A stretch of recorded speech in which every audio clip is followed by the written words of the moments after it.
You guys ready? He's ready. Look, he just nodded his head. He's very ready. How's everybody doing this fine day? Benjamin, Zara, Ventus, Nick, Ran, Jar Jar, Jake, Lugia.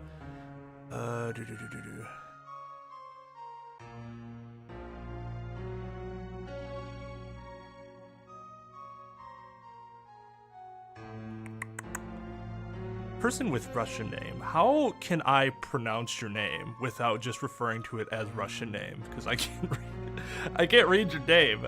It's Russian though, isn't it? Written in the Russian alphabet.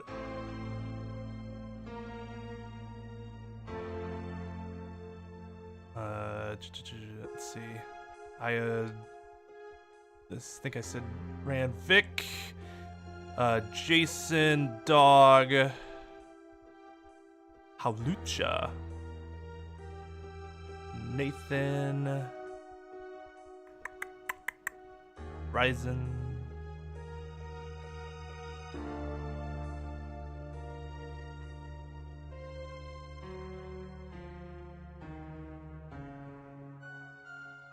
Kyle, Freighter, startled by the music. When you forget you have the stream up and then boom noise. Thickwigads.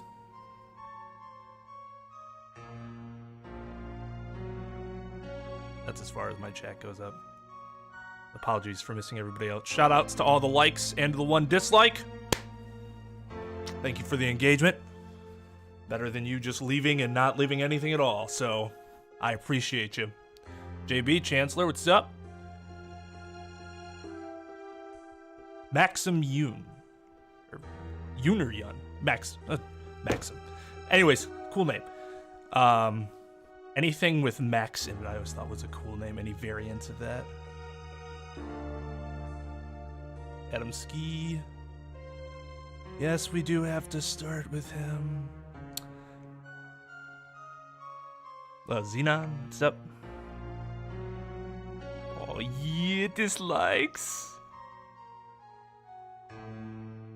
Yeah, so I had polled this before we ever started Apollo Justice, and I think Dog had the argument that swayed me, which was that investigations will feel more impactful if you play Apollo Justice first. So that's how I wanted to experience it, even if investigation's supposed to take place before Apollo. Even though Apollo, right, was released first. Dylan, what's up? So what, 21 likes? So that's... Let's see. 175 right off the bat.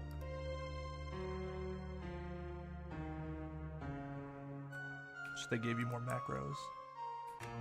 Go down the line.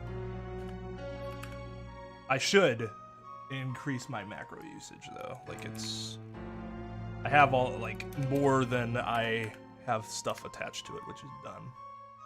Dum. Enter, damn you. There we go. 25. Well, shit.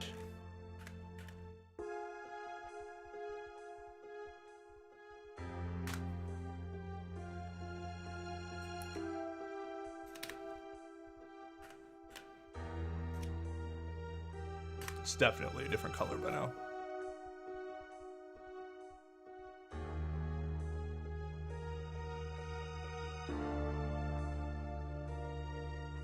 Blinge, what's up? Ah, Vic, if you gotta go to sleep, by all means. The VOD will be here for you when you awake. Unless something tragic happens, and then it wouldn't be, but that has never happened. If anything, I always can edit it and re-upload. Nestor and Thomas, what's up, guys? Dislikes just the tsundere way of liking. I like that. I like that a lot. The one dislike is Gavin. Hey. I feel like I've been very fair to Clavier. I know somebody asked this, so before we get started, just to reiterate the schedule upcoming. So, starting next week, we're gonna play Ultra Despair Girls. That'll probably last, I'm guessing, it says 16 hours on how long to beat. Now, if you include all the chat interaction and stuff like that, I'm guessing we're gonna be more so around 20 hours, which means you're looking at probably about a 5 stream playthrough, maybe 6 if I have to voice act anything. I don't know if I'm gonna have to voice act anything in that game. So that's about 3 weeks. And then there's gonna be about a week, and I think about a week until we get to March. Then March is gonna be that Mega March week, which I'm gonna, or month, which I'm gonna release. It's gonna be the information for that's gonna be a part of the update video. And but then once March is done, then we move into investigations. There won't be any reason why we'll have to delay further than that, because I won't be playing anything that should take more than 2 streams or something like that. I saw you posted that video, Lugia, but I haven't watched it yet.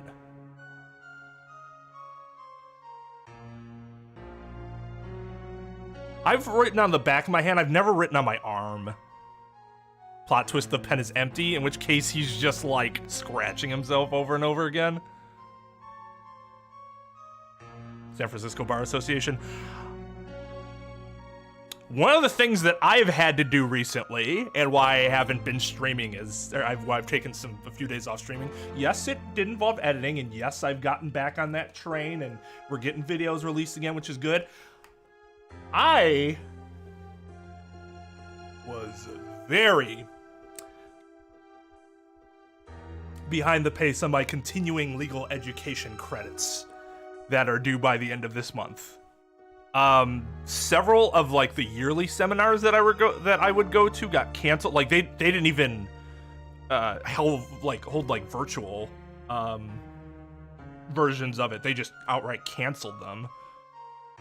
And then one of them that I probably should have went to, not that I needed to, but it was free for 7 credits out of the 30 that we needed. It was my birthday weekend. My wife took me to a secluded place out of town for the weekend. And so that was worth.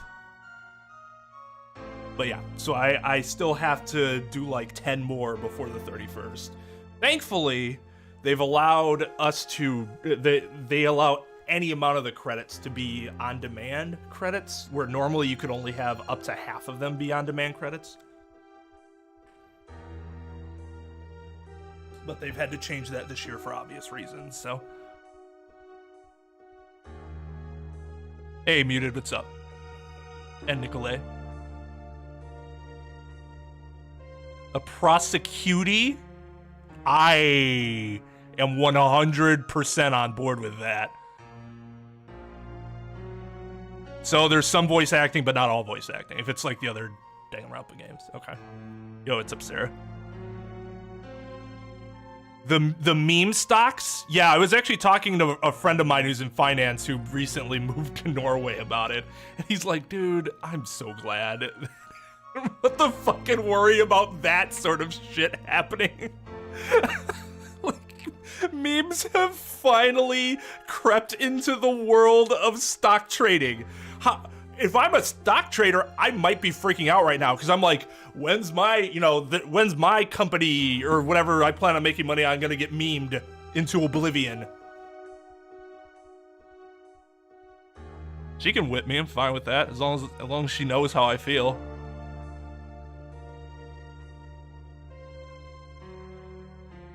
Oh yeah, no problem, Ryzen. I feel you, dude.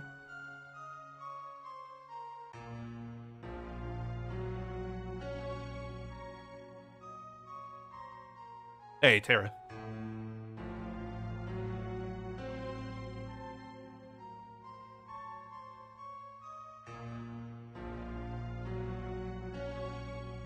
It sucks, but I mean, I did it to myself. I could have spaced it out a little more. I mean, the biggest problem is that a lot of these seminars that just got straight up canceled would have been free normally because they're part of like the associations. They're ran by like the associations I belong to. But now I've had to pay for like, which, you know, they're business expenses or whatever, but it always feels bad when I have to pay for something for any, like, out of any pocket that, you know, I would not normally have had to have worried about.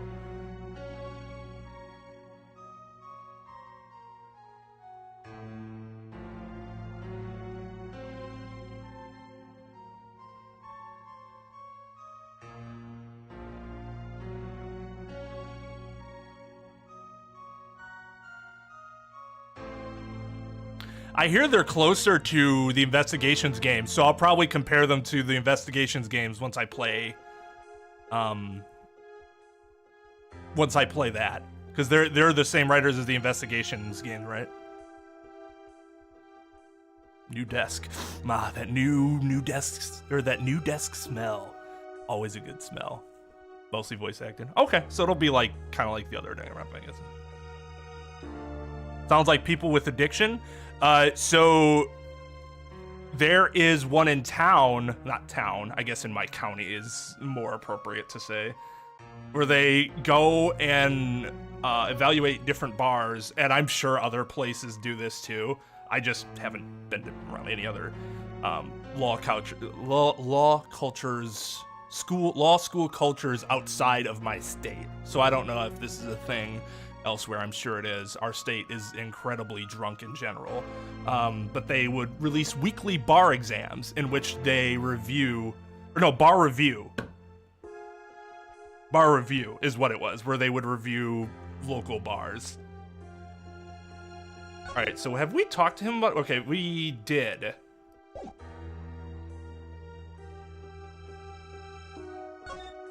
I have to present him something? Let me just go through his dialogue again, just so I can get caught up on.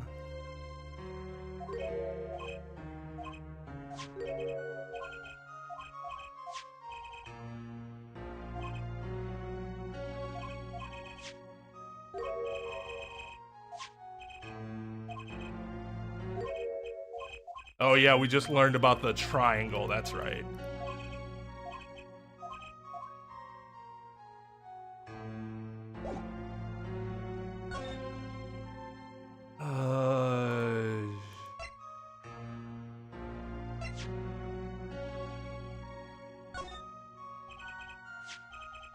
Mr. Brushel, do you know this person? Do I know that person? Of course! I was friends with Zach after all. He hit me a few times, 5 times actually, but still, I'd never forget his wife. Wait, did I do this already? I think I might have done this already. Well, that's the Gramarye. I remember him talking about getting hit 5 times.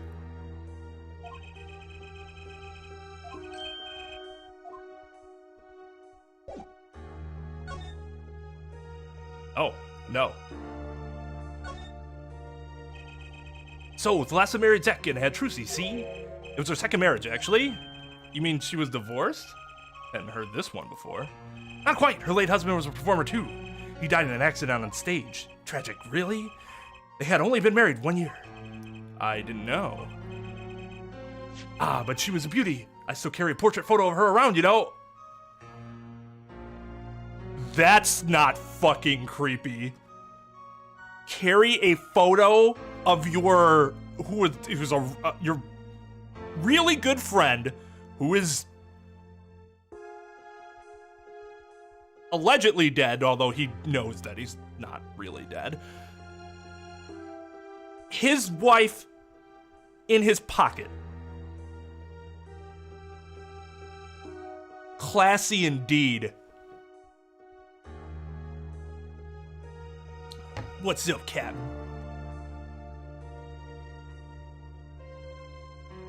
Hey, King, how's it going?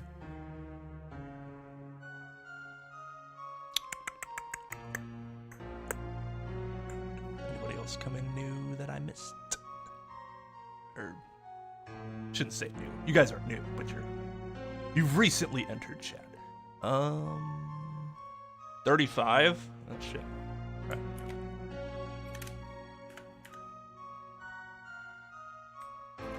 Yeah, so I didn't think this dude could get creepier, but I was wrong. Oh, Roy's here. Yeah, hey, Roy. I was just gonna say, I thought I saw somebody else come in. And Cam. Yes, judge some of our virtual mock trial competitions. Don't torture me. I believe it does. I believe you're right. How much I think depends on how much you're participating or whatever.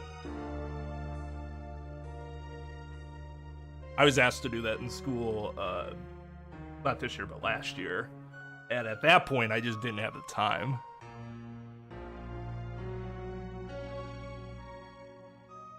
Player-themed tavern restaurant, that would be pretty awesome, actually.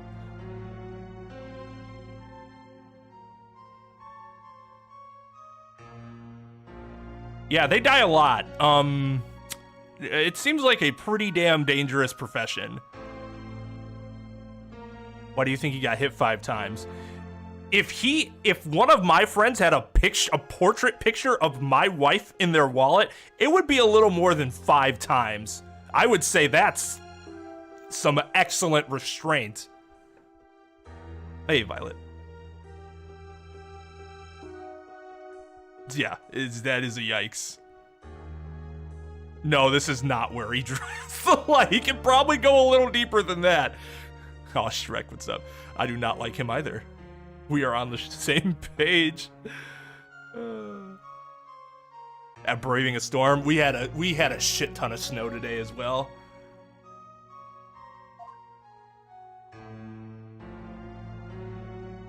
Well, she is pretty.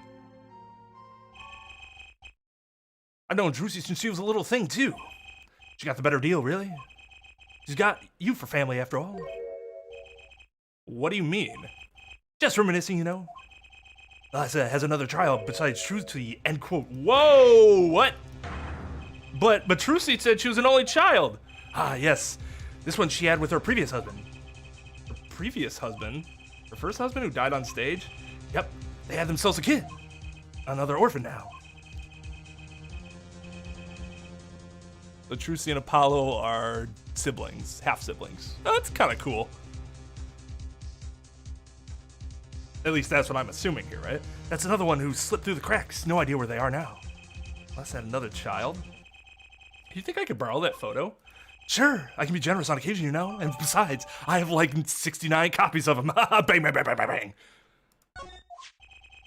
I won't need this locket anymore, so I'll just throw it away into the garbage. Like, I get it, but it's just so weird.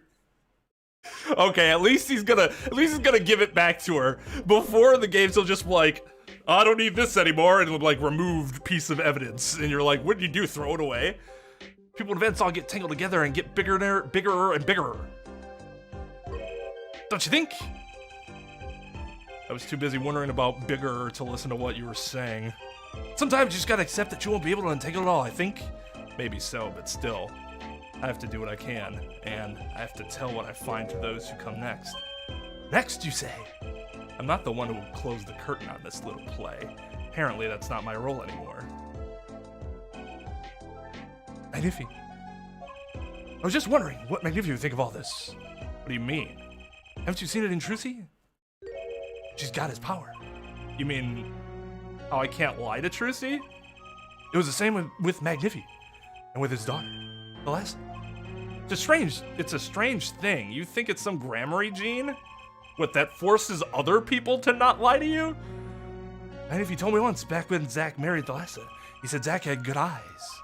But not good like Gramarye's eyes, not that good. I wonder if Zach ever played a game of poker with his wife? Who knows what the Gramarye secret was? Maybe nobody. Maybe now that Zach's gone. Zach Gramarye.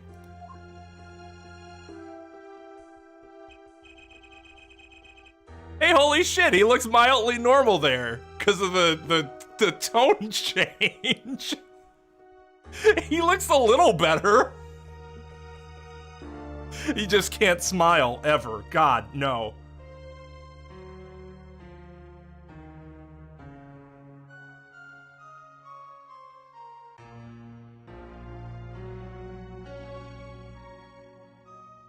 Dying while performing deadly stunts? Yep.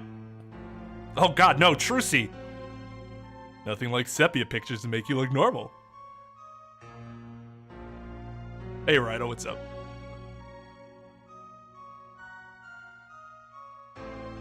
Oh man, go ahead. Before I started content creating, I used to do law school homework to the Game Grumps all the time. Don't look up? Okay, well, I'm glad I had to read upwards.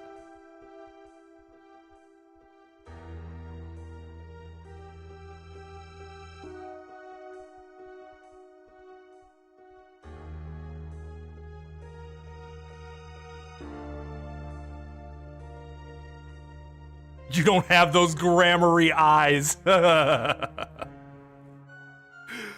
Oh, man.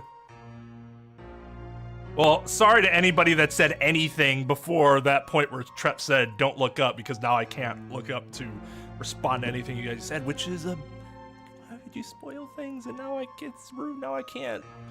If anybody had something they wanted me to read and want to repeat it, go ahead. Don't consider it spam, because I'm not gonna look up now as to accidentally read it, because Restream will not... My Restream chat box will not delete it, even if Dog deletes it. The plot had finally begun to reveal itself. It sprouted from a warp in the Gramarye fabric and grew, swallowing everything, wrapping itself around the Gramarye's power.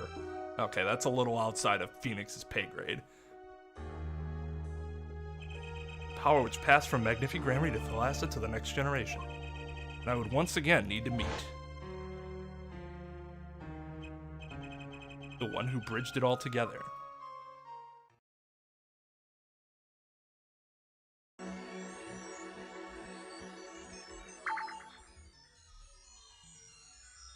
Oh, this is what we were doing. Oh, shit.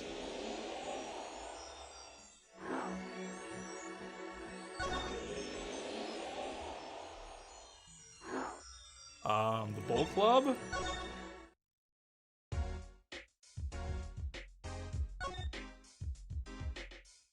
What did I have to show him? Can I show him the picture?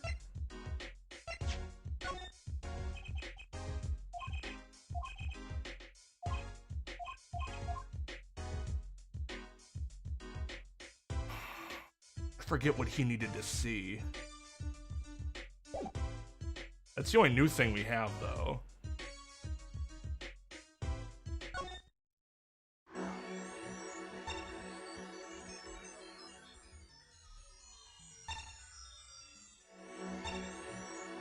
Did we go to the Coliseum yet?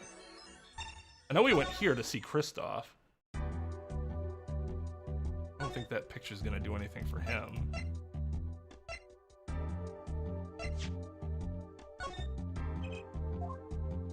No, I didn't think so.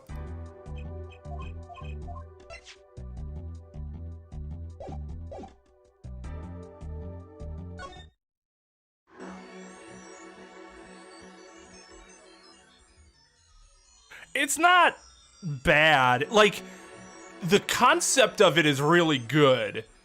This is like a puzzle, right? That you're trying to piece together. I'm not sure the execution is amazing.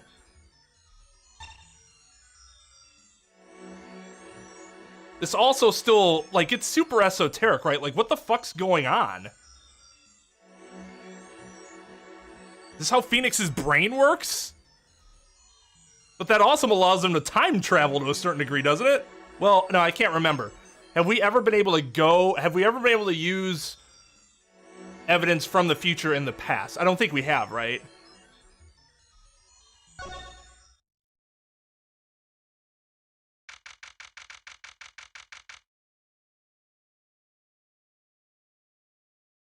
Yeah, it does seem sloppy. Oh, Zach had a Cyclock. Okay. That's what... Okay. So that's... Maybe I need to show him the picture there. Well, this is a blast from the distant past. Long time no see, Mr. Valant. 7 years has it been? Frankly, I didn't think I'd ever see you again. Actually, I came because there's something I want to ask you. I've spoken to the press. I have nothing more to say. I've spoken to a lot of people myself and come to some conclusions. Then I realized I needed to hear it from you. Alright, well, let's see where this gets us. Then we'll go back. I've walked a lonely road, the only road that I have ever known. These 7 years. I'm so lame. Because you couldn't perform Magnifi's repertoire? Do not be deceived. Valant's skill is the real deal. I do not require my mentor's hand-me-downs. No, it was my partner who slowed me on my way. That Gramarye is rather well performed, disappearing like 7 years ago was the end. Or so I thought. Zach Gramarye murdered our mentor and fled to escape punishment for his crime. You said something to that effect 7 years ago, didn't you? I remember it as if 'twere only yesterday. Yet that was not the way of it in the end. But while he vanished, the suspicious upon my own person never did. His partner Zach vanished to protect him. That's what those thieving magpies of a press said. I had no idea. Yet that very same press comes to me now, feigning interest. They cover the greatest magic show in history as if it was a vaudevillian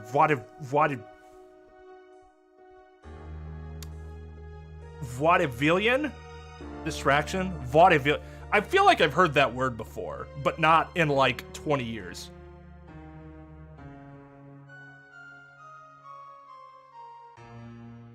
Wada.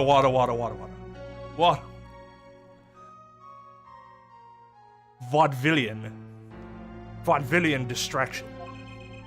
Here I must stand smiling at them all. What am I if not a player in some fiendish farce? Well, I mean, yeah, that is generally what magic shows are, right? Might I suggest this because you never made it clear what happened? Magnifi's death is still a mystery to this day, which is why I came here to get the answer from you. Only 2, huh? I knew I'd be seeing these sooner or later. The audience has no business stepping upon the stage. They must be content to sit and stare at the spotlight. Sounds an awful lot like something I heard 7 years ago. Alright, let's go to the psych lock, see if we can...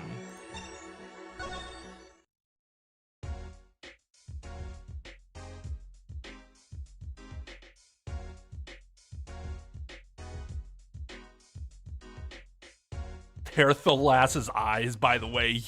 Oh, God.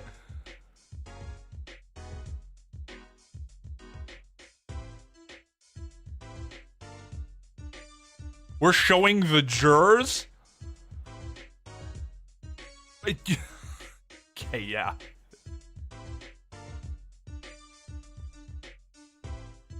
See, yeah, I figured it was just him working out in his brain too, unless he shows evidence he got in the future to somebody in the past. Then it would have to be time travel. But I don't think we've done that yet.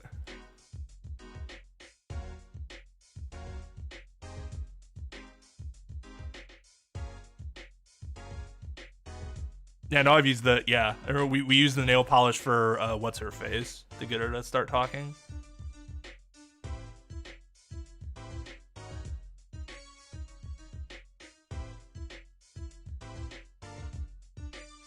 Alright, let's see if we can break that psych lock. It has villain in it. He's evil confirmed. Yeah, exactly.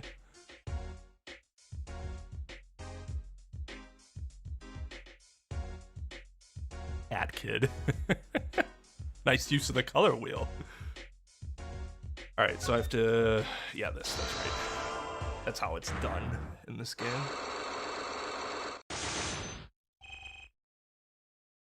Now, we got some of these right.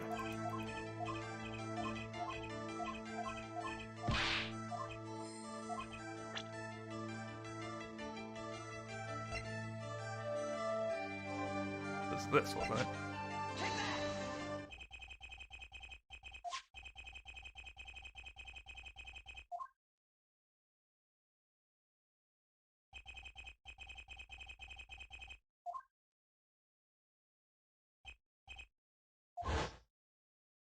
Oh God, I forgot about this picture. Jesus Christ.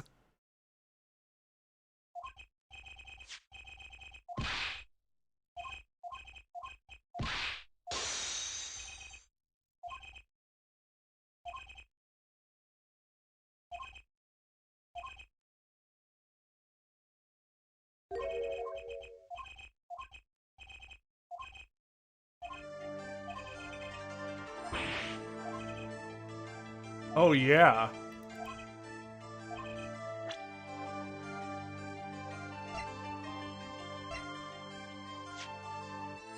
No, we did this one already.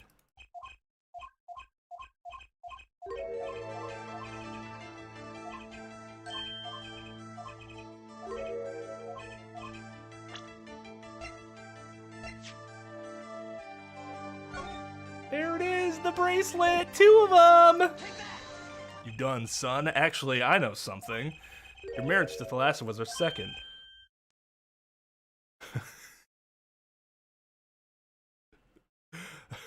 How did you know this?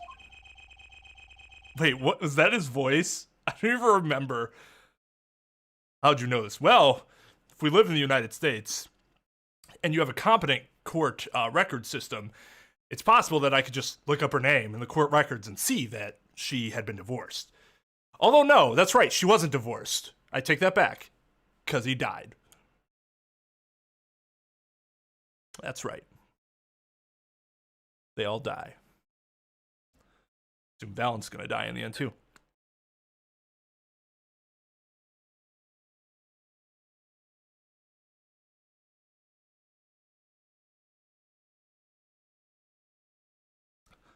This is what Leisure Suit Larry wishes he looked like. Sadly enough.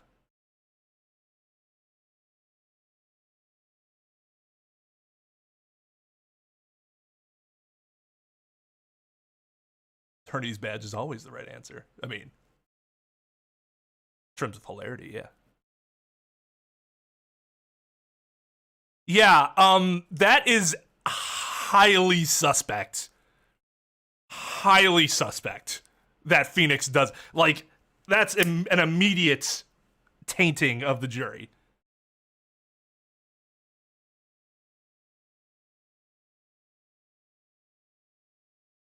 And got a tan, and got facial hair, and his head shrunk, and he got a hat.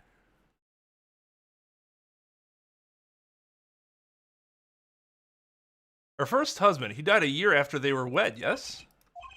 He was a performer. They met when he joined us, Gramaryes, as a guest in our show. Why did I have that weird pause there? After Thalassa wed him, she left the troupe for a while. And you say she had a child then? I have a photograph of her here. I couldn't help notice what she was wearing when I first saw this. Those bracelets stand out. They are a Gramarye family heirloom. This boy wears a bracelet just like the one in the picture. What? So that's why. Why what, Mr. Zach? I took this photograph of Thalassa before she left us. When she returned, she wore only one bracelet. Then I know where that other one went. She gave it to this boy, her son.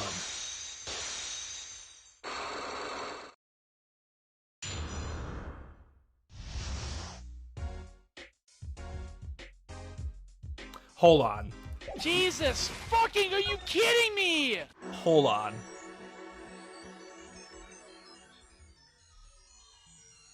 Man, 2 tsundere likes. Excellent.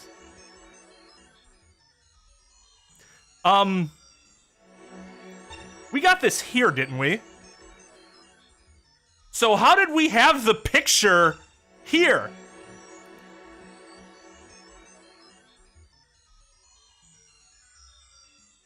Yo, what's up, Easy?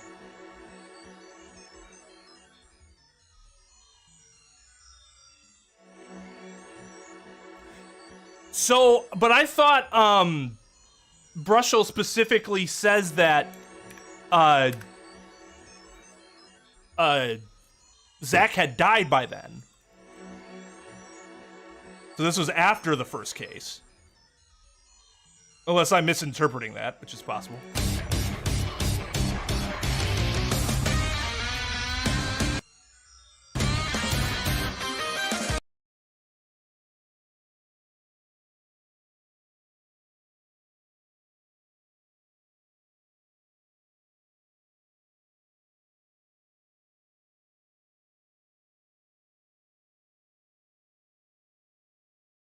Okay, I totally forgot to warn you guys that. So I completely redid the audio settings on my OBS so I'd be able to hear alerts better. And I swear, I don't know what's happening to my PC, but I swear I touched nothing in terms of the sound between shutting it off last night and opening it up again today, and then suddenly everything's louder. Like it's having this weird issue where it caps its sound. It caps its own sound like its own self-limiter, and then all of a sudden the limiter's not there. Anyways, make it easy for the raid. I pushed your command, right?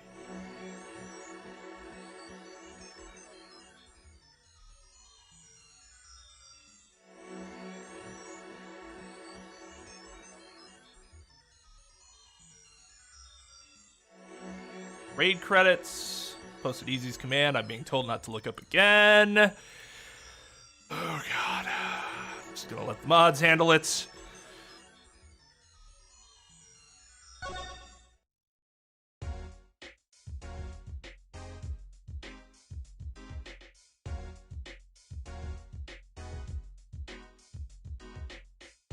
Hold on, I'm gonna do something real quick. Apologies for the noise. I wanna fix this.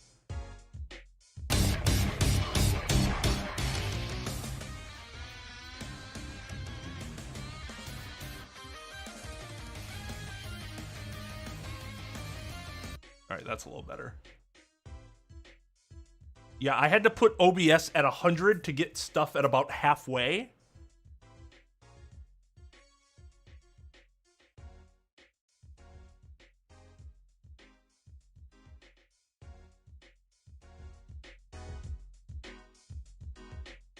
And now all of a sudden that doesn't work.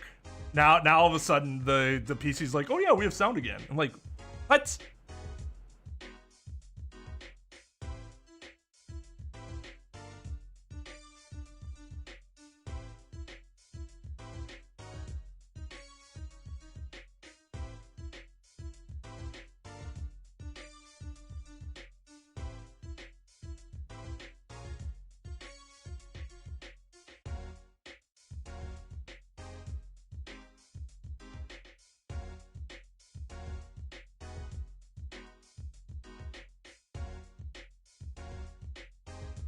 Right, he shouldn't have been able to present the photograph.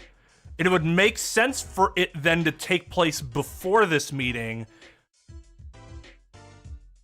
And I might not be remembering this because it's been a week, but I could have sworn there was something in there about like indicating that this happened after he met Zach, but I could be wrong. Because if there's no indication that he had gotten that before, if he didn't get that after he had met Zach here, after the Borscht Bowl Club incident, then it's not in chronological order, and then it doesn't really matter.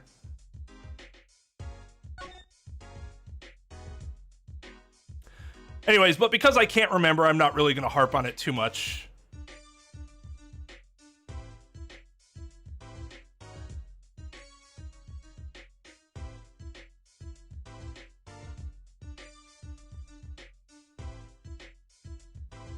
Oh, Jesus Christ.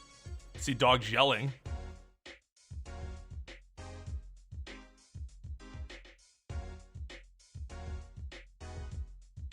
Hey, Eric, how's it going? Oh, I should have announced this, because I know people really want to talk about future games. So I did something. I was gonna announce this in the video too, but since I'm pushing the video back, I should do this here. So if you'll go to our Discord, I've now made a specific section for both Phoenix Wright and Danganronpa called the, what did I call it? Class Trial Room or something like that? Class Trial. And there are two ways you can get in there, is if you're either part of the Law Club, which you're a Phoenix Wright fan, and or the Despair Club for Danganronpa. Yeah, Class Trial Room. And so we have 3 text chat places apiece for each, for 3 for Ace Attorney, 3 for Danganronpa. And one of those places that you can go to for both. It's called Stream Talk.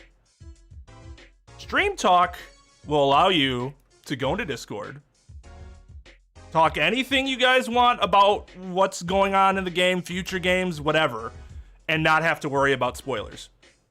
Because I'm not going to be looking at it. That place is for you guys to do your stuff. Yes, there you guys are. Now let me back out of that. If you join Discord, in the new student section, if you would, or the streaming and content thing, just let me know to give you or another mod know to give you whichever club role that you want. They're not restricted or anything. It's just a matter of we don't give people club roles that they don't want. That's part of the point, because there's a few different areas in the Discord, and it can become kind of unwieldy if you had to see everything. So this is a way to minimize what everybody sees to only what they really want to see.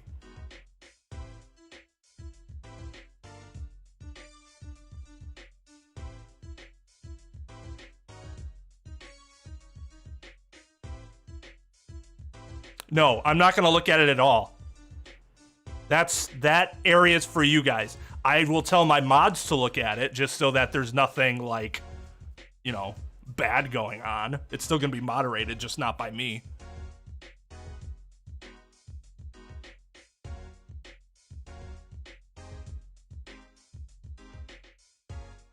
In school, no, I never participated in mock trial, which made it really a huge shock when then my first case I was given went to trial. It's like, fuck. God damn it. I think I was fine. There were some things looking back that I do different, obviously, but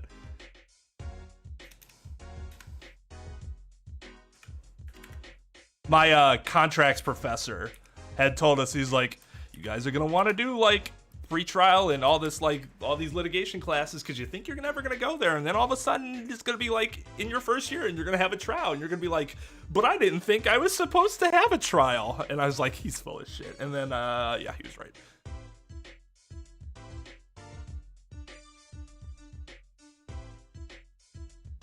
Career day, that's cool.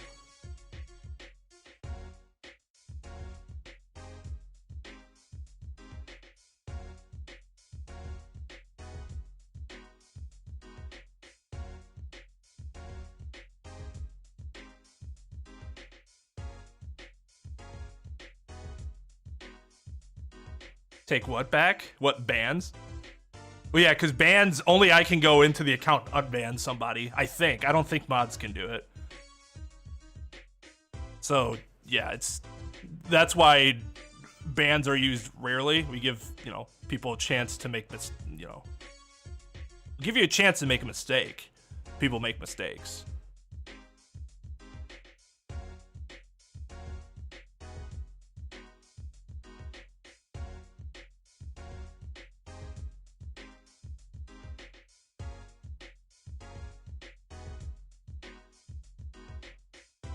Yeah, who's MMCC2 in the chat?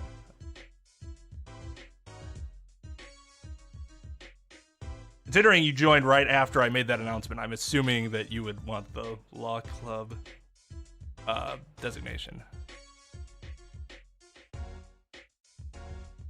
No, I understand, Easy. I can't, you know, running my own Discord, I don't really have a chance to get in anybody else's Discord either, so I don't blame you. It's rough, but it's my own damn fault. Would I ever go to a YouTube convention? Yeah, I actually like conventions a lot. We used to have Gen Con around here before it moved to Indy. I just haven't had reason to go to a convention recently, and there isn't really any in my area. I was thinking about going to one of the PAXs if enough of the streamers in my network, like I've talked to View about meeting up at one at some point, because that sounds fun. I like new experiences like that with like-minded people. I don't get nervous in that situation. Well, I get nervous, but I don't get like overwhelming anxiety in those situations.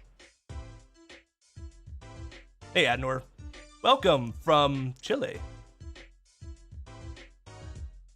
Yeah, dude, feel free to catch up on the VODs and come into chat when you're ready with that. But welcome and thank you for stopping by.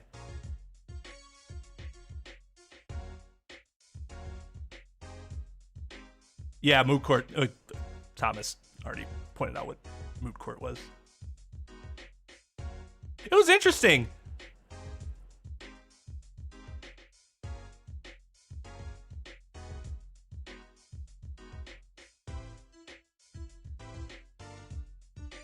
It's fine, righto. As long as, you know, I didn't see what you said, but as long as you know what to do, there won't be any other issues.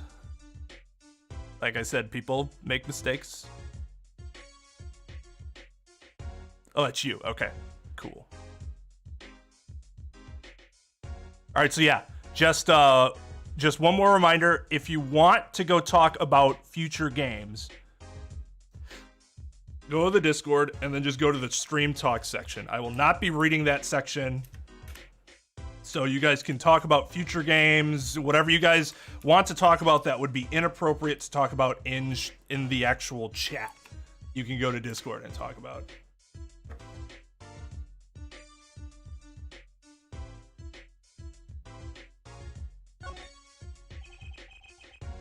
This strange power, I do not know from where it comes. Yet the fact that it is passed down from Gramarye, the fact that it is passed down the Gramarye line, it runs in their veins. What is it? I asked her, Thalassa, once. This is what she told me. Her power responds to tension in others. Tension?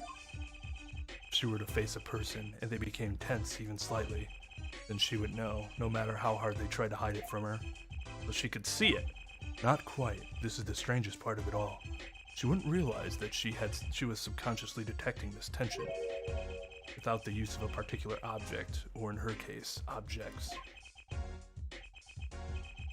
Oh, you know what? I'm dumb. I'm glad I didn't harp on that because I didn't remember what happened.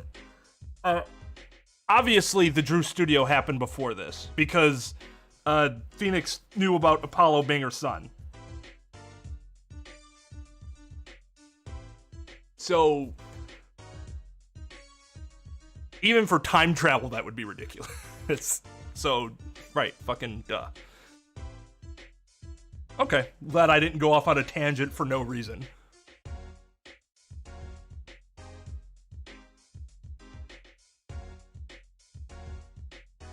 Objects. Objects? Wait, were they something she wore? Yes, her bracelets. I admit the first time I saw one of those, I felt there was more to it than just fashion.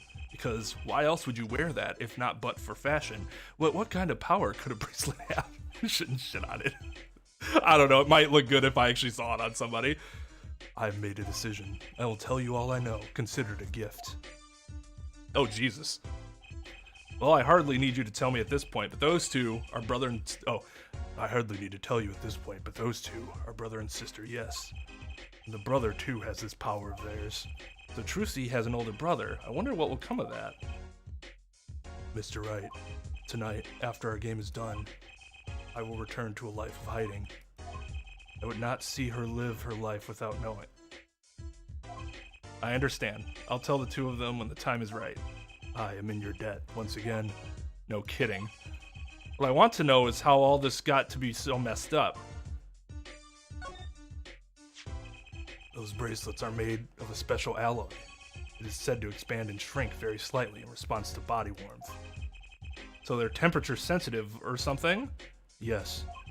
This is how they can shrink to the exact size of the wearer's wrists. This has something to do with the power? What have I told you? The Gramarye power reacts to tension in others. The Gramarye senses tension. They too become tense. This tension translates into minute contractions of the muscles. So minute they cannot sense it on their own. Their muscles? Oh, so that's what the bracelets are for. With the bracelet on, one can sense these contractions.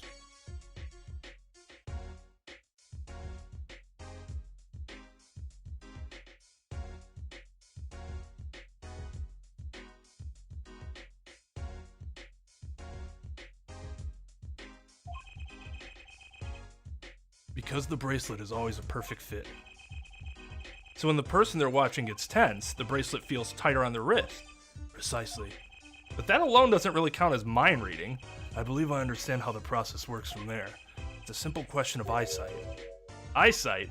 I guess that sounds simple enough. Have you ever heard of kinetic vision? Something about the ability to see moving objects with full clarity, right? I've heard of it before. They say athletes can see a moving ball like it was stopped if they focus. Oh, but it's not confined to sports alone. It all relies on the ability to focus. When we focus, we can see many things. The faintest twitch of the face, and the meaning that lies behind it. Therein lies one of the secrets of magic. One must know the mind of a crowd before one may distract it. So basically what you're saying is, the gramaryes can see really well. For them, seeing is more than believing, it is knowing. Their power relies on eyesight combined with exceptional focus. Things are starting to come into focus for me too. Of course, it is difficult to maintain such levels of focus for any length of time. But what if someone could tell you when to focus? Or something! Precisely. But wait, Trucy doesn't have any bracelets. You were talking about poker, yes? The timing of when to focus is so elementary she probably does it without thinking. I doubt Trucy herself has realized this. That is all I know of things, Gramarye. Thank you, Mr. Zack. If this boy's bracelet is the real thing, then he will use it before long, thereby awakening his power. I'll keep that in mind. Well, shall we play a game? I've said so much. Let me say one more thing. I will tell you of that night. That night? The night my mentor, Magnific Gramarye, passed from this world to the next. There were 2 pistols and 2 letters sent. This was Magnific's test. A test? His last years, Magnific Gramarye worked us to the bone. No, to the pain. But that night, I could not shoot him, so I shot the clown's forehead instead. This, it seems, was the correct answer.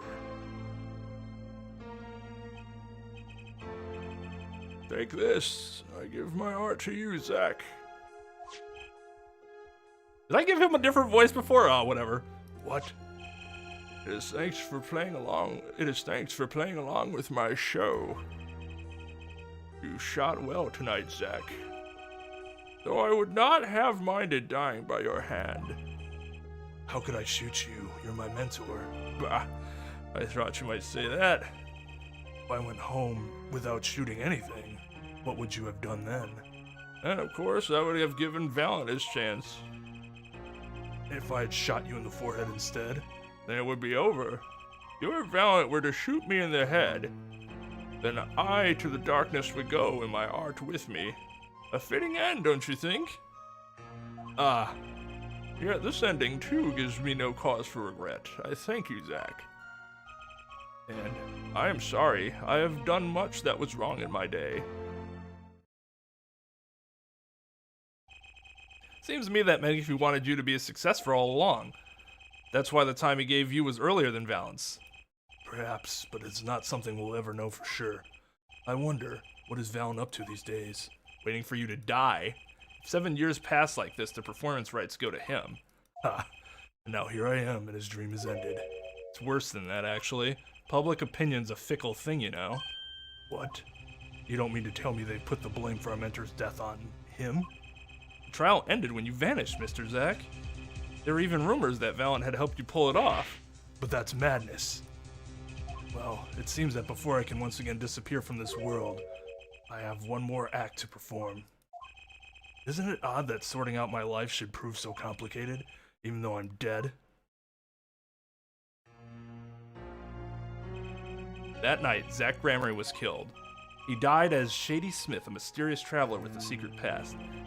But he left one thing behind before he parted. This.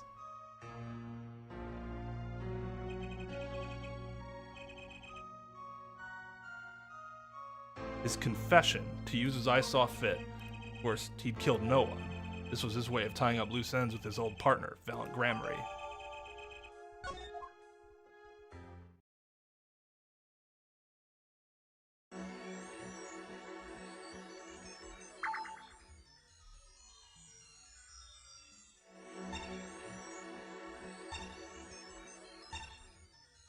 He has a shit ton of locks, right? Probably have to go here.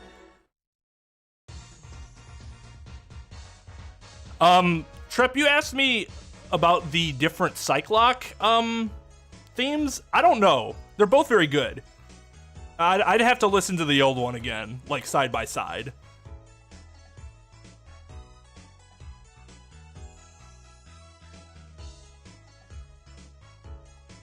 Hello, it's Merly. Oh, from Paraguay. Very nice. Well, welcome, and thank you for watching over in Paraguay.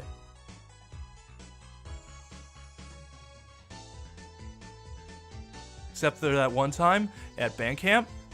Man, I haven't seen that movie in a long time.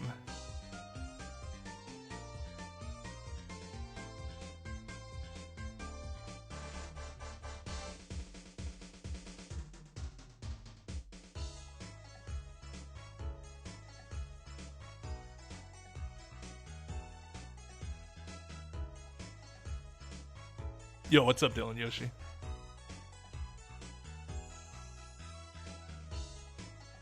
Gotta return to a life of being dead.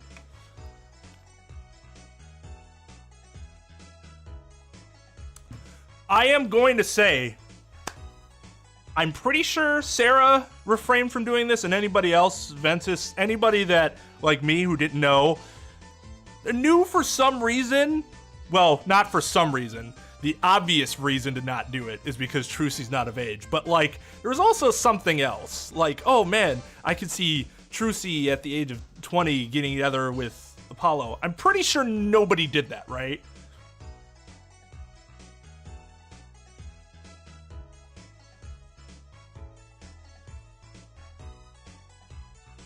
Right? Am I remembering that right?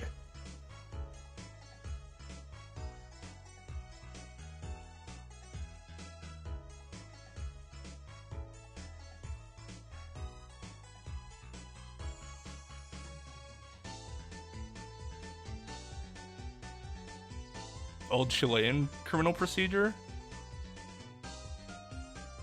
The judge... Oh, Jesus. Judge, jury, and executioner. That's never a good situation.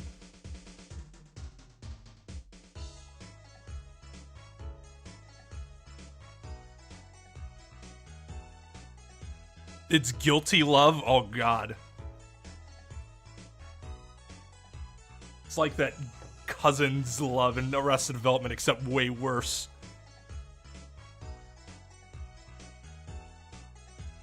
This is Phoenix's power, like the healing touch. God, I really want to play Trauma Center.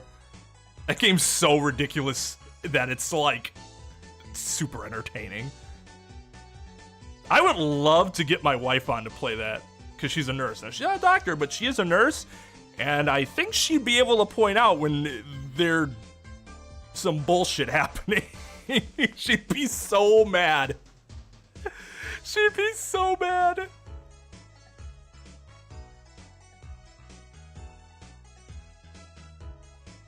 Sadly, the kids these days don't know what she did one time at band camp. Yeah, because American Pie isn't a. It's not even really a movie that gets talked about anymore, right? It's not gonna like be one of those classics like Dazed and Confused movies where it's that coming of age that people are gonna know about for a while.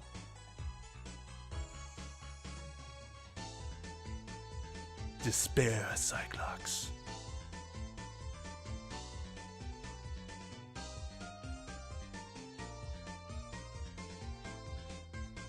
What Pokemon are you playing?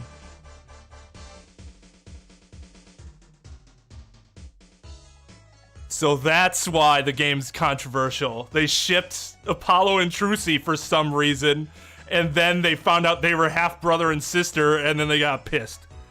0 of 10 will not play again.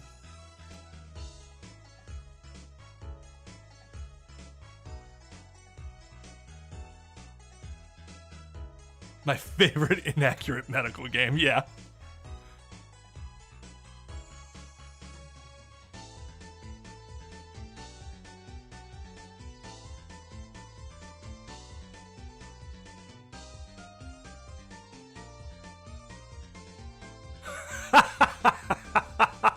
Exactly, Adamski.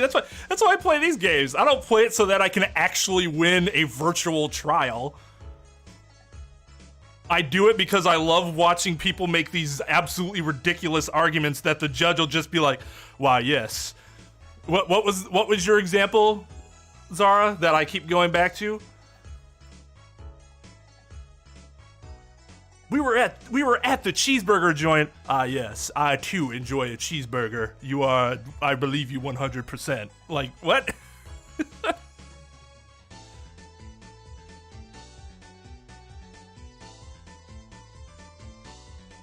I can't rank this game yet until I'm done with this case. But out of the first three, I actually ranked them based on which like how I tiered the cases, and I think the first game I tiered the cases ever so slightly higher than the third game. And then Justice for All came after that. I gotta post that video because people have asked about my tier list of the cases, and it was in the tier list stream. But if you know that happened a while ago, and if you didn't watch it, then you wouldn't know.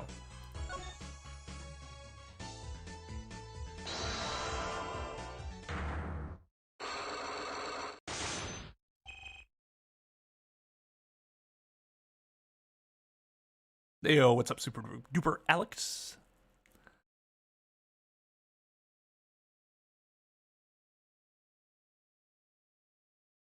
Yeah, exactly. So Thomas knows. Thomas knows.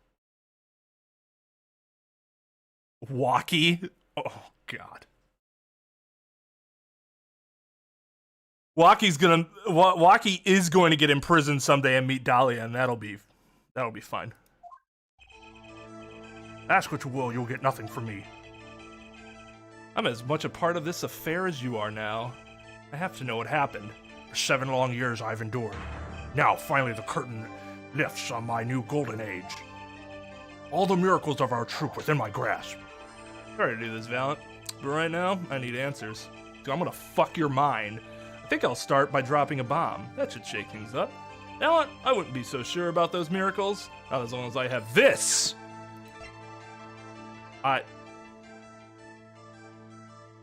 What? This? Oh, no.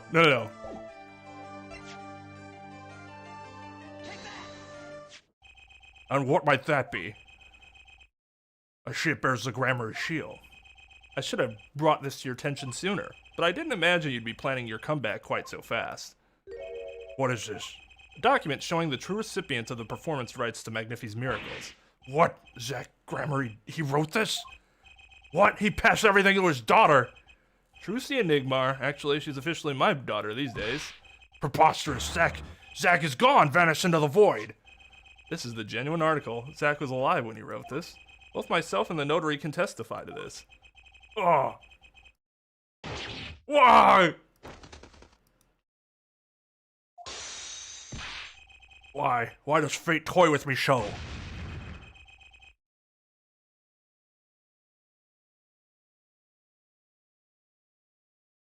Hello, Max. Is it Maxia?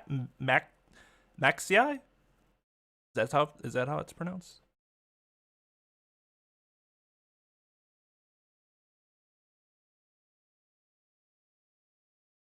Why must my life be lived in thrall to the dead? Not the only one with that problem. But he shot Magnifi. Yes, it was Zach, it was. And then he left, and my career as a magician fell into darkness. Did you think there might be some way out of it? Say, if you could prove Zach Gramarye shot Magnifi. Was that why you testified? Yes, my way out. It should have been my way out. Well, it might not be too late, Mr. Valant.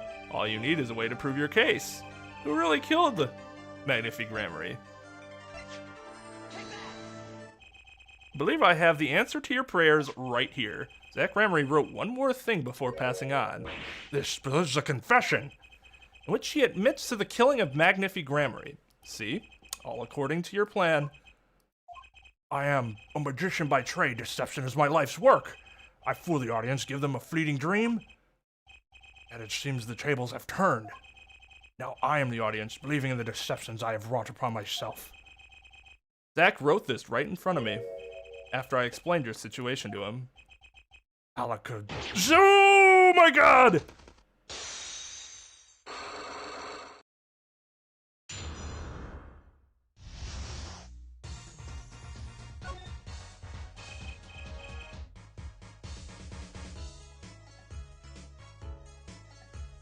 His theme really does bop. Gets me going.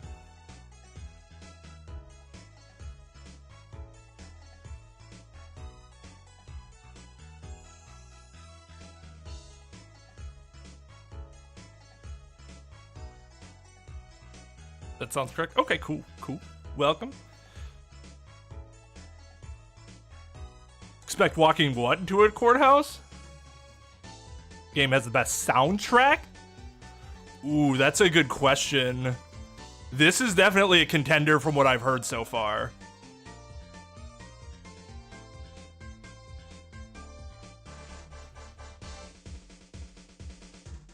See, I remember really liking the first one, but it'd be interesting to go back and listen to this first one again after hearing these last three. Maybe it wasn't as good as the others were.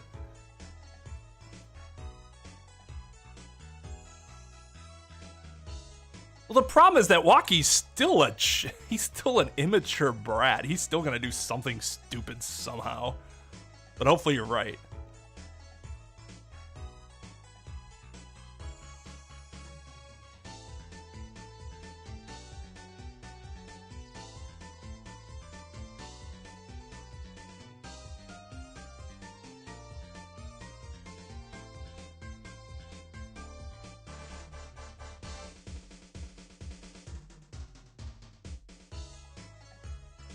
Oh, gotcha. Thank you. Welcome. Glad you're able to catch a live stream. Speaking of which, hold on, guys. Before I paranoid myself to death, I make sure that I highlight all my vids on Twitch. But as you know, they expire at a certain point. And I have to make sure they get highlighted before that happens because I missed a video with Danganronpa 2, so now I have this incomplete collection of Danganronpa streams, and it gnaws at me on a nightly basis. Not really, but oof. I could upload it, but then it looks weird. Like, oh, what's this one upload of like 4 hours long? Sad. Okay, they're not expiring yet. I've done, I think, the first 3 streams.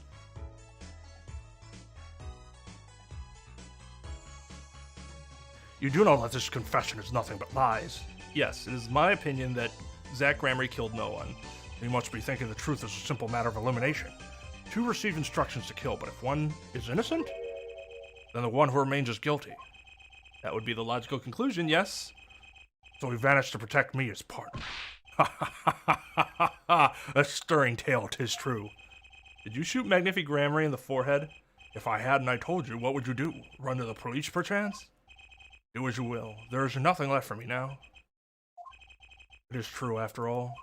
I have little talent. I needed my mentor Magnific's repertoire. It was as if a little demon grabbed hold of me and knew it. So Valant Gramarye did kill the great Magnifi. So sorry, Mr. Wright. It was not I who shot my mentor. What? But if it wasn't you, and it wasn't him, then what? Who could have shot him? Then who was it? There wasn't another disciple, was there? Another disciple, such as, I don't know. Knack and talent Gramarye, maybe? Their wild fancies couldn't be further from the truth. Only Jack and Valant received those threatening letters. But there was another. There was another. One more person who could have fired that pistol at night. I don't suppose you figured it out by now? If it wasn't Zack or Valant who shot Magnifi, then it had to be the only other person at the scene, which means... Wait, you don't mean... Yes, the great Magnific Gramarye himself.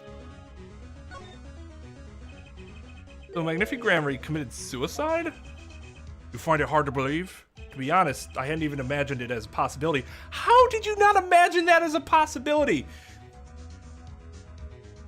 It's always a possibility. When I arrived that night, the old man was still alive.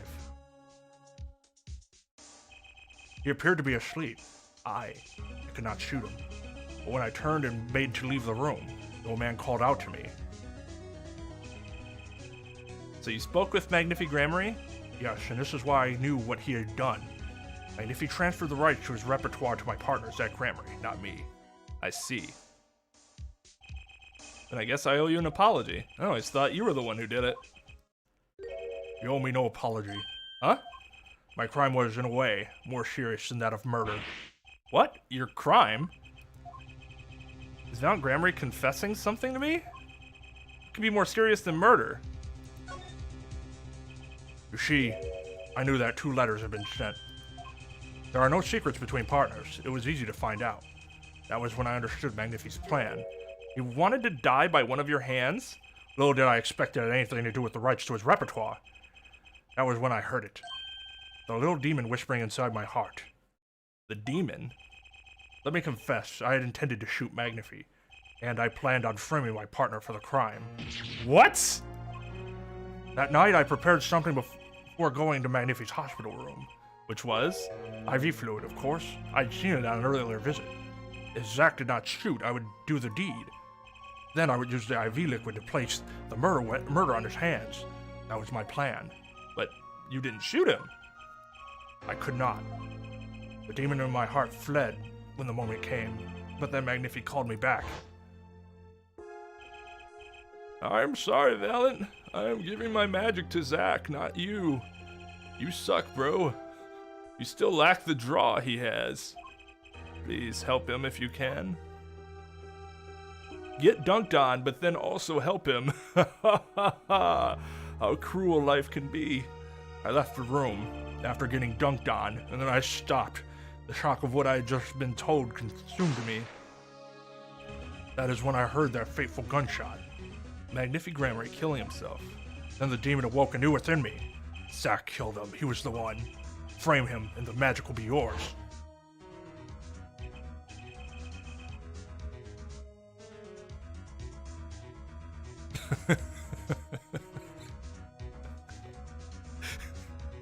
I mean, that's basically what he was telling him.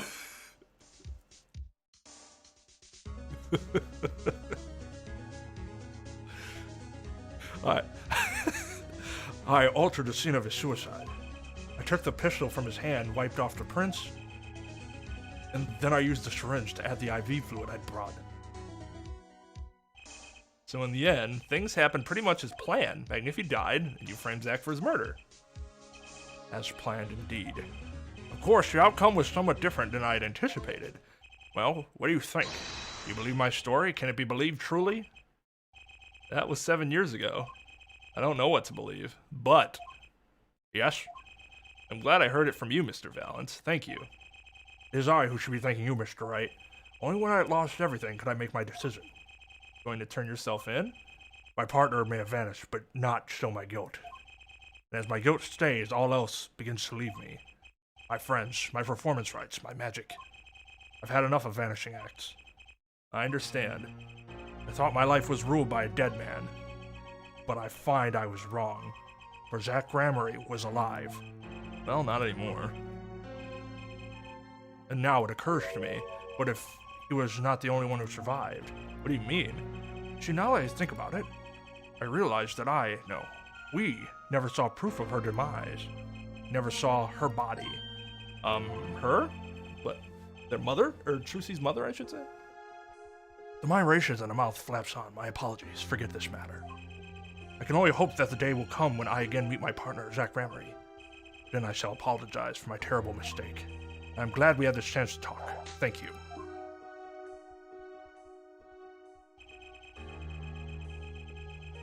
Zach Gramarye, Shady Smith, whichever name you prefer, he is no longer with us. The truth revealed in that trial was only a sliver, and the impenetrable darkness that remained has taken another life.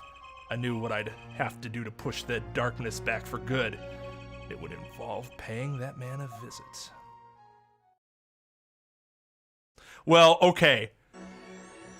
So, Zach, you should feel sorry for Zach, except for he just left his daughter to be raised by a stranger. Which, there aren't many ways you can suddenly not feel any sympathy for a person than if they just up and leave their kid.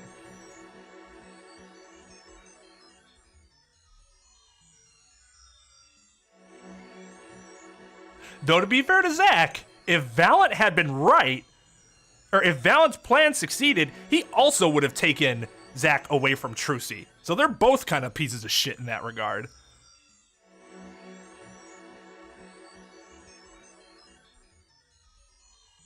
I wouldn't say way more sympathetic, because he's still a piece of shit too.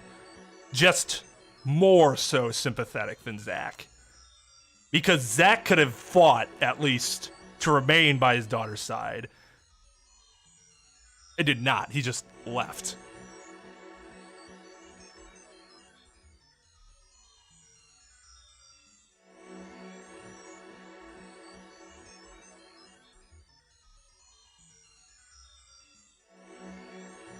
That's a bad argument.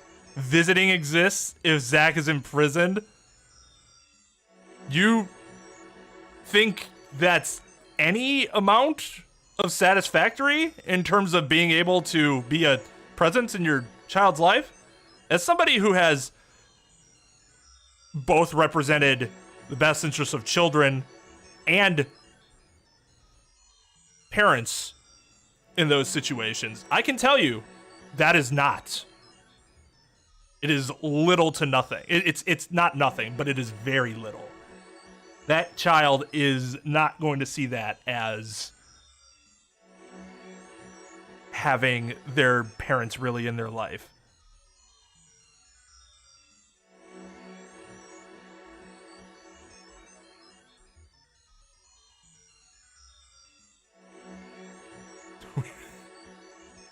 I mean, we're all total strangers to me. We're internet friends. Comic strip. Yeah, my cousin Vinny's very, very good.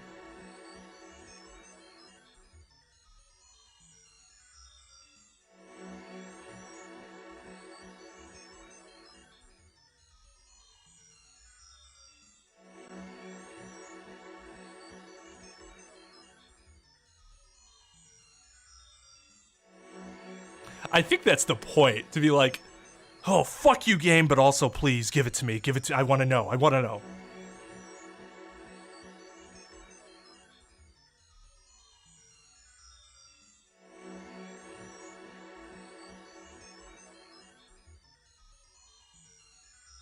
That's probably the best way to do it, but because of my personal experience, I have a problem separating those two things. Like, I understand if you can, but having witnessed firsthand the type of a negative effect that can have on other people, I find it very difficult. And yeah, it's not just the family practice, it's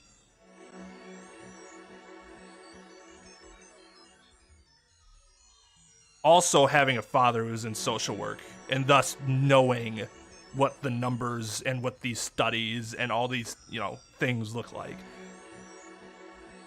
Problem is, when you're mired that deep in it, right, then you start to get mired in the negativity, and thus that's your view on it starts to slant that way.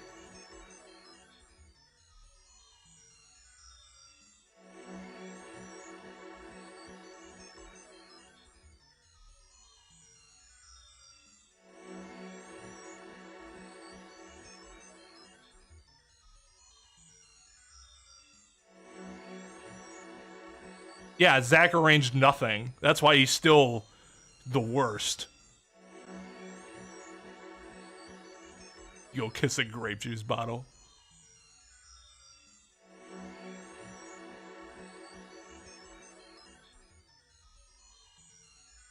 Say, internet friend, I need $50. Can you spot me? Okay. That's what happens when you get internet friends.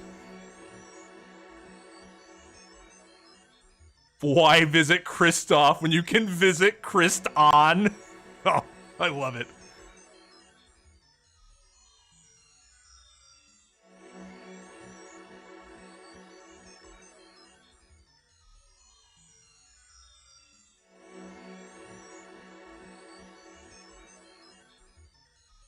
See, but this is the problem with your argument, Roy.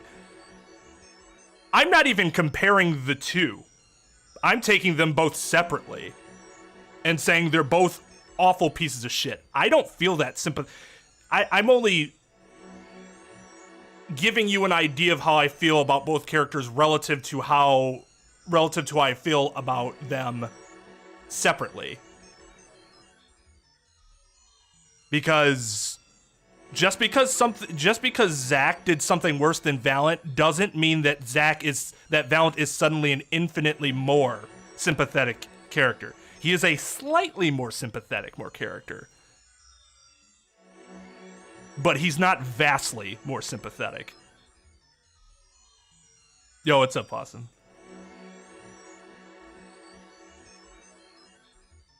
Oh, that's quite the train. All four good dudes. How good are lawyers? How good are the lawyers that are court appointed to a client that can't afford their own lawyer? I mean, you tell me. I took those assignments.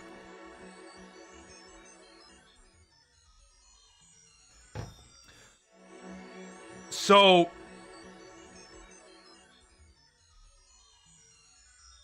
lawyers do it for very different reasons. I know some of the best attorneys I've ever met have been attorneys that would get appointments like that.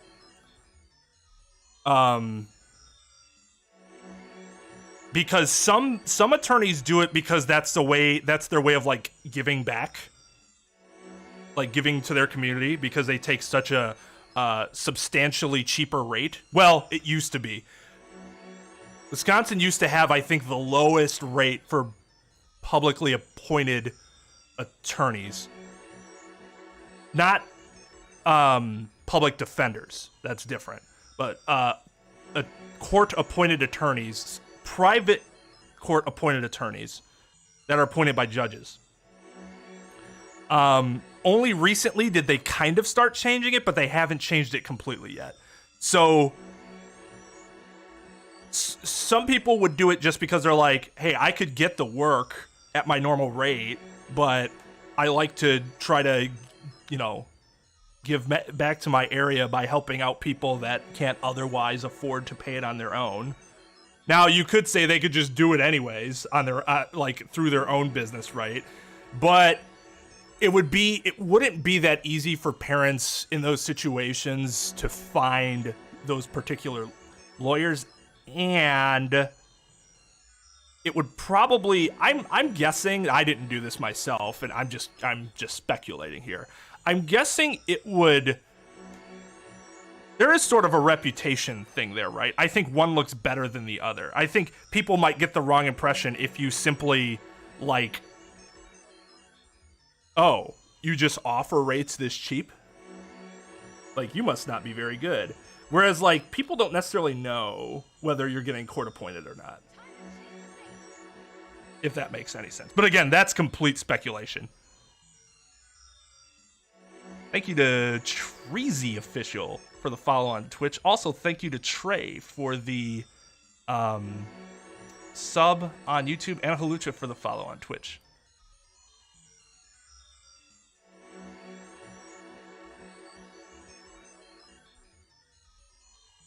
Yeah, Cam, he did get dunked on.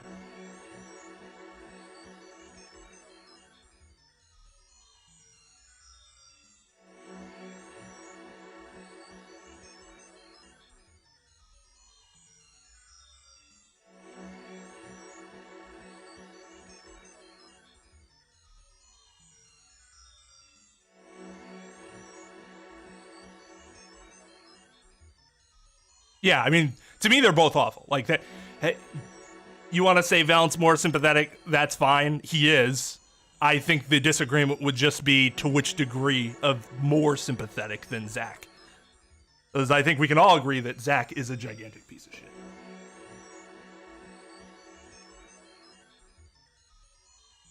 My lights, looks like it's flashing a bit. Yeah, there we go.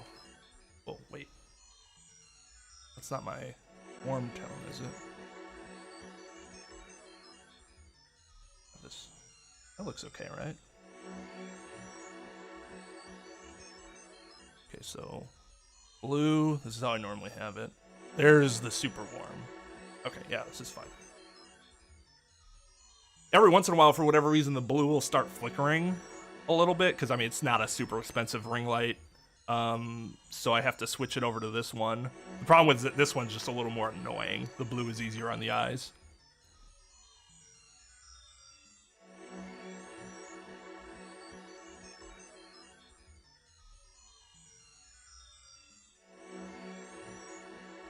Oh, after what he did, I don't feel bad at him at all for spending those 7 years. That's the least he deserved.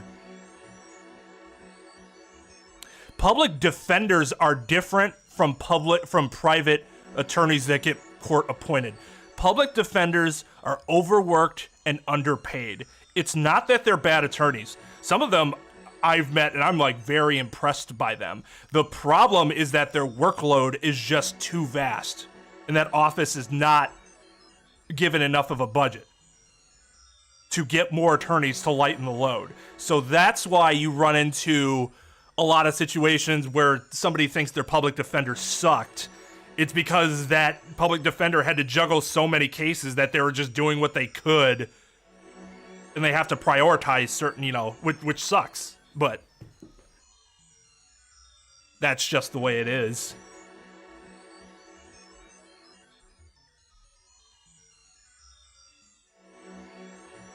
Hi, Justin Saul, how's it going? And Elias. What's up, dude? 50. Sorry for sidetracking us, but I thought that you guys might find that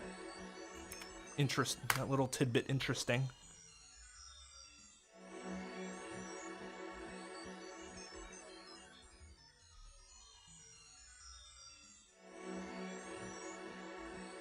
Yeah, exactly, Thomas.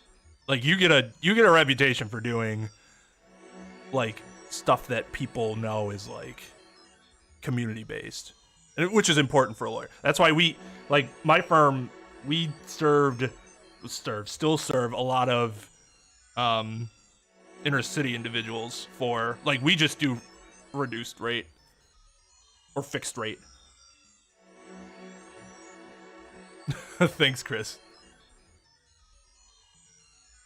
But now this is gonna sound like the biggest. I might be patting myself on the back so hard that it breaks, but this is just the honest truth. I don't even look at what I do as anything super special. I just want to help people that need to be helped. But my mom will say you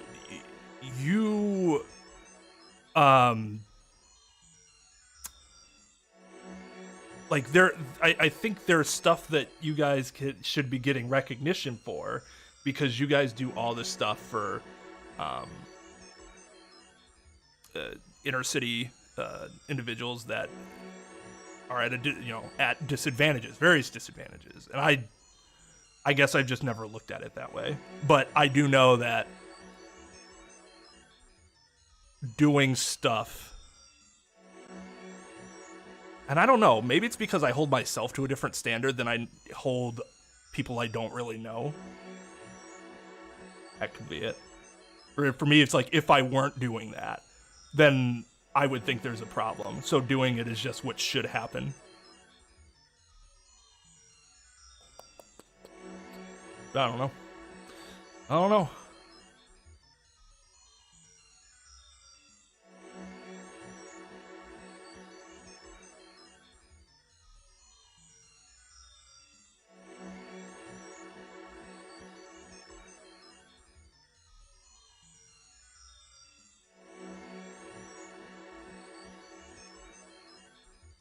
What are you talking about, Jake?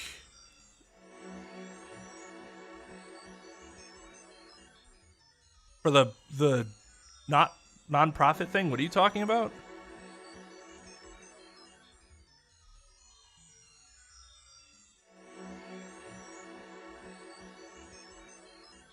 Oh, Valant would definitely be a deer. Deer in the headlights for sure. He did not know what was about to happen to him before he got hit by that car. Oh yeah, I like their characters. I definitely I definitely can separate whether I like or dislike a character versus whether I think they're a good or bad character. Some characters are supposed to be disliked, and they would be bad characters if you didn't dislike them. If you felt just like nothing. Which one are you, Twain, or have you been both? I mean, so I'm a private attorney. I assume this is what you're asking. But I've also gotten court appointments, because you can get court appointments as a private attorney. Not in criminal cases. Those go to public defenders. But like I said, in juvenile court, when parents are being accused of like negligence and stuff, it's civil, so they don't go through the public defender's office here. At least here. I don't know if it's probably different in other jurisdictions. But in my state, that goes through they go through a private list the judges go through a private list of attorneys that they trust.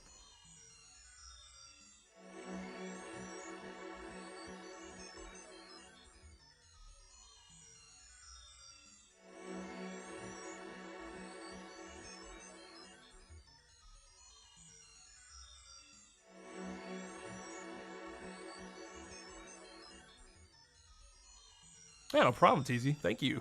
Thank you for coming. Appreciate having you here. No, I don't either. Like, I could have been a public defender, and I was like, no. No. I didn't do it initially, and then I had a chance to later, and after having worked with public defenders by then, I'm like, no.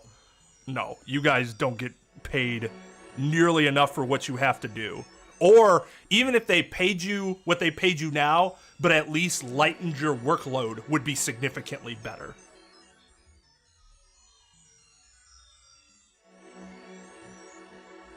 Pro bono attorneys being from nonprofits.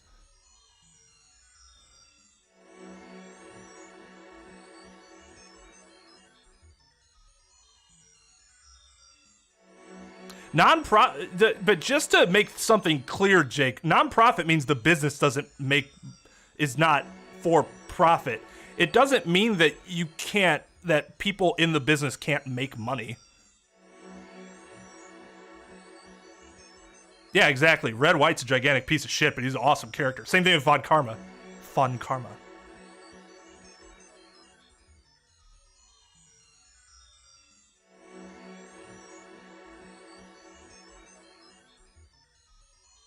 Thank you, Ran. That's another thing I have no confidence in. I never thought anyone enjoyed my voice. I felt like my wife just put up with it.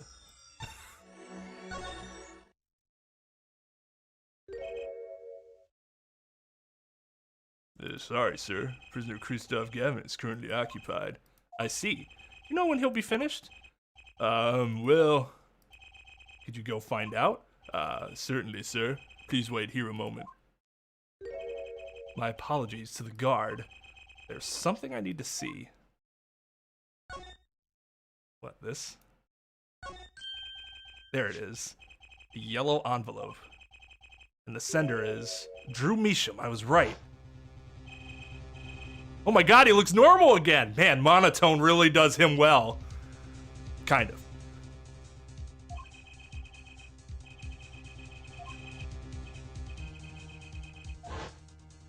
Yo, what's up, guy? And for some people I know about the new strand of the antenna making its way up here in Alaska. We just got our notice that somebody had it here like a week ago, I think. This is the last letter that Drew Measham wrote. And there's something I need to do. The last thing I need to do, in fact. Here goes. Let's see if this antiquinine spray finds anything.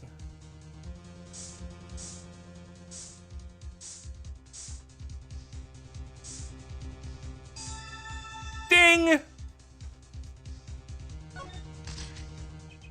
So this was Drew Measham's messenger of death. This was the stamp, all right, no mistaking it. His last letter was sent to Kristoff Gavin. The interview request came, like you said it would, and they're looking into the case. I swear on my life I won't tell them about you, so please release the spell that you put on my daughter. I'll write later with a gotcha something report. Finally, decisive evidence. What's this? A burglar in jail? Gavin, I didn't know you moonlighted in larceny, right? Gavin, there's something I have to ask you. Can I steal your stuff? The answer is no. My apologies, but there's not much I care to discuss. Baramisham hasn't received her verdict yet. You follow me, Gavin? There are no known survivors of entricotine poisoning, but it never hurts to hope. Okay, I'll be leaving now then. Right, wait. Yeah, Gavin? Would you mind leaving that letter? It's private. Oh, sorry, forgot I had it. Many thanks.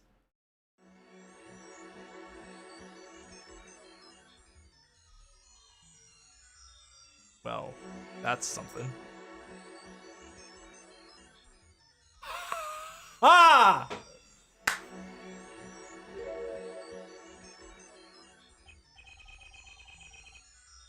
I knew that dumbass hat had to be functional in a way.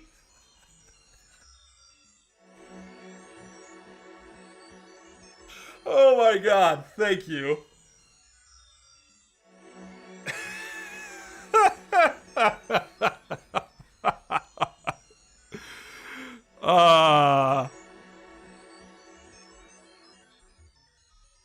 Yeah, that was Gavin's prison cell. He spends his time incarcerated in royalty, apparently.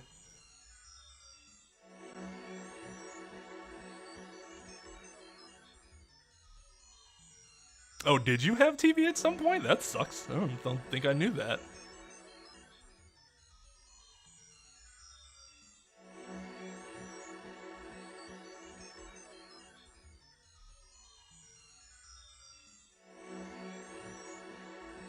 I'd have to go back and look at that comic. I honestly don't remember in great detail.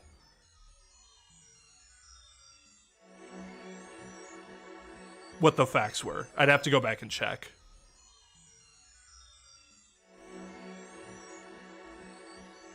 But I will point out something. First of all, there's no...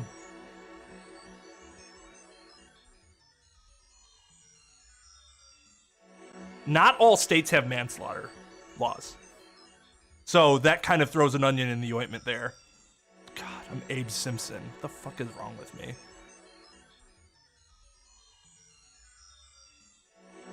Yeah, how did they let him in? They just let him in the room and let him go through and do whatever he wanted?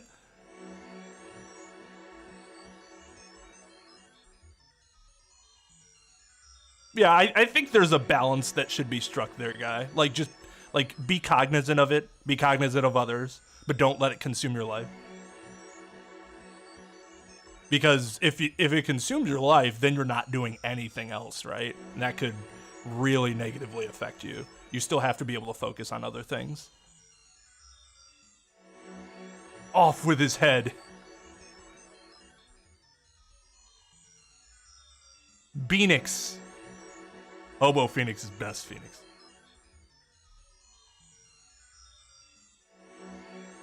It's something Abe Simpson said in The Simpsons. He's like, that's an onion in the ointment. So it was probably said in like the 1920s. Pearl does, I mean, Pearl has the biggest forehead, so that wouldn't surprise me. The year was 1952, and I had an onion ring on my belt. We had to say dickety because the Germans have stolen our word for 20. And he's like, I had to walk home dickety 2 miles.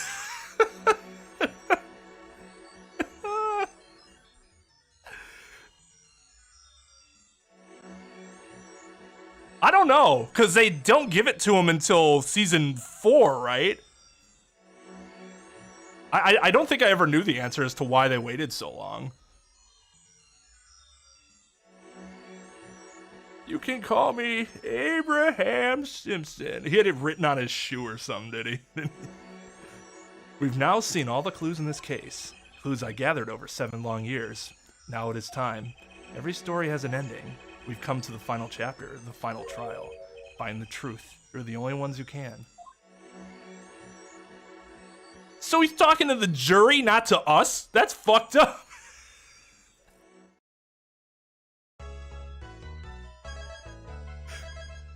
He's presenting his own case behind the scenes.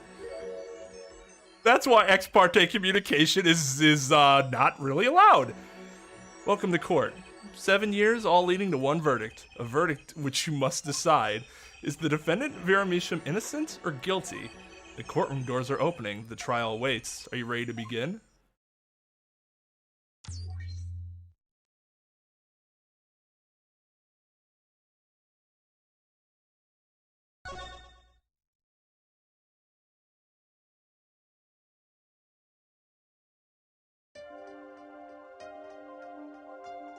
Something inside me rising, surfacing.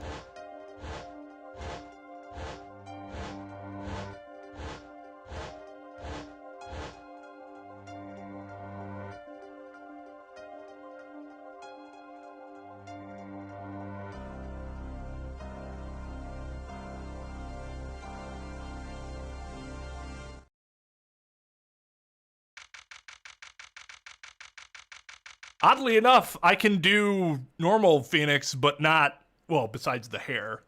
My hair is just all different. I'd have to take this hair and put it on here and then spike it up. I have the clothing for normal Phoenix, but not, Hobo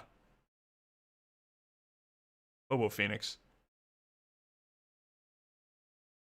I would disagree. You'd have to find that hat somewhere, and the hat's probably not super easy to find.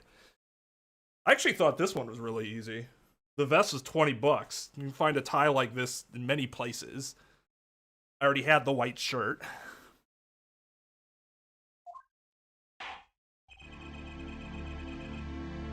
Court is now in session for the trial of Viramisham. The defense is ready, Your Honor. Prosecutor's ready to rock. Prosecutor Gavin, how is the defendant Viramisham's condition? Acute endocrine poisoning. According to a physician,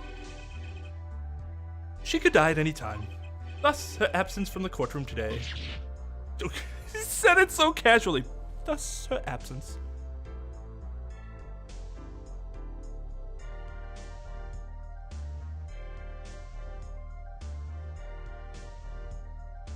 I'd actually love to see what his hair would look like after taking off the hat, because it's probably matted down then, right?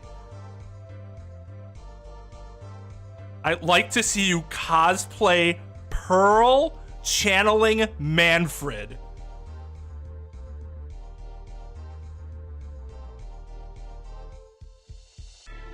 That might be the most unique cosplay idea I've ever heard.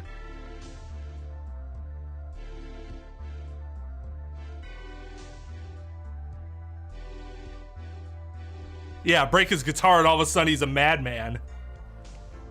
Motion to continue. My client is in the hospital. I ask that you waive her appearance. We will certainly waive Vera's appearance due to her current condition as being poisoned by antriquinine.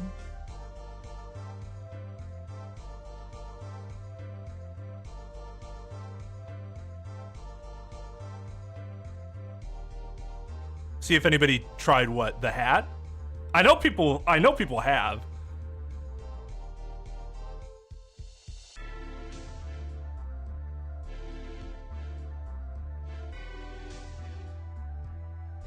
He still has the spiky hair even under the hat. That would be impressive. What? They can't put her on trial without her being here? It is unusual. But they have this dumbass 3-day system, which for many reasons is fucked up. So now we kind of have to. They should wait for her to get better and do it then. Although,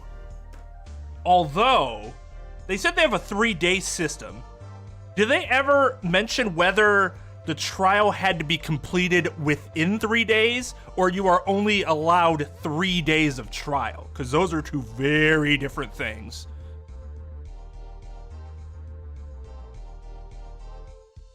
Maya channel Lizzie Borden. And finally get the trial we deserve. Within 3.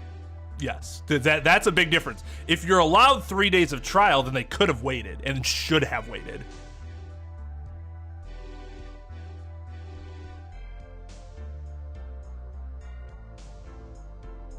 Not only would you have to find a blue beanie, but then you'd have to stitch Papa in it in pink.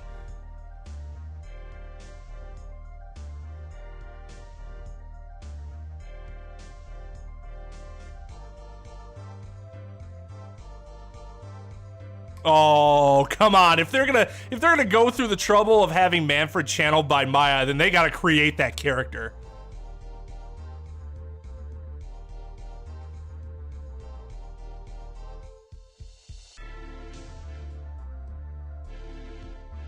I think it would, Tomic, quite frankly. That's why I had a problem with the whole Mia thing. Like, oh, no. No, no, no, no, no, no, no, no, no, no, no, nope. Nope.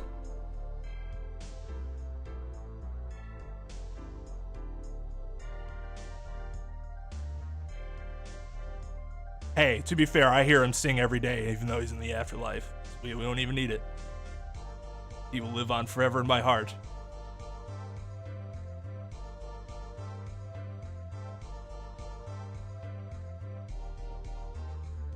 You don't think it's defined what they mean by 3 days? I can't remember it, but I also played the first game last December, so my memory is no so good. This stream turned into fan fiction.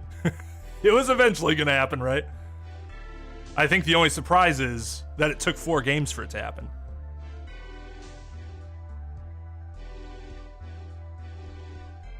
Who would I want to channel me if I were dead? Edgeworth. But if we're talking about mediums, then Mia. Mia had the ability to channel, didn't she? We just never saw her do it.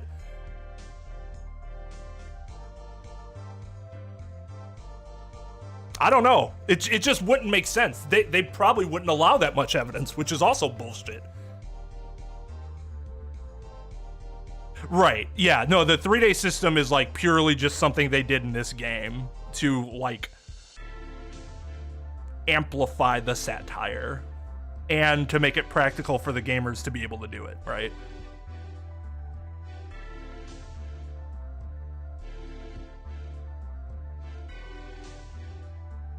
How do I have both Twitch chat and YouTube chat on screen at once?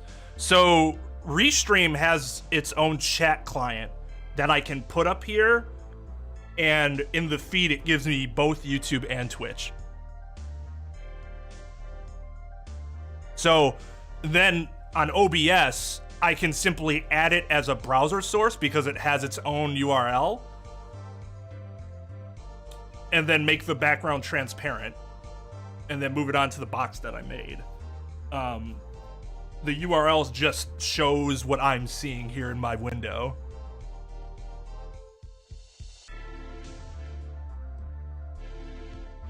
It would get stuff through the system a lot faster, that's for sure. Maybe people just shouldn't suck.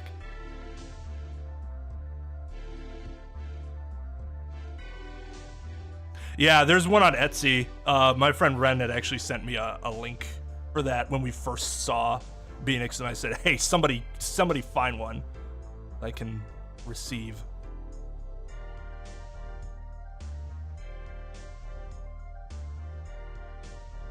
Yeah, but like I'm assuming they're similar to, well, okay. I will say in that particular, you're probably right. There's probably some sort of reconsideration or like opening for new evidence, because that can happen here, right? But one distinction from the DL6 case and say this case is that DL6 happened when the 3-day system wasn't implemented. So they can't really apply that to DL6 retroactively. In terms of like, oh, well, they already had 3 days, so we can't give them any more time. Well, okay, I won't say that they can't. What I will say is that usually in those situations, it wouldn't happen that way.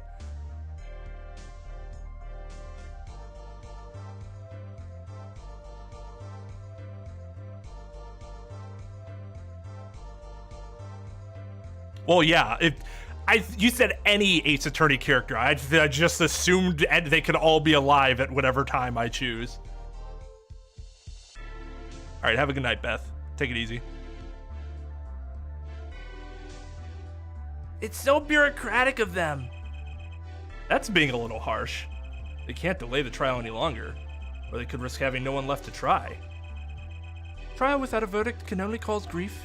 The records of this case and experience tell us this. Apologies to the defendant, but the show must go on. Right, if Vera dies, the trial will be canceled.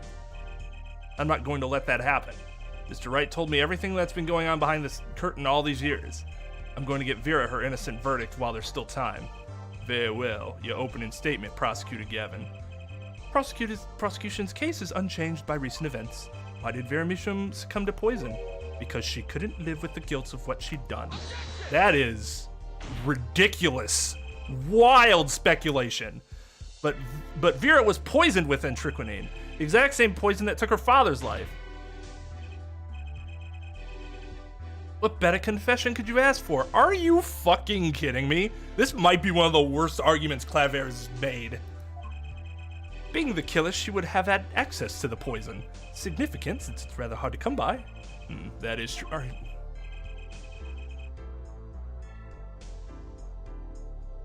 That only works if she was the killer. She's the alleged killer. And the judge is sitting here like, you're right. Yep. She definitely would have had access to it because she killed her father in the first place. Oh. In other words, I see no need for further discussion. We could have had our verdict yesterday. Oh, was that a slight to the judge? Did you just throw some shade at him?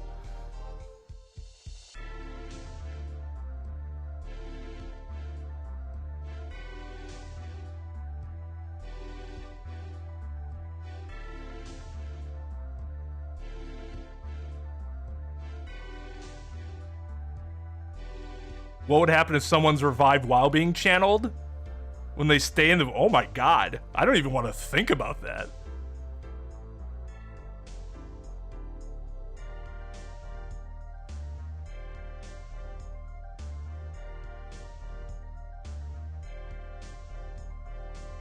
See...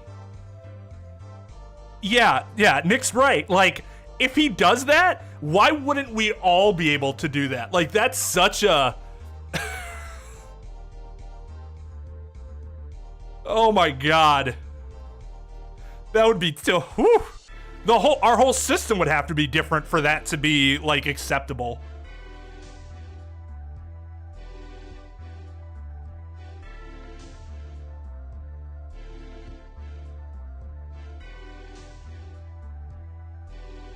Like, even just trying to do that, I wonder if some of the judges I've been in front of would have sanctioned him just for trying to do that. Not even like, just the fact that he even attempted making that argument. $500 to the charity of my choice. It is so ordered.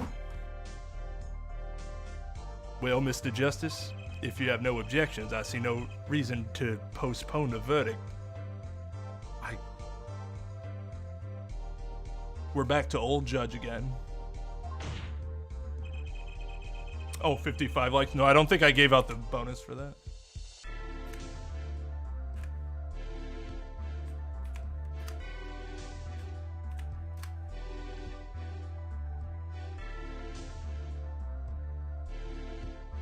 I mean, if I knew that he did that, I would too.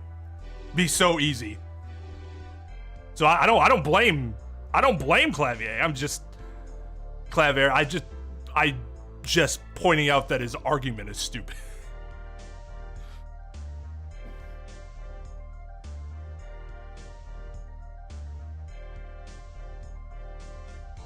No, I don't think he wants his guilty. He just wants his guilty. I think Clavier has shown that he's more interested in the truth than getting a guilty verdict like Edgeworth and Von Karma were. The Von Karmas.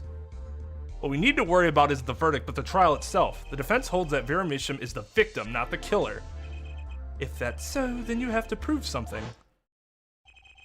She was in court, giving a testimony before us.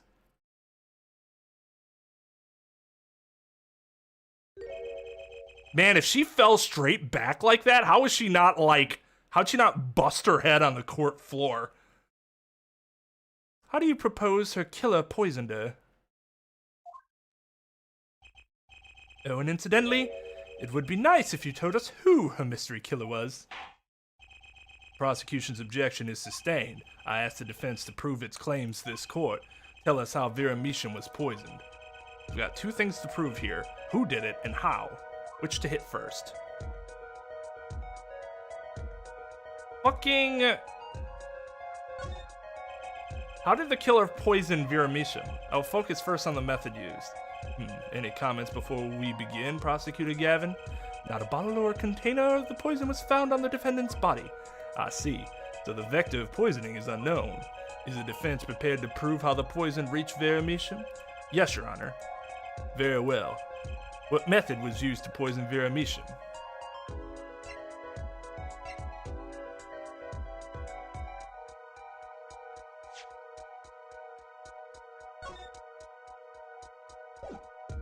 Through the updated autopsy report.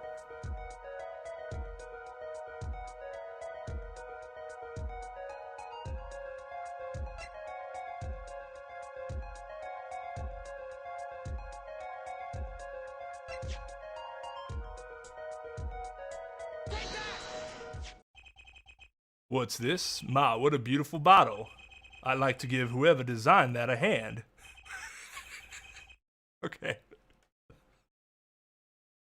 Okay. 5% redeemed.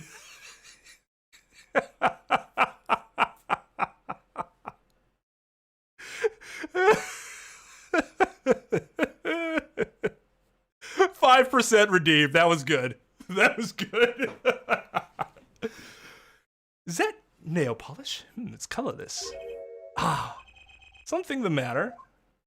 No, nothing. Nothing at all. So the killer put poison in this bottle and made her drink it? As Prosecutor Gavin has told us, this nail polish, it's like paint for nails. Known any women with red nails? My wife has red nails. I see, so she's been painting them all this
Jesus fucking, are you kidding me?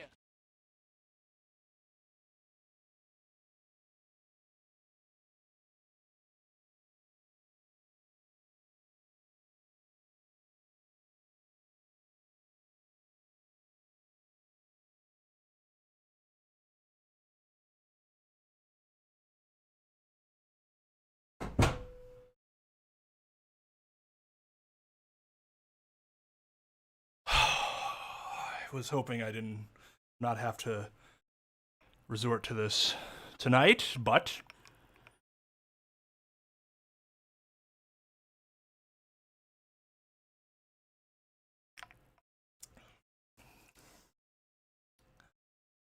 no. So there's at least two things that are unbelievable about this statement. One, that he even has a wife.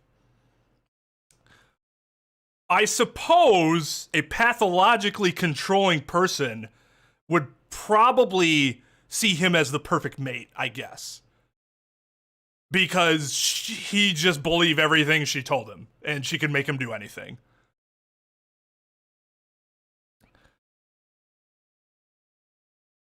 So,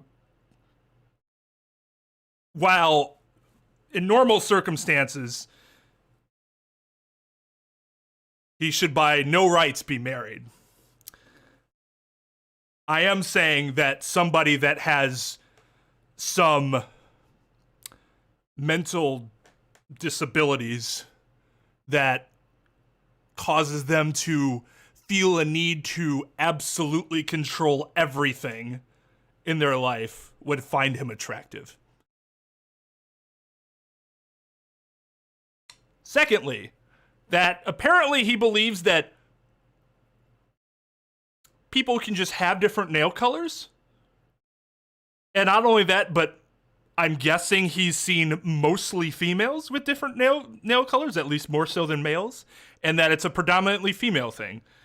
He believes that that is a thing.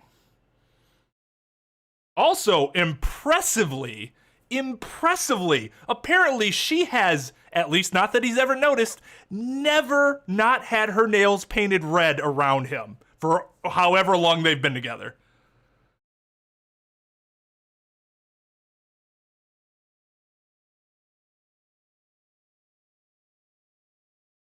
Must have thought they were exceptional human beings if they had multicolored nails.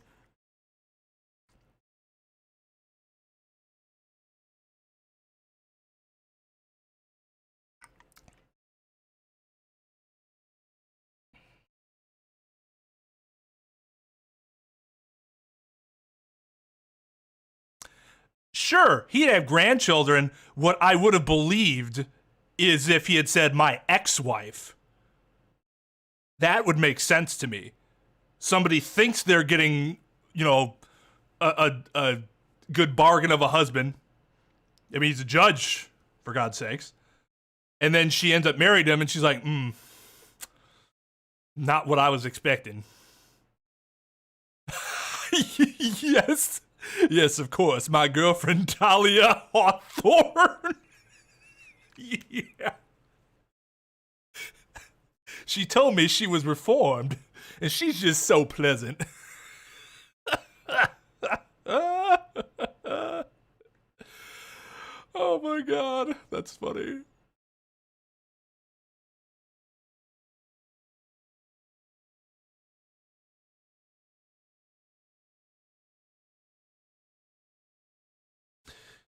At the start of the trial, because I didn't see how it was wrong of Clavier as a prosecutor to make an argument while assuming the defendant is the killer.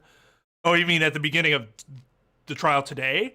So it's not necessarily that he can't try to make that connection, but one big issue, and I would object to it in the way that he was presenting it, is that he made it seem like it was a foregone conclusion.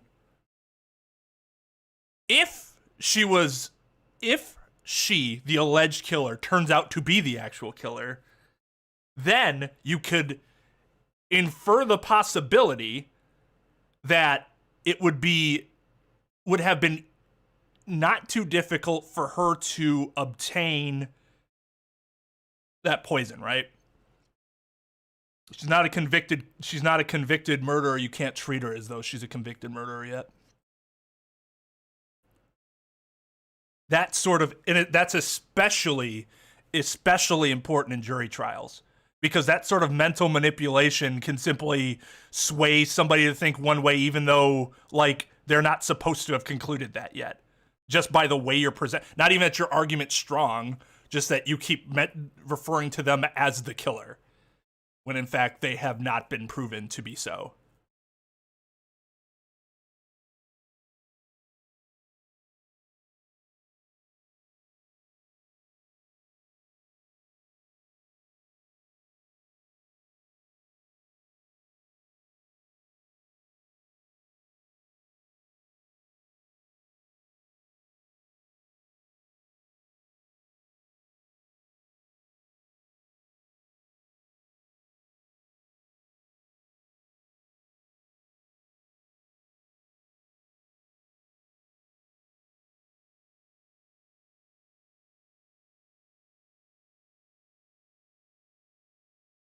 I see why you do that, Nick. I don't think I would call them out in open court, though.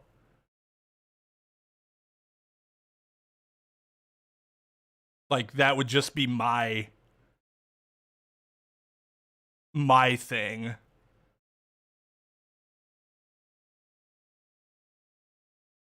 I mean, I guess either way you're being helpful, right? The intent is helpful, at least.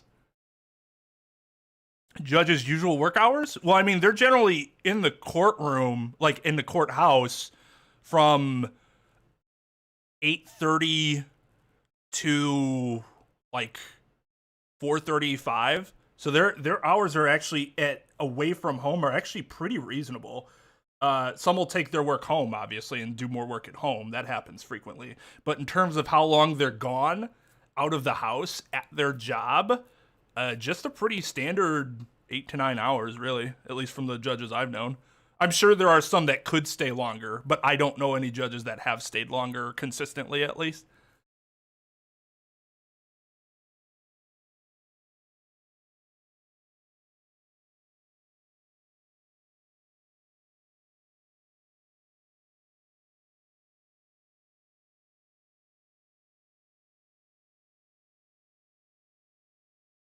Nine to 5. Yeah, it depends on when their day starts. Our days start around 8:30, 8:30, depending on what county you're in.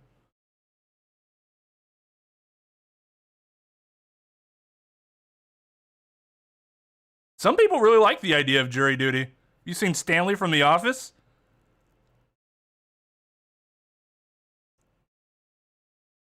I get to stay in an air-conditioned room, having my lunch paid for, judging people. That is the life.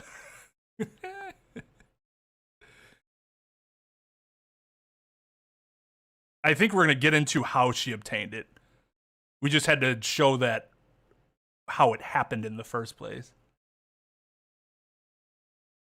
Correct. Because he's using something that hasn't been found to have been fact yet, which makes it speculative. And thus not super strong in terms of an argument. And again, potentially mentally tainting.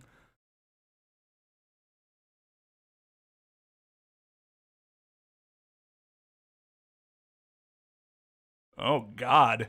That doesn't sound good, Thomas. I'm glad I've never had any issues like that.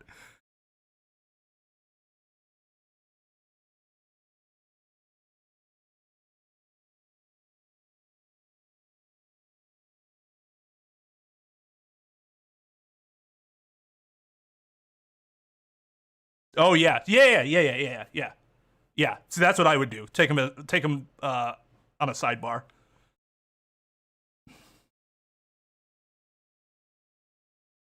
Like, yeah, for sure.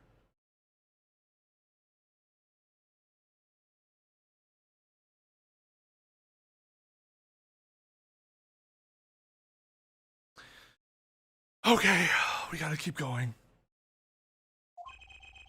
Let's recall yesterday's trial. I'm glad Apollo just decided to let it go. He is a better man than I am. Remember when Vera was testifying to the court?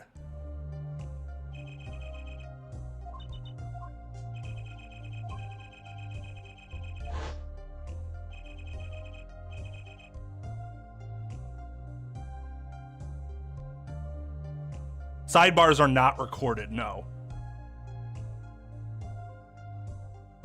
In fact, trials that I've been in where we've had sidebars, what the judges will play white noise over the speaker so that like juries can't even like vaguely hear what we're talking about.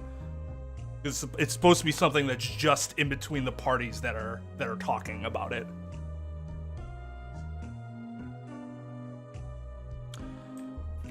I would say that I've had very good and very fair judges for the most part in my life. I have never had who I would call a comic of a judge.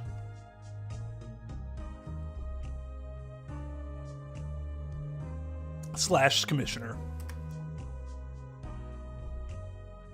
Whenever Vera became nervous, she had a habit of biting her nails. The nails. Ah! Prosecutor Gavin, when the prosecution had Vera examined, did they check her nails? Aye. Bailiff, have them check the defendant's nails at once. Mr. Justice. Yes? Do you know who did this? Do you know who put poison in that nail polish? Yes. That bottle belongs to Vera Measham? Why do you ask? Know someone else who might have had a bottle like this? No, just checking. Mr. Justice, you are about to accuse someone of poisoning that bottle of nail polish. Please dispense with the chatter. You realize the weight of this accusation. Here, let me show you.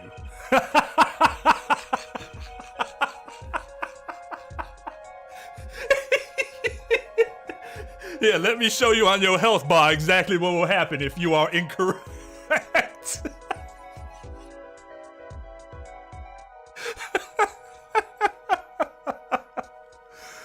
Oh.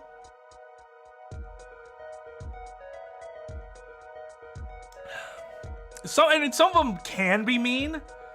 You also have to consider, see, I've seen these same judges be mean before, with the exception of one. There is one that I don't think you could make him angry, and that was impressive. But I've seen all these judges be mean at times. It's just, I've also seen them more than just the once, so I know a vast majority of the time they are not like that. But yeah, every once in a while you might run into somebody that just pisses them off or they had a bad day. Hey, Captain Red.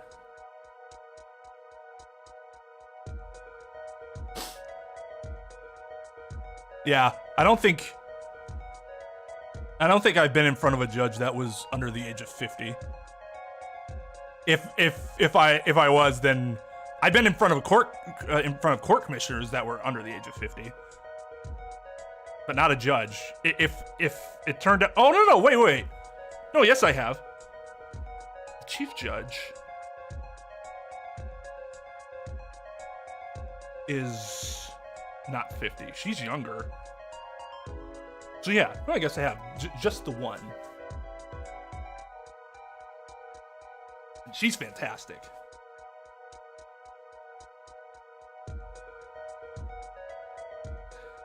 Understood, Your Honor. No problem. I know what I'm doing this time. And let us ask, who poisoned Vera Measham via her nail polish? Wait, not Claver. Kristoff. What's this? Kristoff Gavin. What's your game? My bro? There's no way he could do a thing like that. Oh, you mean except for why he's in jail in the first fucking place? Good lord. No, I don't give him credit for that joke. I give the game credit for that joke. It's not something where he'd know you had a health bar.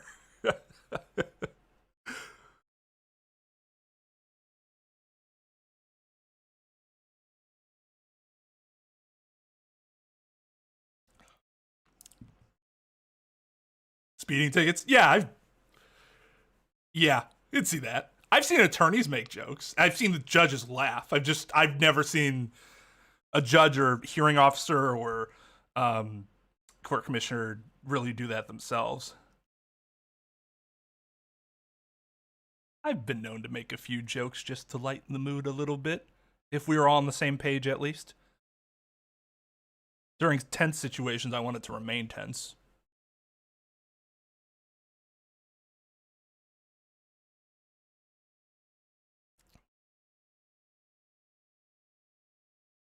Could have looked really great for her age, but that doesn't generally happen. We age horribly.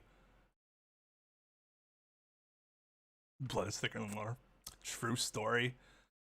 I mean, I don't know if you guys can see, but my hair is graying pretty quickly for a 34-year-old.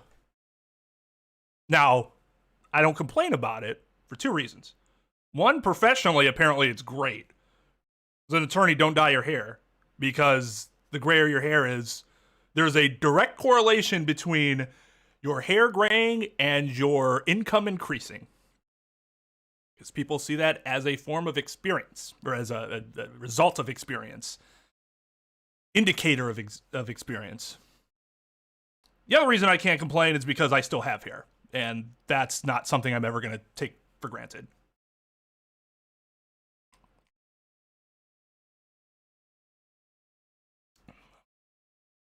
Making some pretty reasonable assumptions about what's going on here. Wait, who? What were you talking about? Are you talking about what Clever was saying earlier in his opening statement?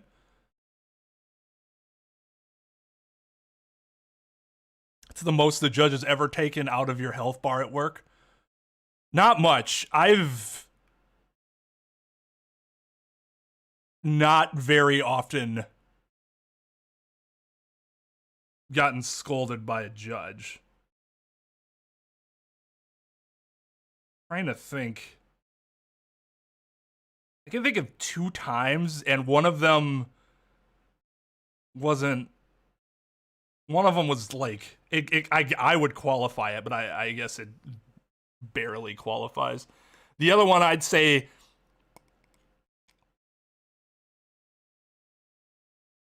is about a good third. I've felt like I've had my health bar taken away, part of my health bar taken away because of things the judges said to my clients before, because as an extension of them, it feels like I get punched in the gut too.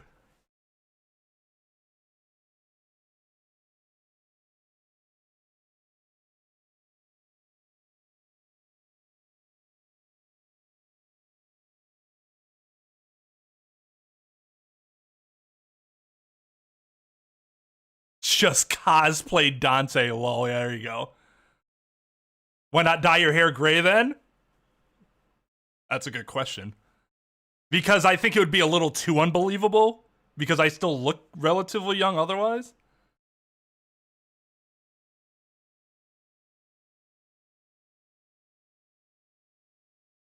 Just poisoning, not murder in general. I mean, sure.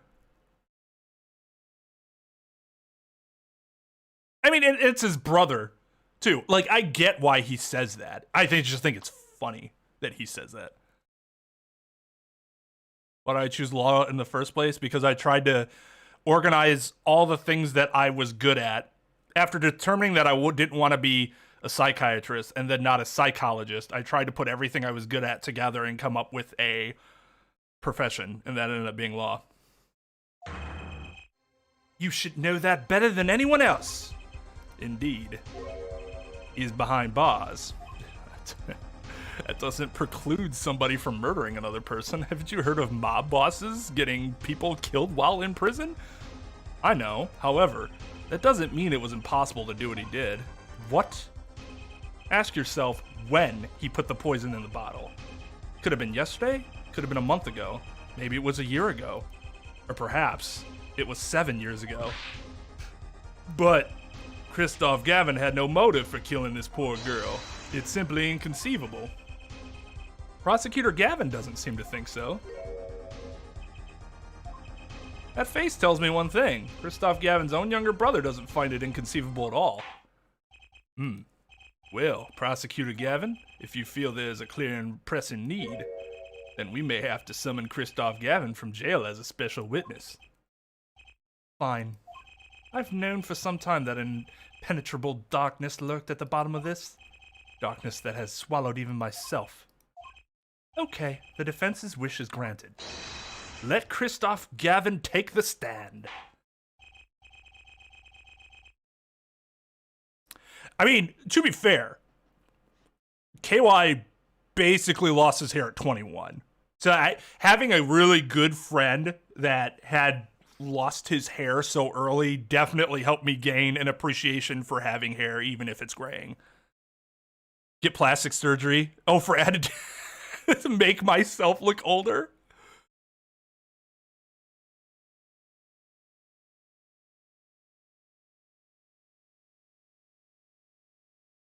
I actually feel really bad. I'm not sure I ever told him this, but I remember getting mad at him once. We were arguing about something. We were in high school. So fucking stupid.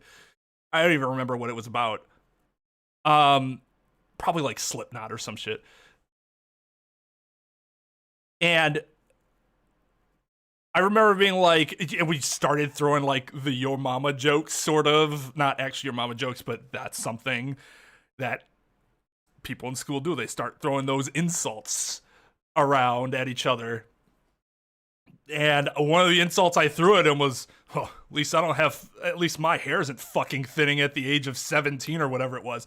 And to be completely honest, I didn't even notice, at least not consciously, that his hair was thinning. I was just saying something dumb. And then it turned out that it actually was thinning. And I'm like, wow, that was a really dickish thing to say. KY is not a lawyer, no.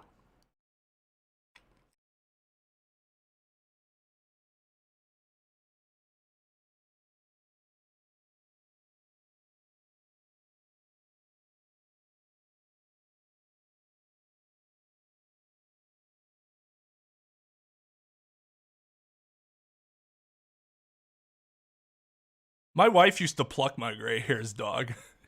It was I guess she said she saw it. It was a neat little game of stress relief. Like in retrospect, you're like, man, she must have been really angry at me. She doesn't do it anymore. So she must be happy with me now, right? No, KY works in HVAC, the HVAC industry, heating and cooling.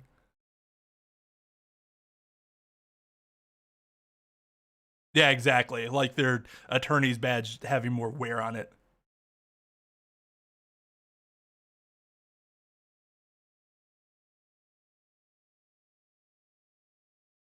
Is the smartest character I've met so far in the like all of these games.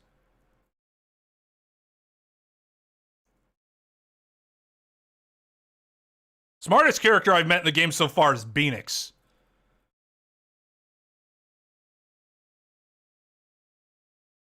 Then probably Edgeworth. Because Edgeworth wins many of his trials if Phoenix doesn't get this like ridiculous help.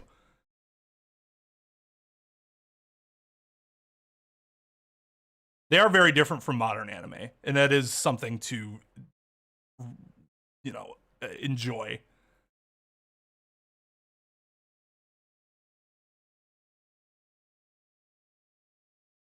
That's nice. Mr. Harrington, could you rephrase your question, please?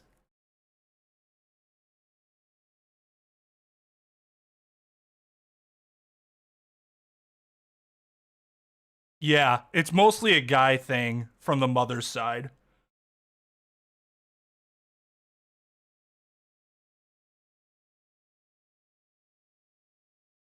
Yeah, it's like Apollo learned how to build up the suspense from Edgeworth.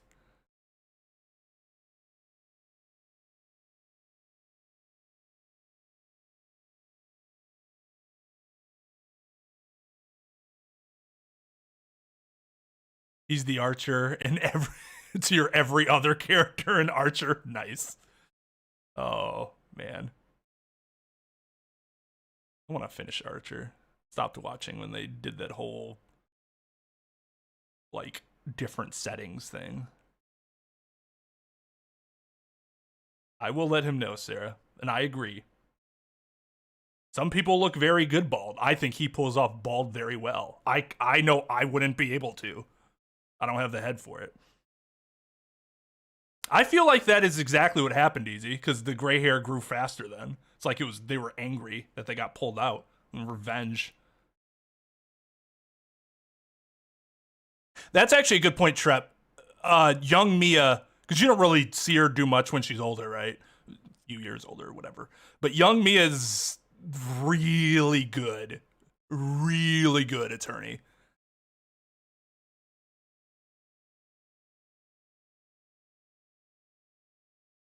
Manfred isn't intelligent, but good lord, did he make some stupid arguments at times. He also made some very good arguments. Just depends.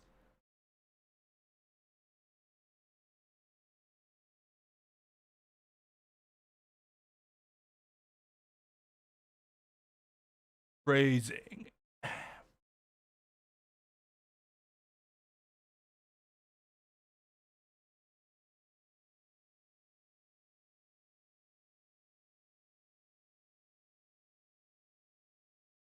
Yeah. Give me a verdict now.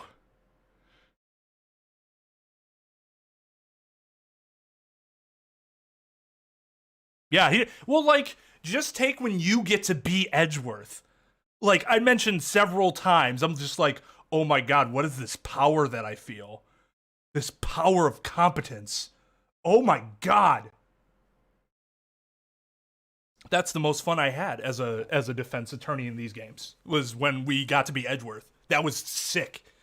He just did it better than Phoenix, even though you're controlling both players or both characters. Francisca's also very good, especially given her age. I did think she was a pretty good prosecutor, unlike Godot, who was awful. Bailiff, begin proceedings to call a special witness. The witness is Kristoff Gavin, currently residing in solitary cell 13 at Central Prison. That's mildly...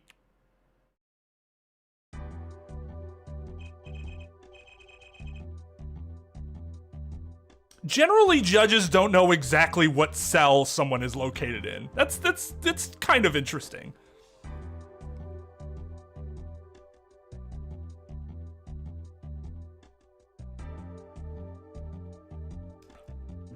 Wasn't part of the reason he was unstoppable, though, because he did dirty things behind the scenes to make it so that he was unstoppable? I take that into account.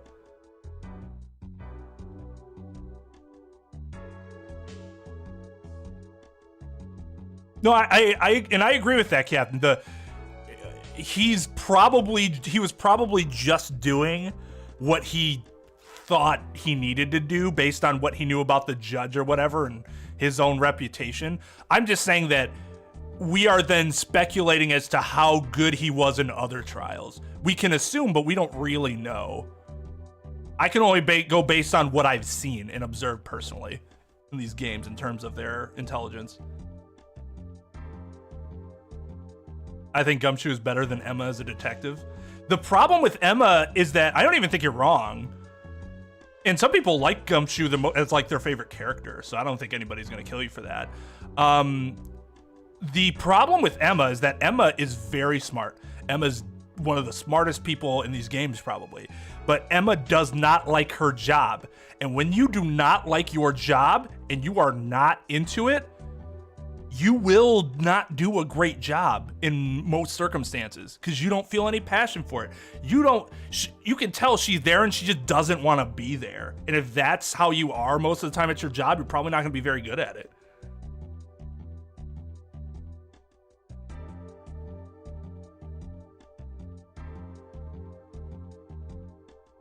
Yeah, see, Nick, you got the cojones, sir. I will not take. I don't like criminal cases in general, and the experiences that the only time I've taken them is when it was people, either clients from other cases where something came up criminal related, or like somebody I knew as a favor. Who's a better prosecutor, Clavier or Franny? In terms of, I don't know, Clavier is really good. And I appreciate that Clavier is closer to what you would see in a real prosecutor as opposed to Francisca. Francisca's more entertaining. And Francisca's made some very good arguments, but I think Clavier is probably a better prosecutor.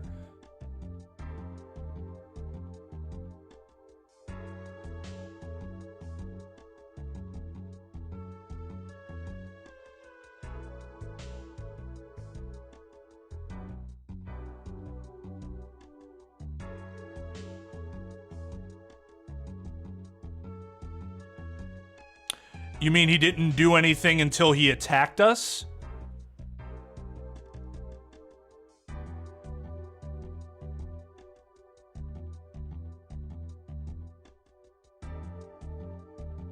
With a stun gun?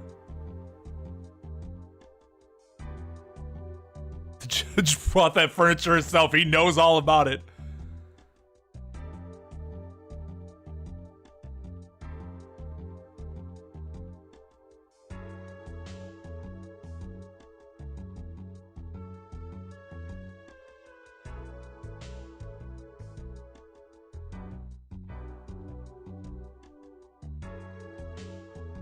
Yeah, I think he'd be much better as just a police officer as opposed to a detective. Ah, Your Honor, how nice to see you again. It's been quite a while, hasn't it? To what do I owe the pleasure of your company? It's not every day I'm summoned from my solitary cell. In fact, it's never. I think you already know, Mr. Kristoff, Gavin. Ah, Mr. Justice, I hear you've been doing quite well for yourself. Ugh. Why do I feel like somehow he's still my boss? Cause you're a fucking wimp. Jesus Christ. Step upper lip, Apollo. You can do it. Does this bottle look familiar? Ariadne nail polish? Why, yes, I use it myself. As did the late defendant, I hear. She's not dead yet. And was there something concerning this bottle you wish to ask me about? I admit I respect her for her taste in nail polish. Her taste, indeed. This nail polish was how Vera Misham was poisoned. A triquinine, was it? You're well informed about the case, Mr. Gavin. Oddly well informed, like suspiciously well informed. Even in solitary, much comes to my desk, and I have nothing to do but read. Especially because I have everything I could ever need in my desk. It's basically like just living at home, except I don't have to cook anything. It's amazing, actually. Well, Claver? Maybe you can explain this? You're being accused again by him. Again. Ah, and? You agree with his accusation, do you? Let's hold a proper trial, shall we? Kristoff, Gavin, your testimony, please. I'd be delighted. The charges against you are quite severe, Mr. Gavin. You are suspected of the poisoning of the defendant, Vera Misham. Please testify on this matter to the court. I was worried that at some point Claver and Kristoff would be in the same room, because I gave them like almost the same voice because they look so damn similar. I don't even think, because Kristoff's the older brother, right? So they're not even twins, but god damn they look the same.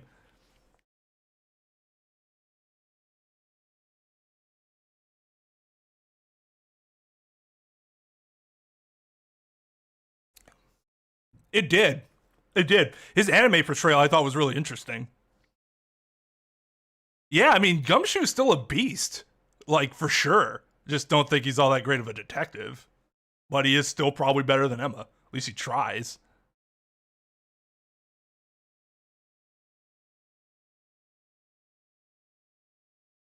Gumshoe, he could work with Mike Meekins. No, he can't, because Meekins isn't a police officer anymore.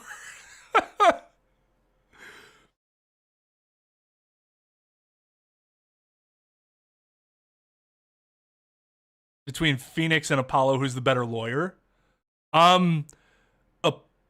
Apollo relies on less outside intervention, but Phoenix gets very good. He finally gets very, very good at the end of the third game.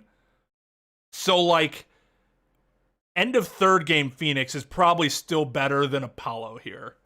But Apollo might be better than everything up until that point. Which, once again, is one of the problems I had with the first three games.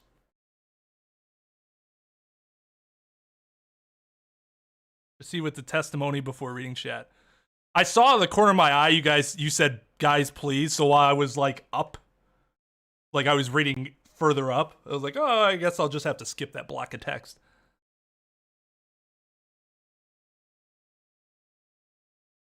Hey, he does. He just doesn't have the glasses. I mean, I wouldn't wear the glasses if I didn't need them. I wouldn't wear these if I didn't need them. Or if I could actually take context without my eyes being super fucking soft about anything touching them. The anime just, everything goes by way too fast. Like, way too fast.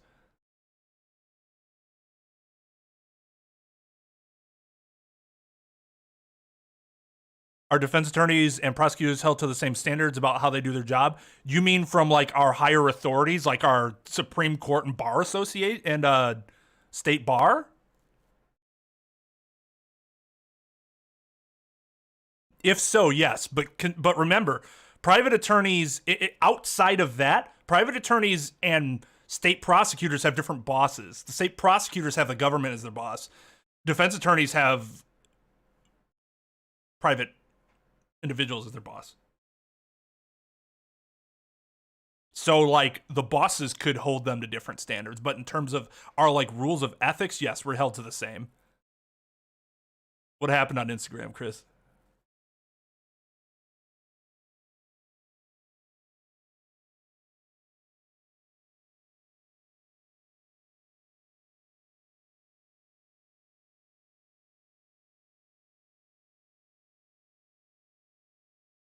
So, I've kind of talked about this before, but I'll just briefly mention it again. One of the things I like about Claver is that he is more like a real prosecutor than the other prosecutors you've seen, at least the ones that are working within their ethical boundaries, in that of their job description, in that prosecutors are meant to find criminals guilty, not innocent people guilty. Too many people, like everyone in this game, is just worried about, oh, I just want to get a guilty verdict. That's not really how it works out in real life, though. At least not nearly as often as it does in this game. Not that it can't happen. It does, just not as often.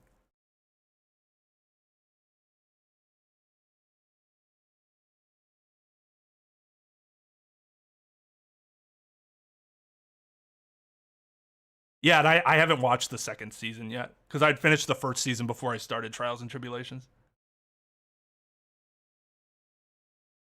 Good, as long as you can tell the difference, because there is a difference, it's just very subtle.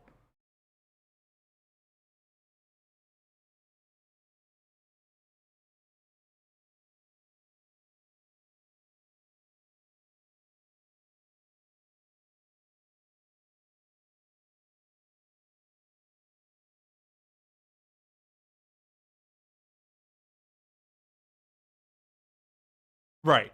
Claver doesn't break the law to get what he wants, like Edgeworth and Francisca, and Francisca to a little lesser of an extent, at least, than Edgeworth and Font Karma and Manfred. Owning the same nail polish does not a murderer make. I have been in solitary confinement for half a year. How could I have poisoned her? Her father died of the same poison, the meaning of which should be clear. Prosecution's case holds she poisoned her father, then attempted to poison herself. Surely you aren't going to suggest I was responsible for poisoning her father too? Well, I'm afraid the defense's claim is sounding rather unlikely. Naturally. For one, I don't even know the Mishams. Isn't that so, Mr. Justice? Very well, Mr. Justice, begin your cross-examination. Accusing Kristoff Gavin, my ex-boss, but I know he poisoned the Mishams. The question is, when could he have done it? Not to mention, why? Difference between a defense attorney and a district attorney? The district attorney are the prosecutors. They work on behalf of the government. Defense attorneys don't. Defense attorneys work on behalf of the defendants.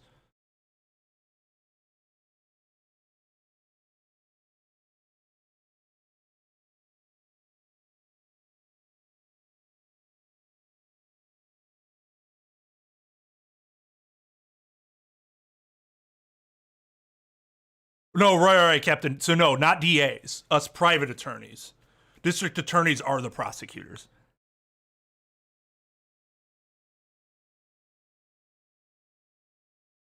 I feel like it's less satisfying to win cases against Clave because of that, though. Yeah, no, and I get that. I do. I have a different perspective of it because he's actually more like attorneys I've worked with in real life. And for me, I appreciate that. Especially, it's not that I don't like the other prosecutors. They're my favorite characters. It's just, it is nice to see something that's someone that's a little more realistic as opposed to the over-the-top whipping or slapping and tasing and, you know, everything else. So I really like Claver, but I also understand why someone who is not an attorney would find him to be much more, like, he's more boring because he's not as villainous, right? The villain you're against is not really a villain. He's honestly just trying to do what he's supposed to do, which is find the truth.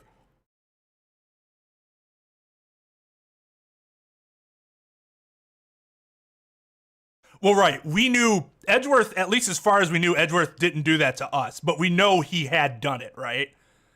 He admitted to doing it. And Franziska she battered many people, so that's how she broke the law, but I don't ever remember her having done anything to involve forged evidence. Maybe some intimidation, but that's it. Can't remember anything else. Oh, defense attorney. Okay. So you meant defense attorneys and DAs. Gotcha.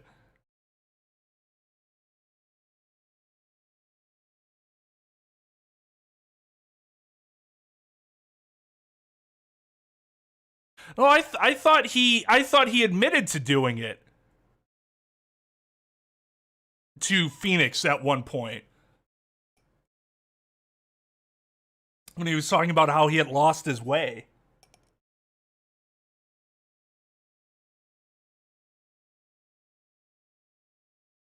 I mean, Hobo Phoenix is the best character in these games now.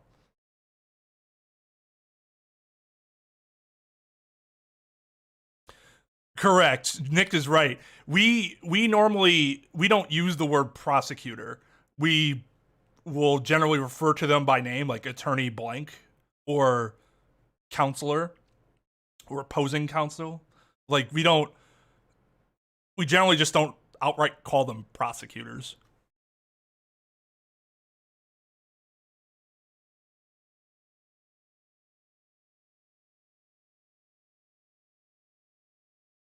Oh, that's a good point too, that he was an accomplice.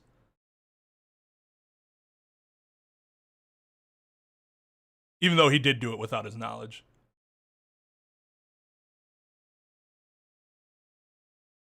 Now, see, I don't want to assume that he forged evidence just because Von Karma was his mentor, but I could have sworn that Edgeworth implied that he had done it before.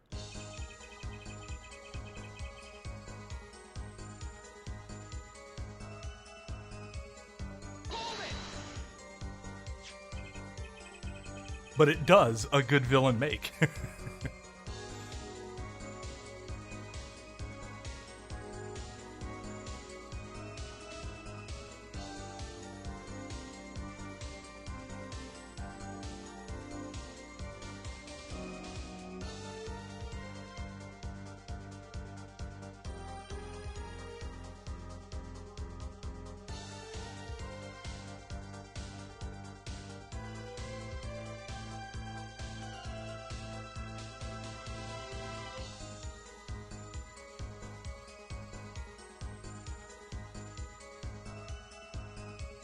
Our judges would normally say Mr. or Mrs.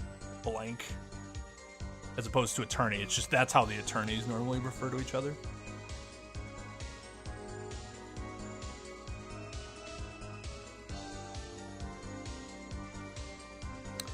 This is Captain and Coke Zero.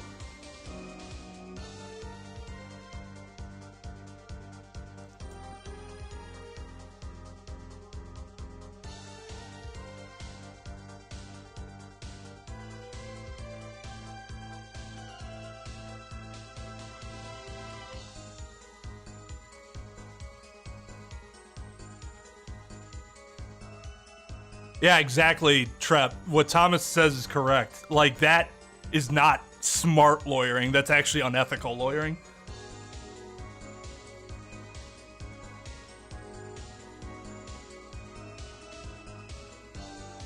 Oh, I agree with that. Like, like Roy said the same thing. Roy's not an attorney, but he sees Claver as a breath of fresh air. It's a nice change. Like, have it be different.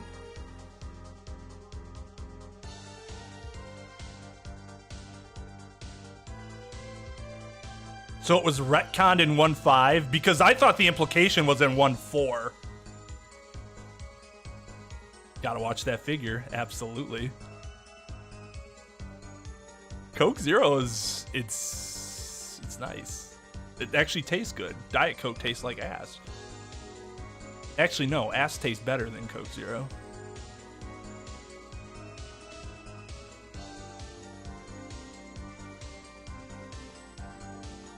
I simp for young Mia, not younger Mia, not Mia you meet later, not Mia you meet earlier. Like 100%. I also sim for Adrian Andrews. Those two. Those two.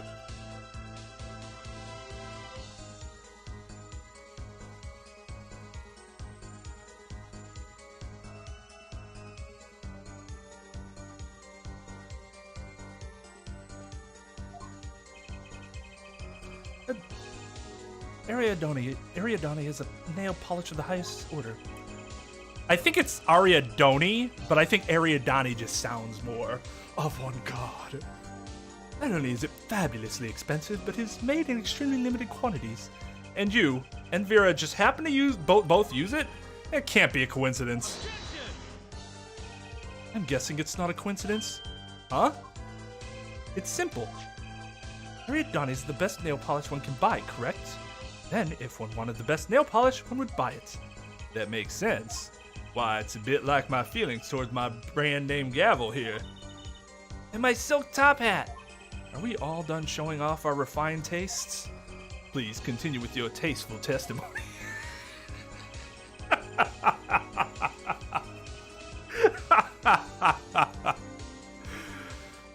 Oh.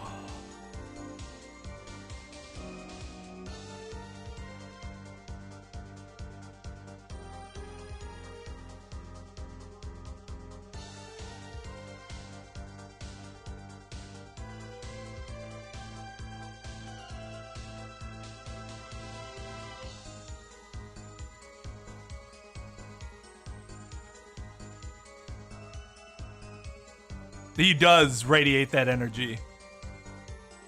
Well, the judge was better in this game. Until what happened about, what, an hour ago?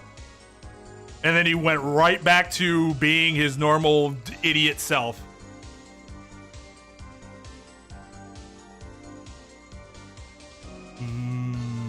Tasty testimony.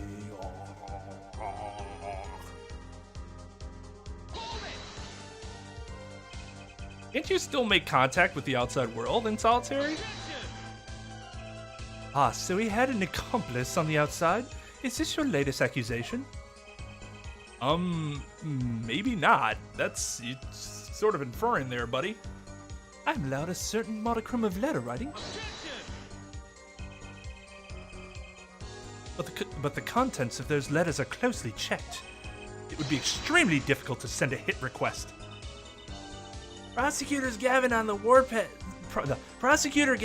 warpath, isn't he? Yeah, you think so too, Trucy? I bet I know why. He must be nervous with Big Brother watching. Then maybe that's a weakness I can turn to my advantage. Are we cool with that? May I continue? Cool.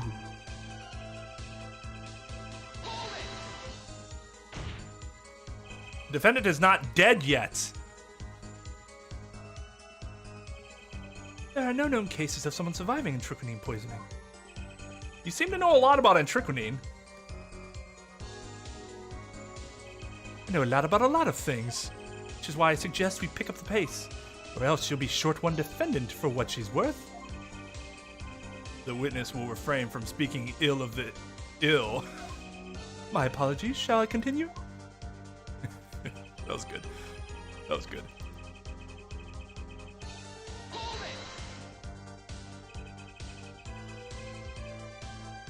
Big Brother is watching. Oh man, Beth posted a really funny meme in our Discord.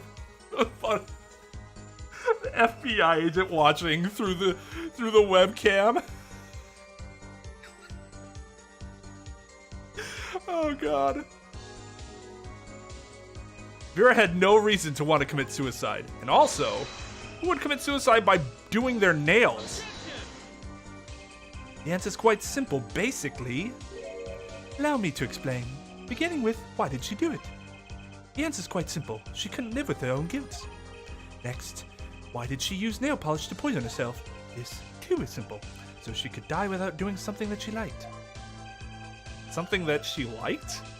Once she saw that the trial wasn't going her way, she knew she would die. And it's not easy to bring poison into a courtroom. Must I explain further? I believe that's clear enough. Crystal clear. Well, I wouldn't do it until a verdict got announced then, just in case. Turns out we pulled a rabbit out of our hat. I mean, we do have a fucking magician over there on the defense side. Wow, the two brothers together is like a two-man wrecking team. They could use a little more teamwork, though.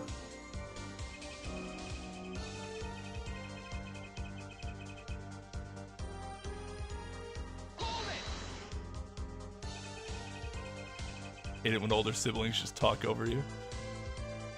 Arguing with my sister is one of the ways I would say it prepared me the most for being, for like the in-court stuff. Because I learned to be very patient. There are still things that'll really set me off. But that's all sports-related stuff.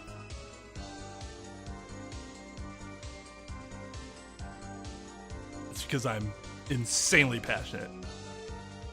Jock bro.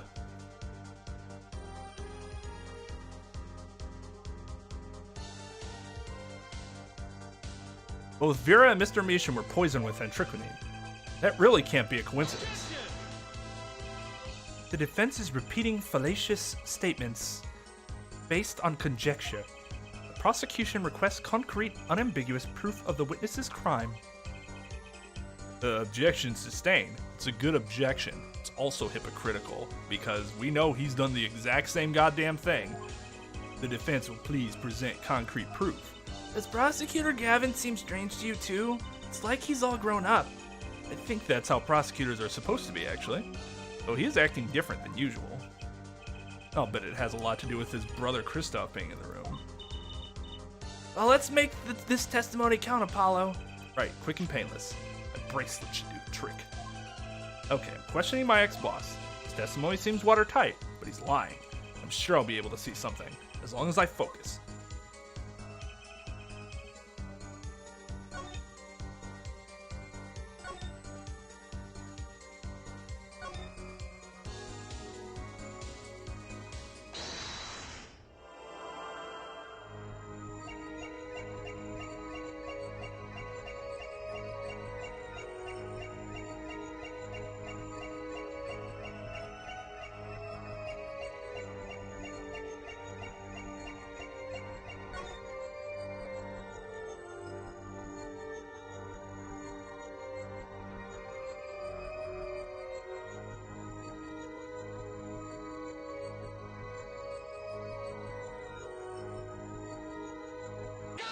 Nope, I didn't mean to do that.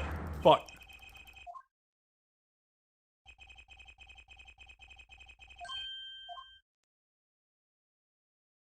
I meant to go back.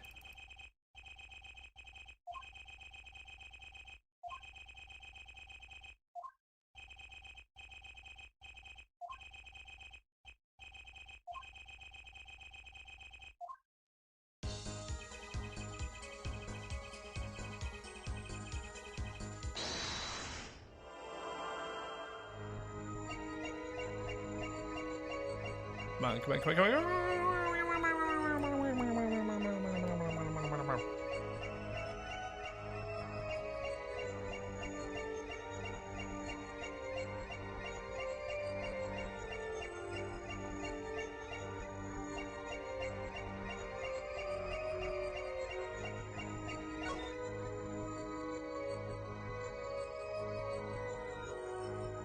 Is this one that I'm gonna have to, like, I won't be able to stop it, and I'm gonna have to, like, do it on the go?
Oh.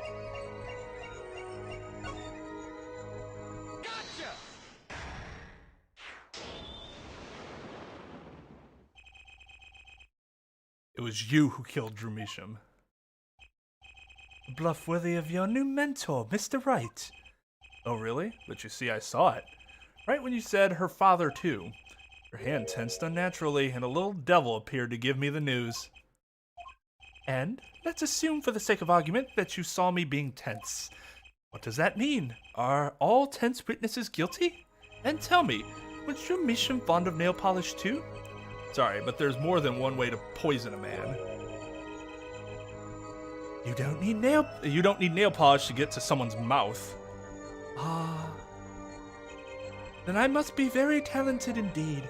You see, Drew Measham was killed on October 6th, while I was already in my solitary confinement cell at Central Prison. If that's not an alibi, then I don't know what is. But you found a way, all the same. And I found it too. This is how you poison Mr. Measham.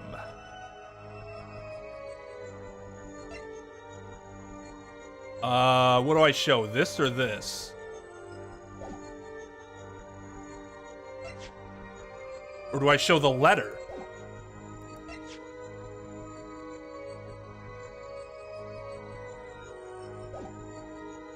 I don't know. I mean, I would think you'd show the stamp. And then the fact that the stamp was on... First you show the stamp, then where he got the stamp, and then show where the stamp went. So in that case, I'd show the stamp first.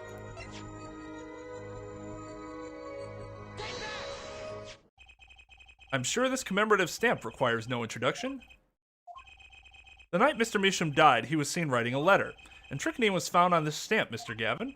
So am I to understand this stamp was the murder weapon? Yes, you are. Oh, and yes, this stamp was found in your prison cell.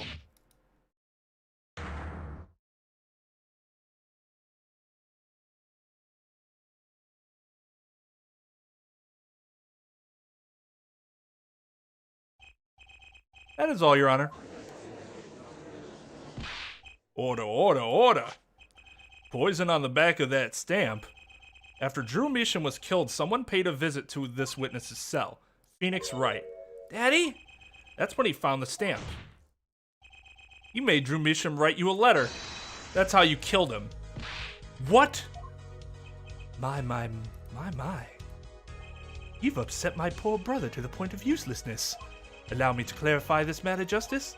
All you need to do is recall witness Spark Brushell's testimony. Well, that's the thing, see? After he put his letter in that envelope, Mr. Measham sat there searching his desk drawer for something. His desk drawer? Yes, a stamp, so-called post stamp. End quote. He was looking for a stamp. Ergo, he had no intention of using this stamp.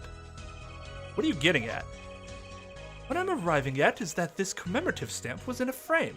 It was mere coincidence that he used it that night? That would seem to be the case. Or perhaps you mean to suggest that I can somehow manipulate coincidence? He does have a point. How would this witness know if the victim was going to use that stamp? Without that, he couldn't have planned the murder. What? Really, Clavier? You should be seeing through these weak-spined bluffs by now. He's right, though. How could anyone have known Mr. Measham would use that stamp that night?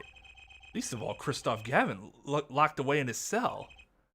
Well, it seems that the defense has run out of things to say. You assume he had something to say in the first place. I believe the defense's bluff has been called. The defense's bluff? I'm not sure I agree with you there, Kristoff. Clever? Honestly, I wanted to believe you, but the defense wasn't trying to get away with a bluff. You were, Kristoff. What are you saying? Prosecutor Gavin? Yeah, forehead? What was your accusation again? Huh? Oh, it was that... This poison stamp killed Drew Measham, yeah? Which my brother responded thusly.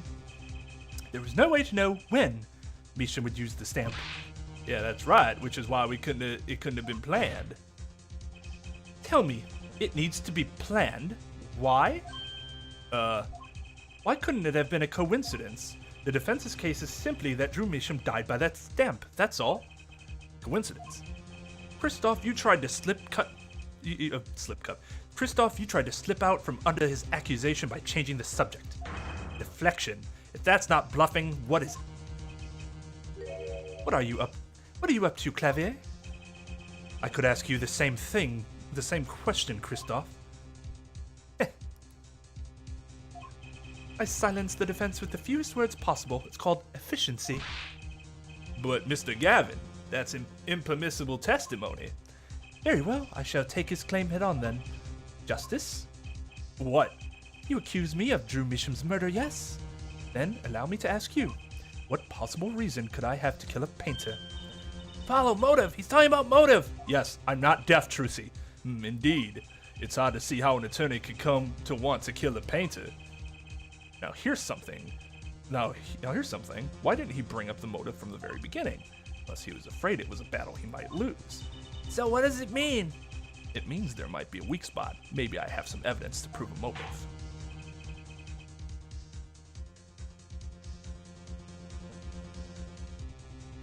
A motive for murder. This is a vital, if not the most vital element in this case. Please consider this when making your statement. I'd say it's about this vital. That's pretty vital.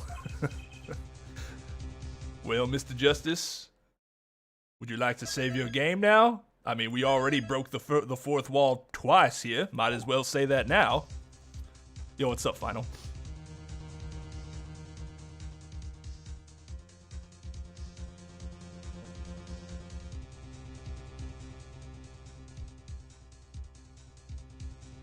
Well, Mr. Justice, I'm growing through with this no matter what. Understood, Your Honor. I like to present evidence. Then let's see what you have for us. What reason did Kristoff Gavin have for wanting to murder Drew Misham? Yeah, let's think about this for a second.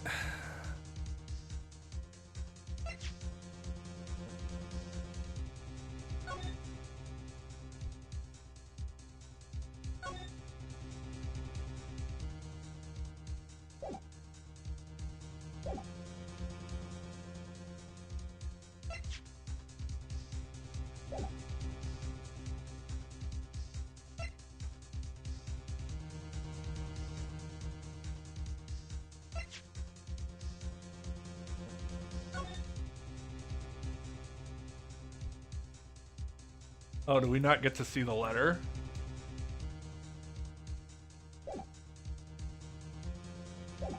Wait.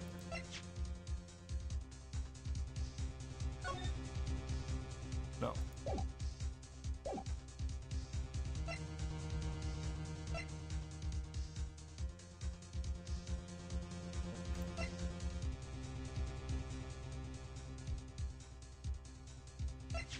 Gotta be this, right?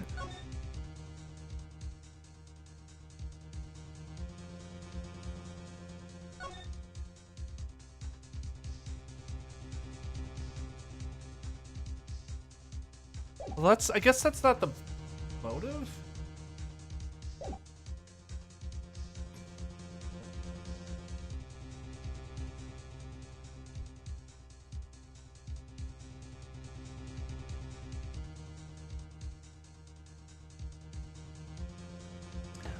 Yeah, Ventus, that's what seems to make the most sense. In terms of motive.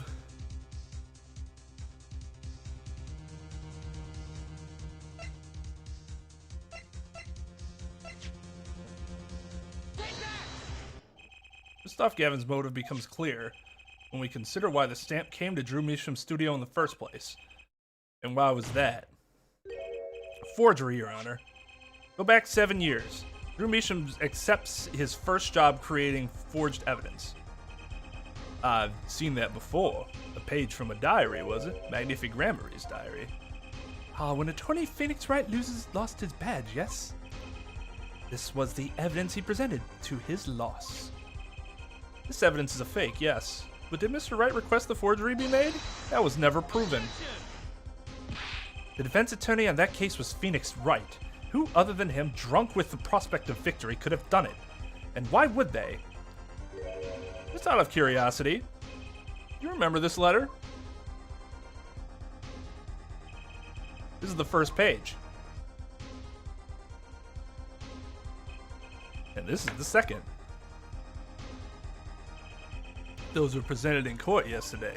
This letter was sent to Drew Measham by the client who requested that forgery. The enclosed stamp was none other than the poison commemorative stamp. Drew Measham drew his last breath just the other day. However, the motive for his murder was already 7 years old. 7 years old? The client who requested this forgery was very cautious. He tried to erase anything and anyone with connections to the forgery to keep them from talking. But he made a mistake.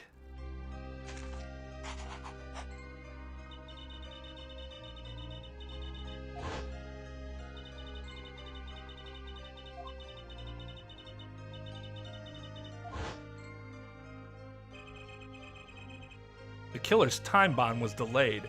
The poison stamp was sealed within a glass frame, where it sat for 7 whole years.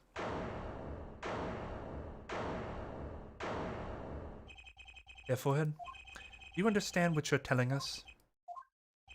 The one who schemed up the forged diary page was the one who poisoned the stamp.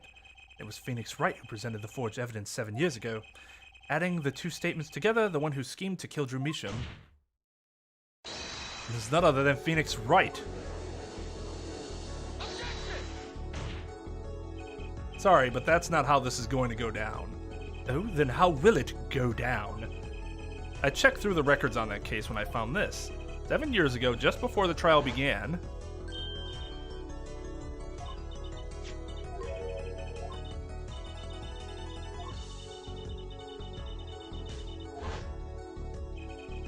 and one more thing.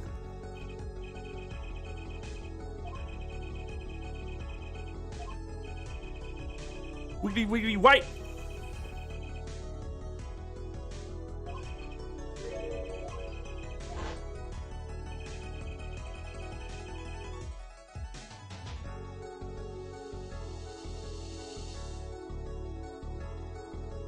Yeah, there's no way Phoenix had the 100K on him. So true. So true.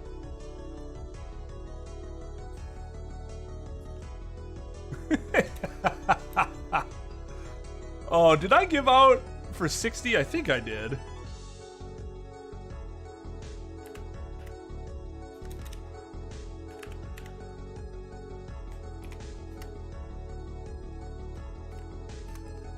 Phoenix Wright was put on the case the day before the trial started. He didn't have time to request a forgery. The day before? Now here's a question. Just who was Shady Enigmar's previous defense attorney? No, this can't all be. But it is all true. There was another man, a defense attorney with a badge on his collar. It was you, Kristoff Gavin. Order, order, order! What is the meaning of this, witness? I mean, defendant, former lawyer. Let me begin by denying this. It's easy enough to look up, Mr. Gavin. Can't object to that. And impossible to prove if you can't. Attorneys are registered with the court the day before the trial begins. In other words, no record remains in the court. How exactly did you intend to prove Phoenix Wright's claim? That would be difficult. I'm afraid this line of inquiry won't yield. Herr Forehead, are you sure you don't have evidence? What's wrong with Prosecutor Gavin? He looks clammy. Evidence. Evidence that shows this man, Kristoff Gavin, requested that forgery 7 years ago. Clavier? Just prove it.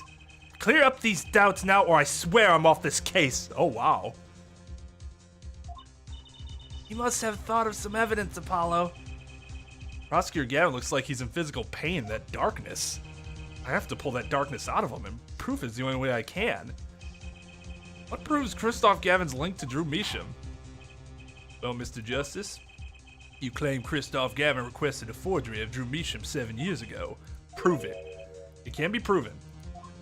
Simply ridiculous. Why even discuss it? This evidence does not... Are you telling the truth, Apollo Justice? I am.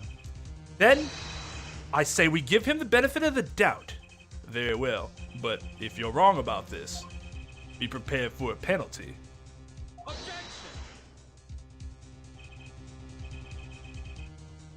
Have we heard his objection before? That was interesting. It's not entirely different from Claver's, but ever so slightly. Your Honor, you do the defense an injustice. Mr. Justice is clearly passionate about his claim. Should the penalty not match his passion? Fuck you! Fuck off. He did have a 1 in the first case.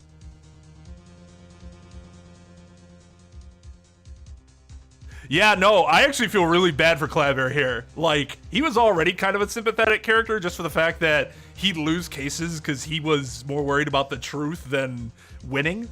And now he's like having to sit here and go after the truth of his brother being a fucking murderer. Yeah, the ultimate pet. I thought that he would have matched the whole bar, but they're giving me 2 chances. Like, we've had it where it was the whole bar before. Should the penalty not match his passion? Haven't given a penalty like that in a long time. Well, Mr. Justice? Fine, Your Honor. All I have to prove is any kind of link. Something that ties Kristoff Gavin to Dromisham.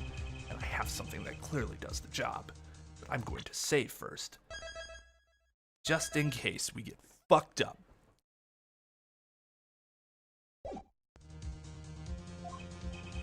Very well, Mr. Justice. Present your evidence. Show us the link between our witness and Dromisham. Okay.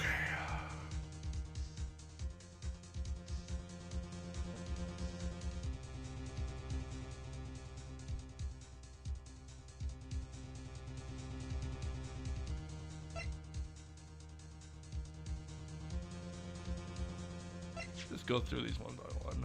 Nail polish.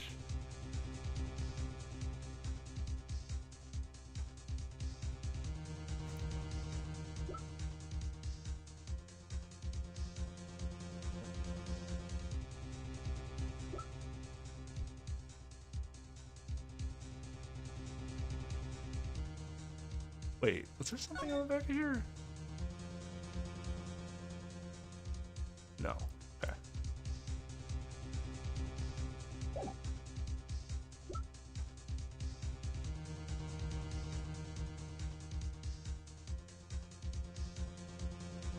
So we know he commissioned it, and we know he has something to do with the Gramaryes.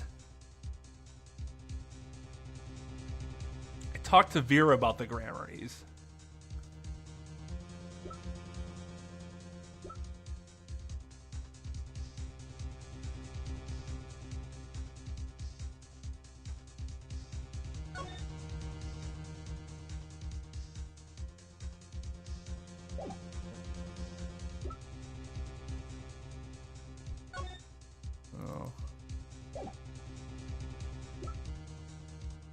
Probably overthinking it, but I just want to make sure I go over everything.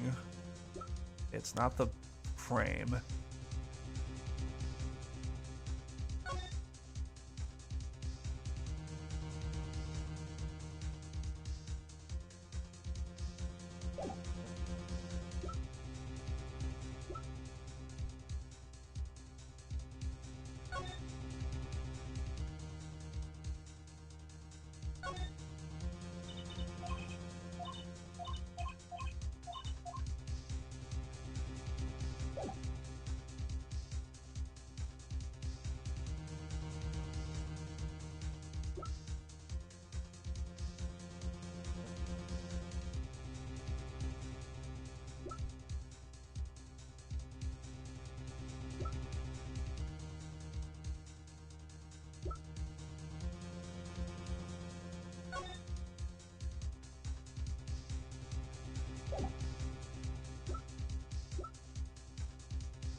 We showed this already.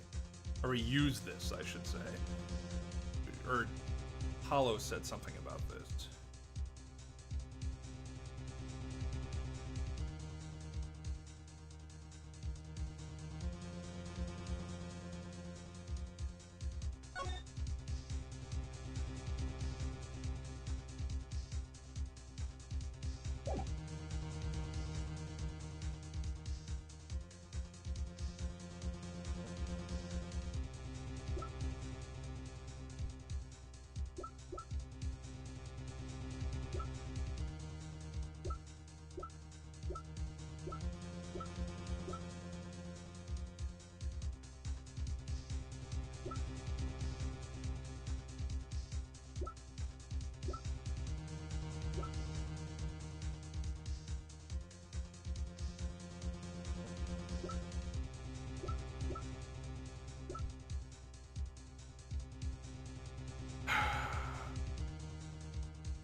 It's odd that we can't see the letter, which leads me to believe that the letter itself doesn't matter, even though it definitely does.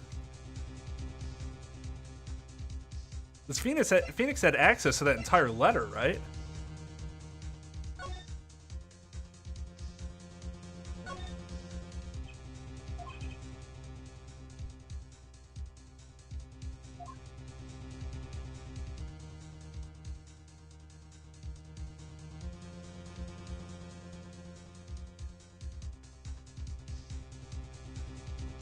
Mission's name.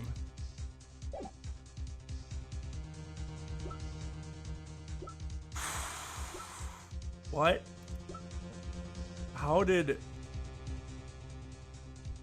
he communicate with Trepomine about what he wanted to do? That is the connection, I'm assuming. The communication about the forgery itself. With this letter does not...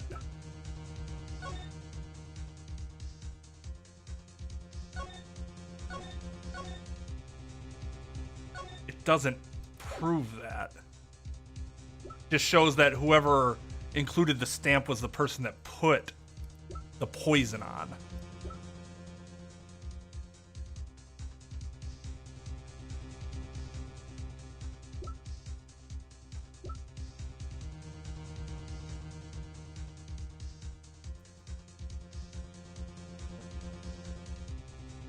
Oh God, muted. Well, we do have 2 chances, so Final, you might be right. Maybe we should just give this a try. It's just weird that we don't have access to the letter itself.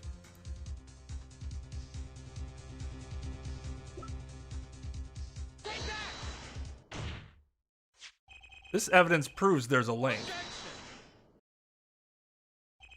That scrap of paper, I'm afraid I can't let you submit that. There's some problem? There is. How could you possibly have that? You couldn't. Hmm? Hey, that's Daddy's handwriting. Mr. Wright's handwriting? What is the meaning of this? Ah, I see now. Yes, of course. What do you mean, of course? I just remembered I had a visitor yesterday. Phoenix Wright came to my cell, except I wasn't there. Phoenix Wright? When I returned, I saw he had something of mine in his possession. Of course, I had no intention of letting him get away with reading my private mail. Mail? You mean this letter was in your cell? No. However, it appears Mr. Wright has yet to be cured of his bad forging habits. Well, if it's a forgery, it's not a very good one. The handwriting's terrible. This is Mr. Wright's reproduction of what was written in the real letter. Reproduction? When Mr. Wright visited Kristoff Gavin's cell, he brought with him a small video camera. What? He recorded his entire conversation with you, Mr. Gavin, and the contents of your personal mail. Regardless, This mockery of a piece of evidence will never be accepted by the court. Evidence based on a video a man with no authority whatsoever claims he took. A man who happens to be an ex-attorney suspected of forgery. Prosecutor Gavin.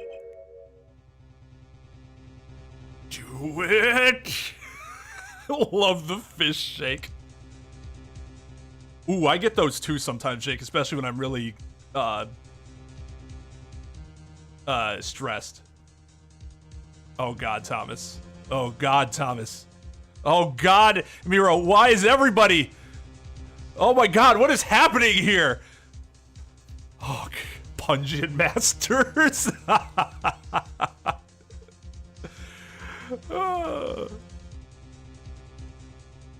Yeah, this is an HD remaster that you can get on mobile. Like, it's obvious that they did a better job with this than they did with the original 3.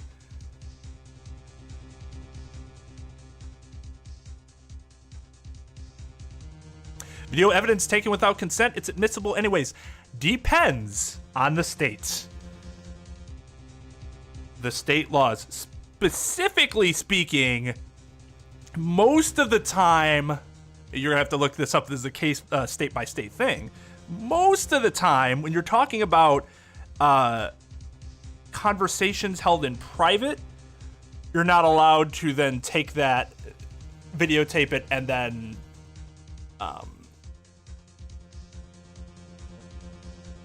use it later. There are certain times, however, where it might be considered admissible. It depends on the circumstances. In this particular circumstance, yeah, there are definitely some admissibility issues here. Wisconsin is also single-party consent. Now, for those that don't know what single-party consent is, it means that only the person who is videotaping has to consent to it being videotaped. If you think that sounds incredibly stupid, I don't disagree with you. I'm just telling you what it is.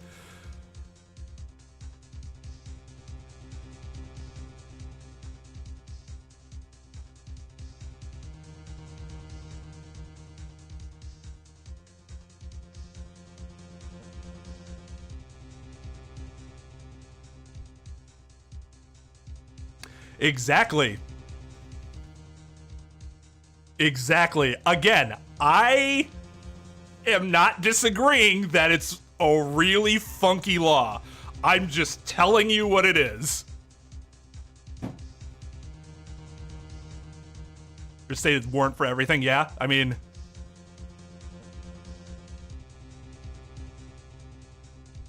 that is what I think most people assume all states have, but it's not the case.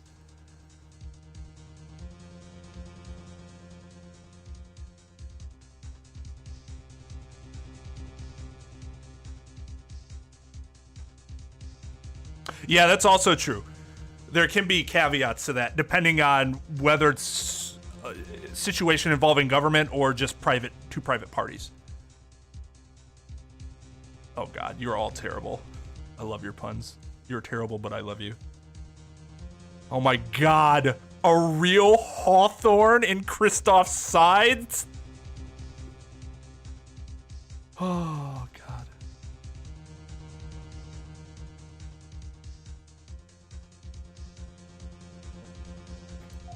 Let's continue, shall we?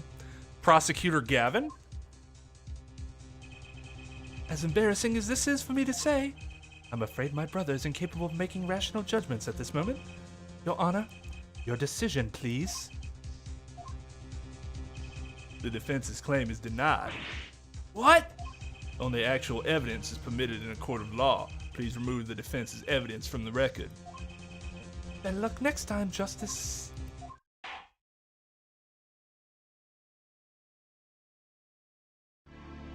Well, we've certainly taken a detour from our cross-examination, but the defense appears to be lacking proof. I'm forced to end the cross-examination of Kristoff Gavin at this point. Yo, what's up, Anthony Yedis?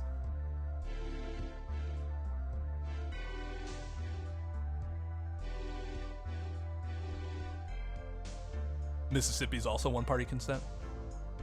I think people would be surprised by the amount of states that are one-party consent. Phones are two-party. Yeah. That's something. That's a good thing to point out too. There could be difference between phone calls and videos. Those could be two different scenarios. So keep that in mind. Again, if you have any question as to what the law is in your jurisdiction, make sure to look it up.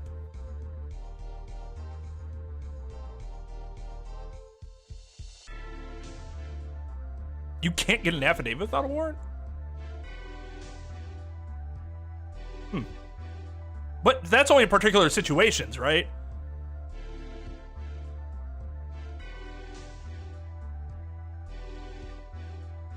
Yeah, I mean, it's not surprising, though, because, like, state laws are supposed to be are supposed to cater to their citizens, and California probably has the most unique set of citizens in the country. So it's not surprising that they also have some of the most unique set of laws. Like, God, right of publicity laws there? Whoo, man. Way different from everywhere else. Apollo, do something. I'm thinking, but without evidence, I don't have anything I can use on him. Very well. This ends the special witness's cross-examination. The show's over, yet the crowd screams for more. Only now do I understand why. Prosecutor Gavin. Frankly, I'm relieved. This has been bothering me for 7 whole years, and I'm tired of the whole youthful angst scene. Nice. Now's our chance. Let's clean out the family closet, eh, Kristoff? Clavier, you're spinning out of control. Calm yourself before you say something you'll regret. Spinning out of whose control? Mine or yours? Take a moment to consider everything you've built. Your reputation as a prosecutor, your fame with the masses. You can lose it all, Clavier. Clavier? Apollo, did you see that? He's trying to press Prosecutor Gavin. Prosecutor Gavin, try to remember what's really important to you. You amuse me, Hair Forehead. I couldn't forget what's really important to me, even if I tried. In fact, I haven't. Not even once. 7 years ago.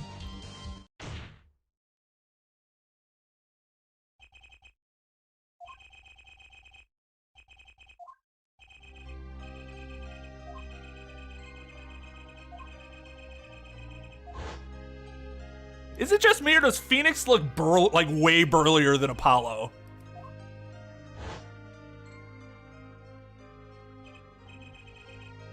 I'm familiar with the trial. I've watched the video several times. Didn't you find anything unnatural about it? Unnatural? Well, you did seem unusually well prepared. I mean, Mr. Wright had only just presented his evidence. And the next moment, you call and drew Misham. It was almost as if... Almost as if what? Funny, it didn't even occur to me to wonder. Now that I do, I see there's only one possible explanation. Almost as if from the very beginning, you knew Mr. Wright was going to present that evidence. Ah, correct. I knew that if I applied the usual pressure, Phoenix Wright would eventually come up with that forged diary page. Don't do this, Clavier. I knew because you told me, Kristoff. What?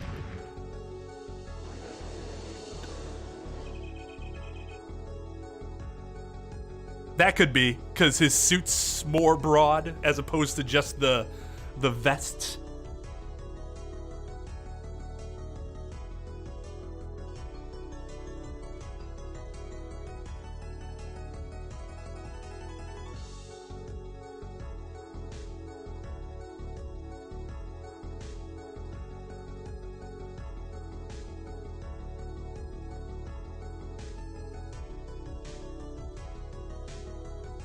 Right.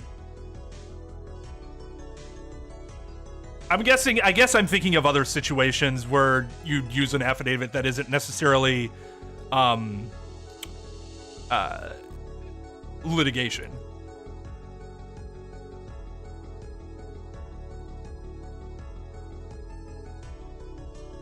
Like, the way Thomas described it makes sense. They have the ability to cross if they need to. Because otherwise, affidavit, you're not really crossing affidavit. The only thing you could really do as the opposing attorney then is try to discredit the witness who is not present.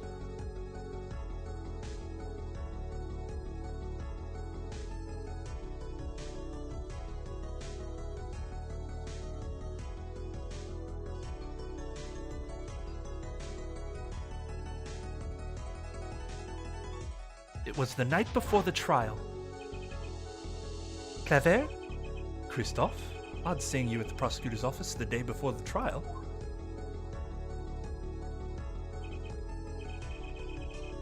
I won't be appearing in the trial, actually. Well, why not? I won't be facing off with you on your first trial, apparently. But in exchange, I brought information. Information? The attorney who will be there in my place tomorrow is not to be trusted. Don't even give him the benefit of your respect. Listen, I want you to call in a special witness. Then, I wondered about it at that time. How did Kristoff know so much? Prosecutor Gavin. Kristoff. We were supposed to face each other in that trial. A fair fight, brother to brother. I deserved that much. You let me borrow the victim's belongings. You showed me all your research on the case. The victim's belongings? Which would have included Magnifi's diary, wouldn't it? Mr. Gavin? My, Clever. You disappoint me. You find trees, yet miss the forest. You're the one missing the forest, Mr. Gavin. Would not give dude the respect of calling him Mr. Gavin anymore. You can't sweep this under the rug, not anymore. Tell me what was going on behind that trial. Why not? I've achieved what I came here to do. I see no harm in a little reminiscing. Apollo. I think we're finally going to shine a light on the black belly of this thing. Drusy, we've done everything we could. I hope it's enough. 7 years ago, the day before the trial, I visited the detention center at the request of my client, Zach Gramarye.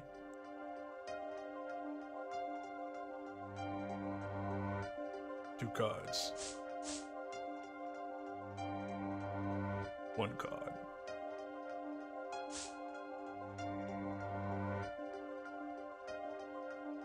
Showdown time.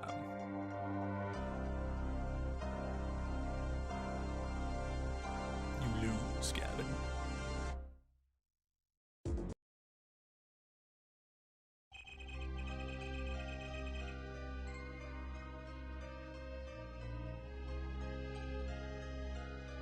Wore sunglasses at night confirmed, yeah, right?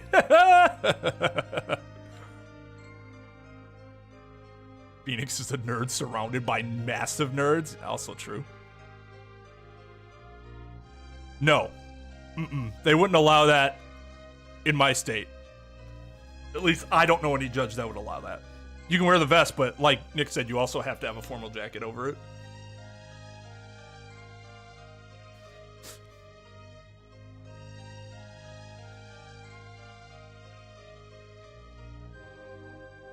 An attorney would be admonished for wearing a leather jacket.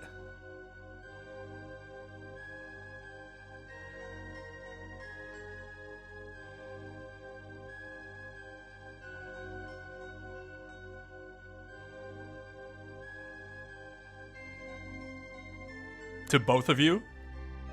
To Thomas's question first, and then your question second.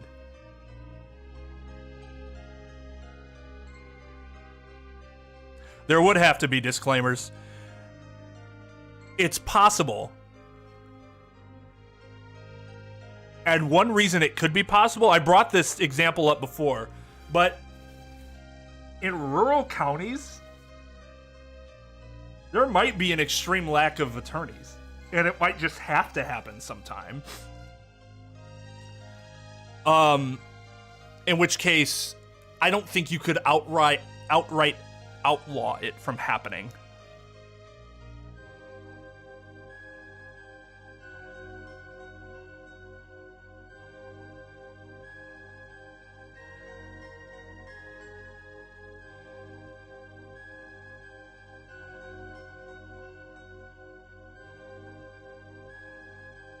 To be honest, I don't know what his reasons were to this day. As far as I could tell, He dismissed me as his representation because I lost in a game of poker.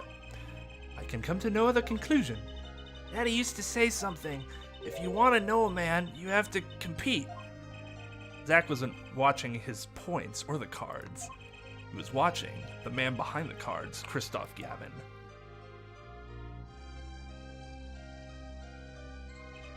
I couldn't believe it. Phoenix Wright? A second-rate attorney who relies on luck and bluffs? See, here we go. Here we go. No! No! How could he even know that? We didn't even bluff that often. It happens sometimes, but not very often. Like, what is up with the disconnect between what actually has happened in court versus what everybody else thinks? I don't get it.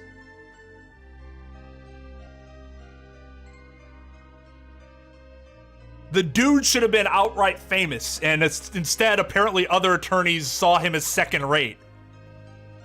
Are you fucking kidding me? Based on what?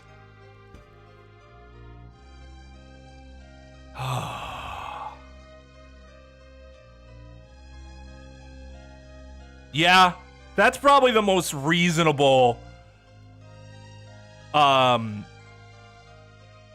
reading of the situation, is that it's pure jealousy. Because he's so much better than everybody else.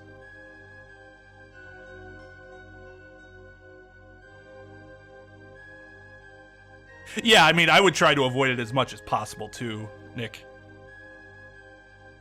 I don't have any close friends that are hubris, yep. I don't have any close attorney friends. I have friends that are attorneys, but not close. They're all canonical.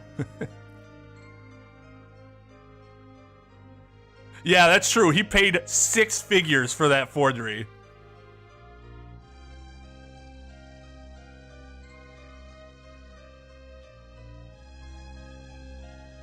But this is the thing. It's not, I mean, he's a legend, but he's still pretty young. He was only on the an attorney for what, 3-4 years? And apparently, he got that much hate already? Like, Jesus Christ, dude. Oh my God.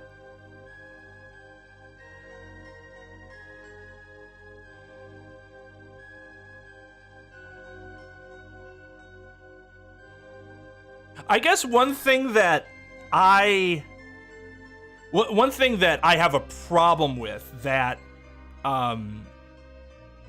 sort of impedes my ability to understand here is that, so yes, it's very obvious that Kristoff is somebody who's very concerned about appearance,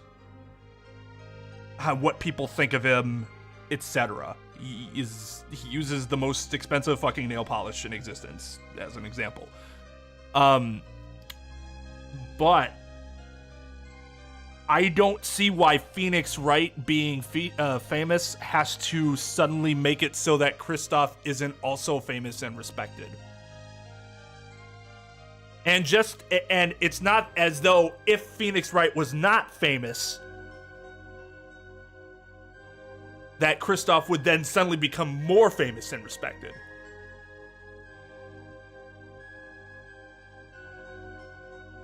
Like, I think there's some flawed assumptions there that are made.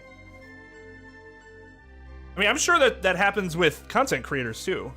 Where it's just like, there's just hate, and they're like, man, they probably subconsciously think to themselves, like, if that person wasn't famous, I'd have other. It's like, no, you wouldn't. Get the fuck out of here. You'd have no idea if that'd be the case. It's just dumb. It's fucking dumb. Well, Jake, that's why I tell people if they smash that like button, they might destroy their mouse or keyboard, so don't do that. Just gently hit it.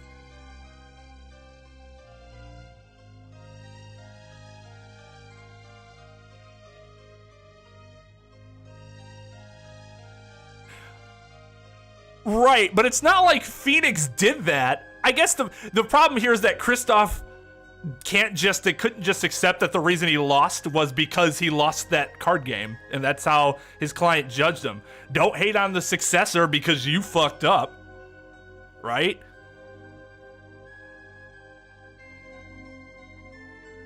You know, if the poker teams were replaced with Uno, the plot would have made much more sense. Yeah.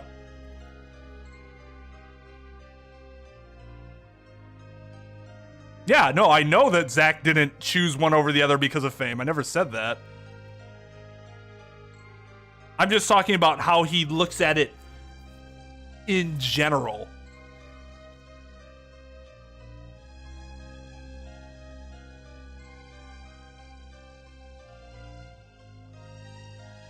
That's just like... I guess I more so want to highlight just how stupid pettiness like this is. It is so unbelievably stupid. For a man who his career is based on understanding and applying logic, he has none here. He has absolutely none, which makes it ironic and tragic. Uno would have been amazing. Amazing. We'd all be like, yep, we've been there, right? We understand completely. He dismissed me and went with that pitiful excuse of for a man? He deserved to die for that error alone. Hold it! So the one who requested that forgery was... Oh, I'm not admitting anything. My point is, these two men shamed me and I could not forgive that. Phoenix Wright and Zach Gramarye both deserved what they got. So you asked Mr. Measham to forge that evidence, so you could win. But then, when you were dismissed as Zach Gramarye's attorney, you used your forged evidence as a trap. You fed me information about the forgery you made. Then you gave your dirty evidence to him. You're free to imagine what you will. Wait, hold on. Somebody clarify for me. Was Apollo just arguing that he was going to use that forged evidence anyways? And then he got, because he... Which would even defeat his whole pridefulness even worse, because you're going to use forged evidence, then who are you? Second-rate attorney. Yes. Is that what Apollo was saying? Is that the forgery was made without consideration for Phoenix Wright, but then he still decided to pass it along? Okay. All right. That's just what I want to know. So Kristoff's even... How could he have hired this person that does not forge evidence versus me who would? Like, okay. I guess I'm beating a dead horse. My point is that all I had imagined came to pass. Everything went perfectly.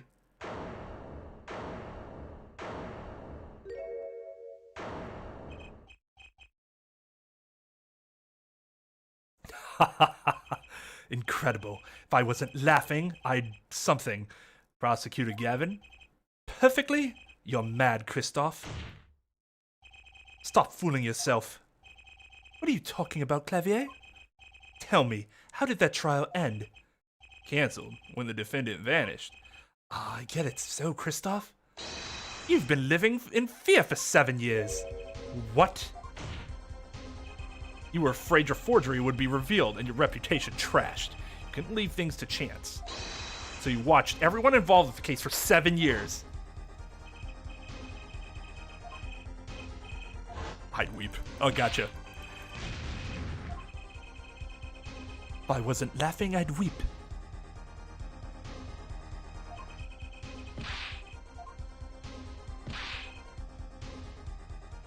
I guess at least he didn't spend $100K just to ruin Phoenix? Maybe?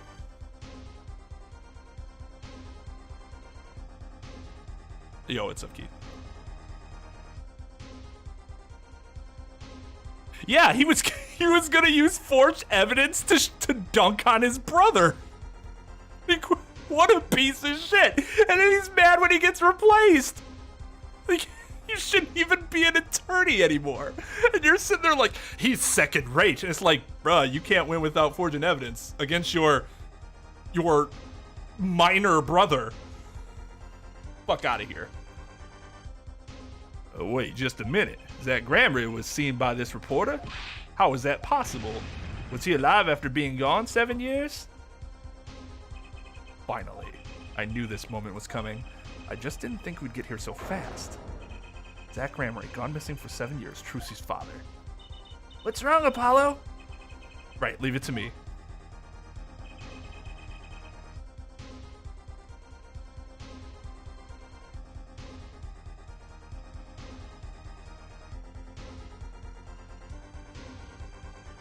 Well, yeah, because Phoenix hadn't used forgery, so he couldn't say anything about that.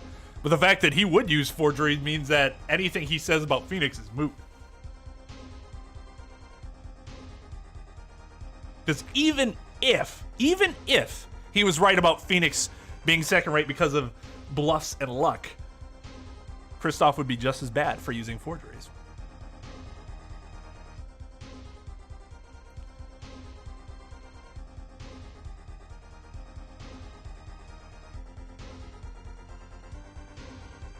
It's just weird. It is just kind of weird though that he was driven to do it to dunk on his 17-year-old brother. Wait, was he 17-year-old? No, that's what we were talking about, Rode. I think we were saying that Apollo was implying that he had the evidence forged before he got was relieved of his representation. He was going to use it anyways.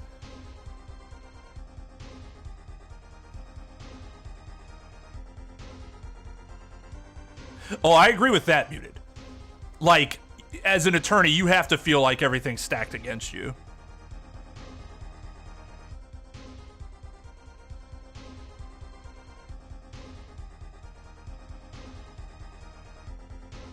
Allow me to refresh the court's memory. 6 months ago, Kristoff Gavin was charged with murdering a mysterious traveler. I remember him quite well. Shady Smith, was it? Poisoned in a Chinese restaurant. Tragic. The details don't really matter right now. What matters is that traveler was Zach Gramarye.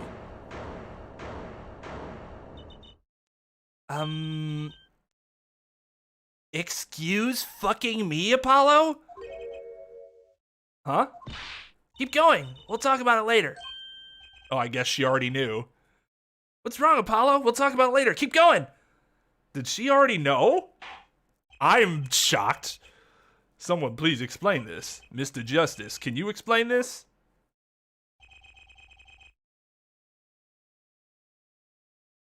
It all started 7 years ago. The great magician Magnifique Gramarye's death started it. Magnifique Gramarye's death and his student, Zach Gramarye, the suspect, whoever defended Zach in court successfully, would be famous beyond belief.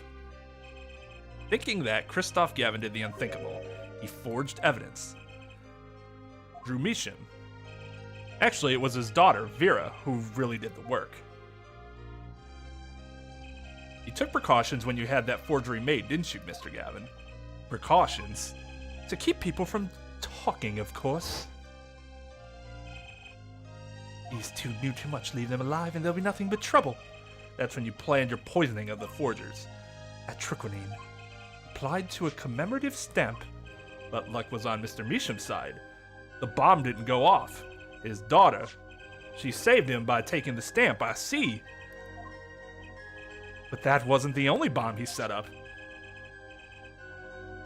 The Ariadne, how did I pronounce it for her? The Ariadne, that's how I pronounced it. The Ariadne nail polish, of course. You noticed something when you requested that forgery. When Vera Measham is nervous, she has a bad habit. A tendency to bite her nails. Ah, that nail polish was her good luck charm. She was almost kidnapped once. Oh, yeah. Instead, she's made well, you can see for yourself. She refuses to leave the house. All your base are belong to us.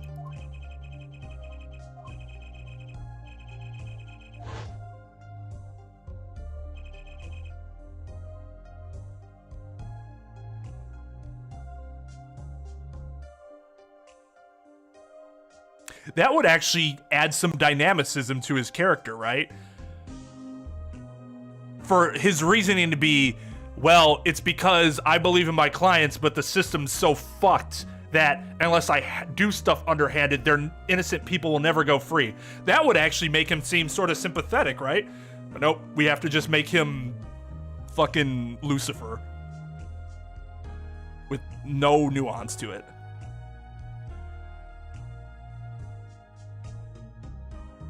Points out incorrect detail.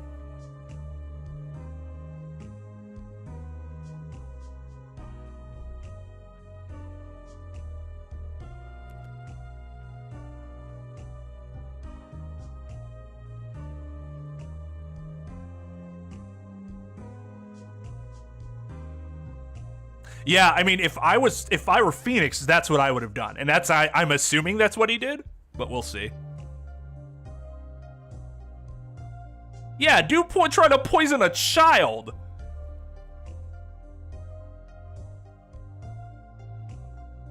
By preying on her habits.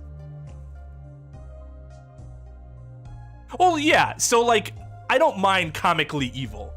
I don't. That's one reason I like Manfred. He is comically evil.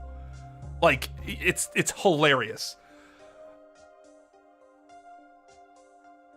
But Kristoff, and it's not that I don't like Kristoff as a villain, I do. He is a good villain. It's just he's not as fun as Von Karma was. Not only that, you don't get as much of Kristoff as you do of Manfred.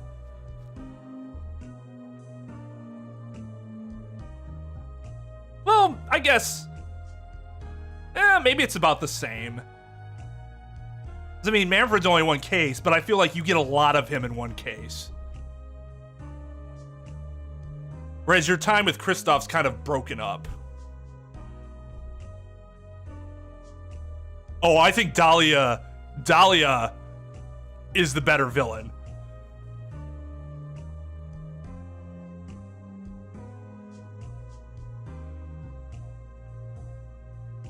No, and I don't dislike Kristoff either, but I do think it would have made his character more interesting in terms of a depth level. I don't think Manfred's a particularly deep character. You could have done things to do the same thing with his character. I can still like characters even if they're kind of one-trick ponies, as long as they can do that one trick very well.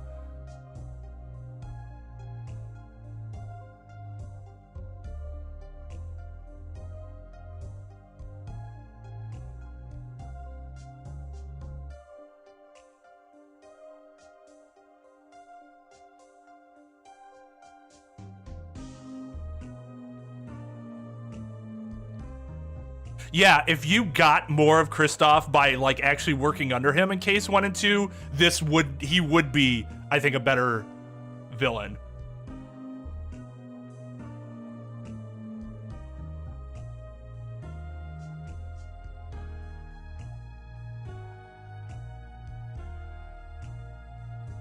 It was his insurance. Insurance. As long as she lived quietly at home, there was no danger to her. But what if she had to go outside? If she ran into any trouble, she'd become nervous. The nail polish would do the rest. His time bomb sat there for 7 years, and then they went off almost simultaneously.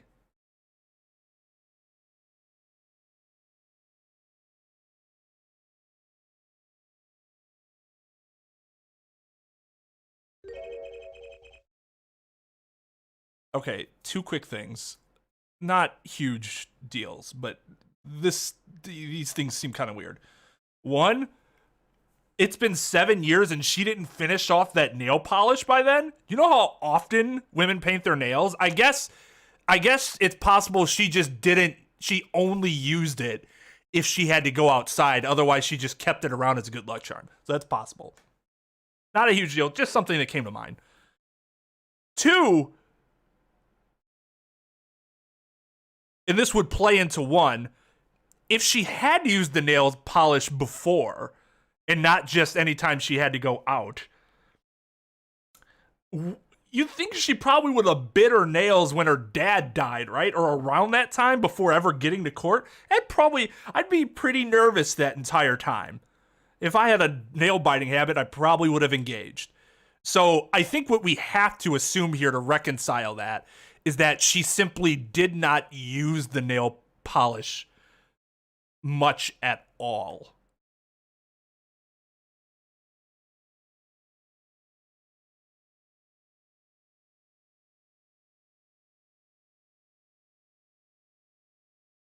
Yeah, and that makes sense. If she's calling it a good luck charm, then I could understand using it as little as possible because you want to, you know, drag it out as long as you possibly would need to. But if she used it as a good luck charm, like literally when I apply it, it's a good luck charm, that would imply that she had no reason to worry about luck for... But yeah, no, like I said, not those are just some things that I thought about. But if you assume that she just wouldn't use it unless she went outside, because that's when she would actually apply it. Because remember, I guess when I thought about what she said, I didn't think of her applying the nail polish because she actually had the bottle with her outside, right? So, like, I thought she actually just physically took it with her everywhere. But it also could make sense that she didn't apply it unless she went outside, too. If you're finished, may I return to my cell now? I'm not accustomed to standing for such long periods of time. Mr. Gavin, have you heard a single thing we've said? Oh, I listened quite closely to your little tale. Quite an entertaining piece of fiction. What? Clavier, surely you understand? We're back to the evidence. The lacking evidence. Nothing proves the link between him and the antiquity that took Drew Misham's life. What about the restaurant? You killed Zach Gramarye to keep him from talking. I killed no man of that name. Read over the report again if you like. The victim was a traveler by the name of Shady Smith, about whom we know little else. You can't seriously think I knew he was that particular fugitive? Okay, then why did you kill him? Yeah, exactly. Now we're not worried about motive?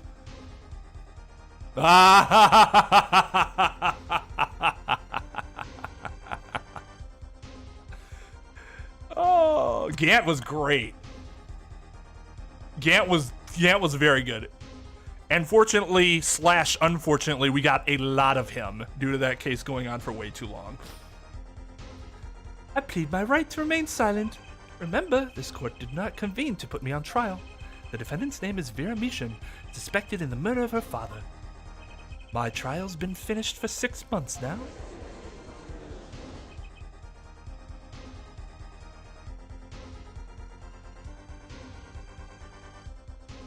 Yeah, he was. I mean, yeah, I think you have to, because it's a reasonable explanation. And given the game, some of the logic the game runs through sometimes, the fact that there's a reasonable explanation, I'm willing to give it the benefit of the doubt.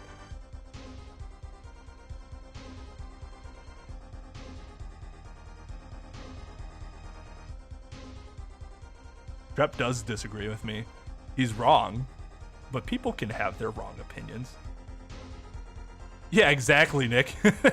Especially since all these people do stand. Like, they only stand. There's no chairs for them.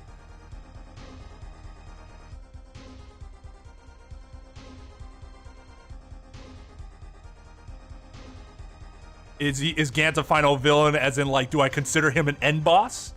Or was he actually a final villain? Because, yeah, that was 1-5. Yeah, I thought about that too. Like, what's the fucking... Will that be the half-life of Trepomine? That it just remains stable to be able to poison somebody and retain its potency for that long? On a surface? Wasn't even, like, self-contained in a bottle.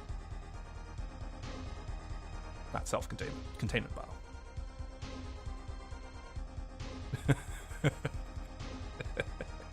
Hey, if you liked it, you liked it. Yeah, so apparently somebody told me that the Rise from the Ashes portion of the speedrun takes almost as long as the first 4 cases combined.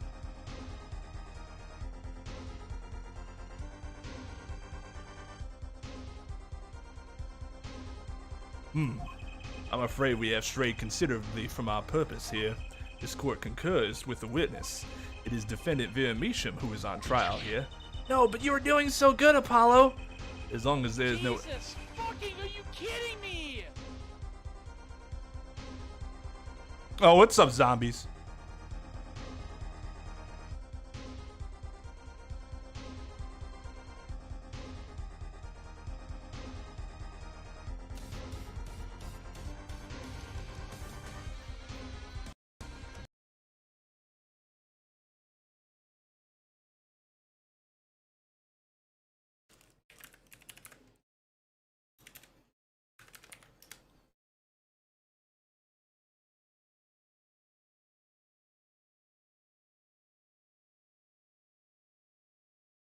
Yo, welcome to everybody coming in on Zombies Go Nom's Coffee Raid. What were you playing this fine evening, zombies? Also, hello to Zach, Mega Shaman, Alana J, Finamon, or Finamon, Sushi Fairy. Oh, we hit it, guys. Oh shit! Didn't I give something out for 69 likes last time? I don't remember. But we give it for 70, that's for sure.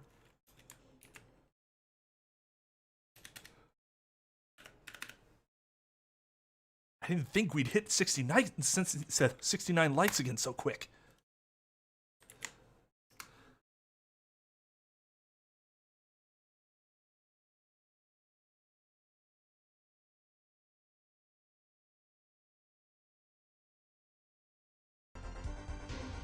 Wait, what happened? Wait, really? So hold on. Before we continue, I need to know this. So, if I do this, and then I mute this, oh yeah, you're right. No. So I'm still showing that the raid music is popping up. Are you telling me you can't hear it?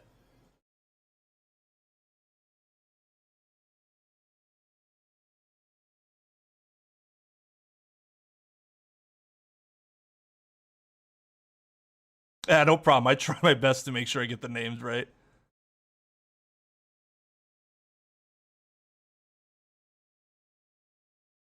So when I mute that, it mutes the raid too. That's really weird because it's still showing up as like having sound on the mixer. That's very strange. Well, there you go. You got the full, damn it. Oh, I think that's why. Okay.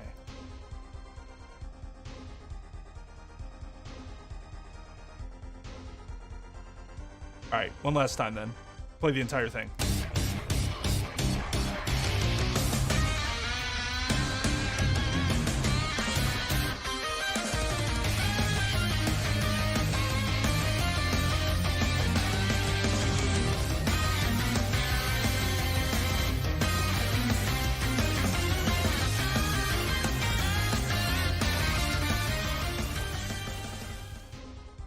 There we go.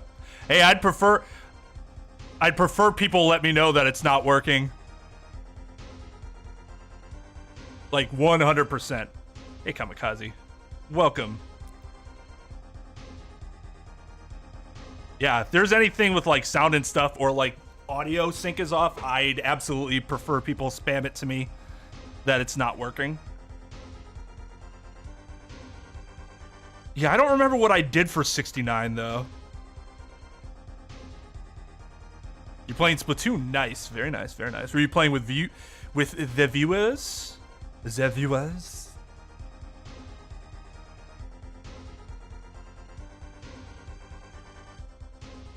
Because they want to hear the Mega Rock, man. You see what I did there? Anyways, for those that don't know me, my name's Twain. We're playing Apollo Justice, the fourth main installment in the Phoenix Wright series.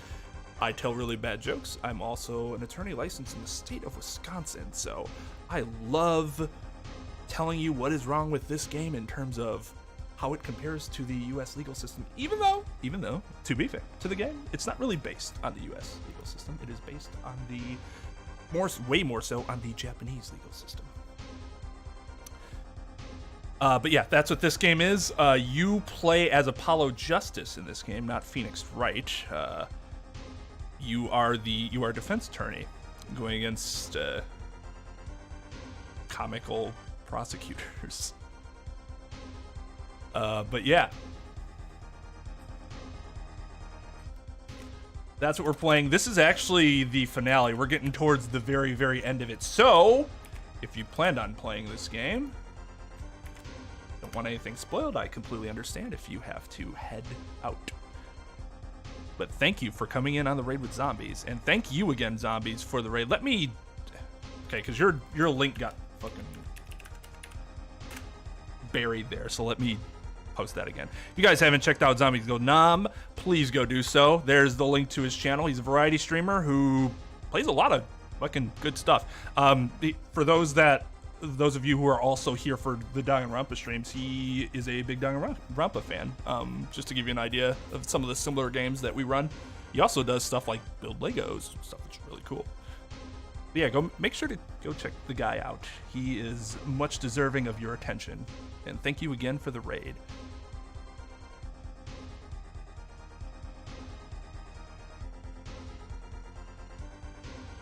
Gant being Apollo's real father? Good lord. Where'd that come from? You ever say Wisconsin is Wisconsin? No. But I do say it weirder than people who aren't from here. I still do have an A drawl for the O, I think.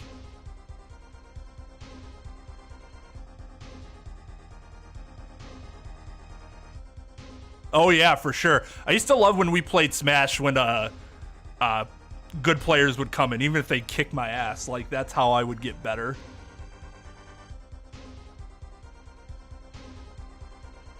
Yeah, no worries, dude. You deserve it, man. Oh yes, and if you have played this game, please refrain from spoilerage. Spoilerage makes me sad. A sad twin. I don't want to be a sad twin. All right. Let's get the show on the road. As long as there's no evidence to support the accusation against him, this court of inquiry cannot find Vera Misham innocent. Your Honor, Phoenix Wright spent 7 years collecting this evidence. You still don't get it, do you? Let us assume there was poison in the nail polish. Who then was responsible for causing Vera Misham to bite her nails? What? It wasn't me, I know that much. The one who brought that poison to her lips was you. What? Evidence is everything. There is nothing more.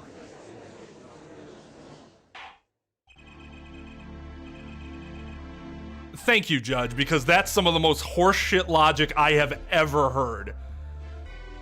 Yeah, sure, I might have given her the poison that she then applied to her nails, knowing she might bite her nails at some point, but who actually caused her to bite her nails? Fuck off. I believe this discussion has reached its conclusion.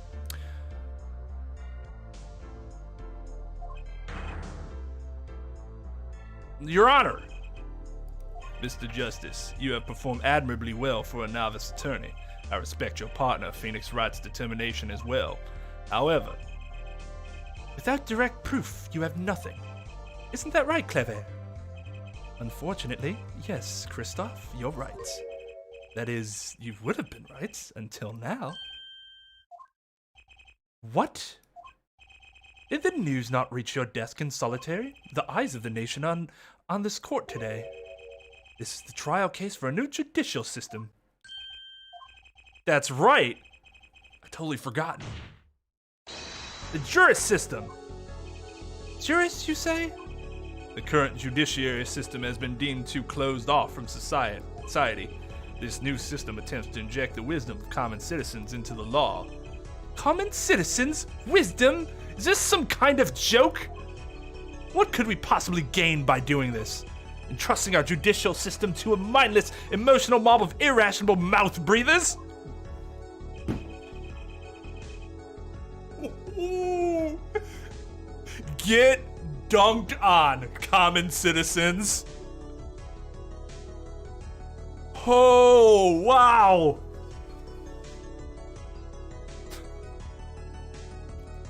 Holy shit, he went off. Common citizens have something called common sense. Common sense is not restricted by the law. Nonsense. There's only room for two in this court. Me and the law. Keep the riffraff out. Out, I say. They're not in court, actually. They're watching everything by video camera. They all look this way.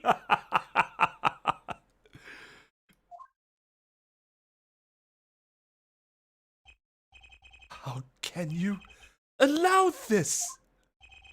Incidentally, the one responsible for making this happen was Phoenix Wright. Phoenix Wright?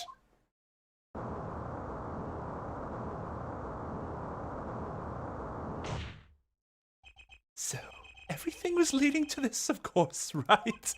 Right! Oh my god! Super Saiyan Kristoff. I won't accept. I can't accept. This is no court. Law. The law is everything. Law is absolute. You let ignorant swine soil your courts. Kristoff, it's over. Clavier. The law is absolute. You can't be serious. What? Odd. I thought you spent your life looking for loopholes. The law isn't absolute. It's filled with contradictions. Law is the end product of many years of history, the fruit of human knowledge, like a gem polished to a gleam through trials and errors. It is this fruit we receive and pass on and face in our time. And it is always changing, growing, nurturing. It is our task. Nurturing. It is our task as human beings. Wow. Probably the best bit of dialogue the judge has ever provided in his goddamn life. Okay, so I understand that he got a little frazzled there, but just saying, oh, by the way, there's a jury, not a judge, that doesn't mean he's dead to rights. Like, if he could have held it together instead of insulting them all, he might have still been able to walk away. But instead, he's like, how dare you let common people judge any case, let alone this one?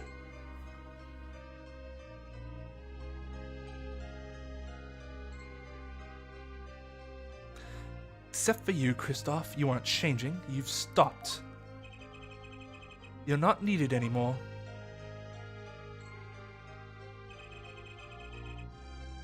I couldn't think of anything to say. Maybe because I still haven't seen enough. But someday I'll know what law is, and I'll fight to change it if I have to.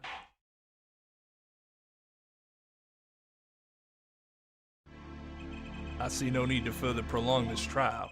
This began as the trial of Vera Measham, accused of murdering her father, the painter Drew Measham. However, several other incidents were reviewed and we seem to have reached a conclusion. Before this court declares a verdict, I await your decision. Jurists of the court, for the death of Drew Measham, how do you find the defendant Vera Measham? Innocent or guilty? I turn to you now to consider this matter.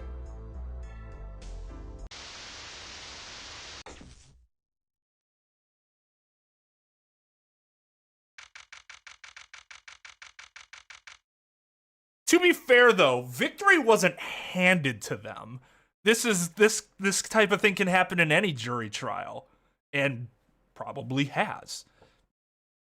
To say it was handed to them, I think, diminishes what they were able to prove. Like, completely diminishes it.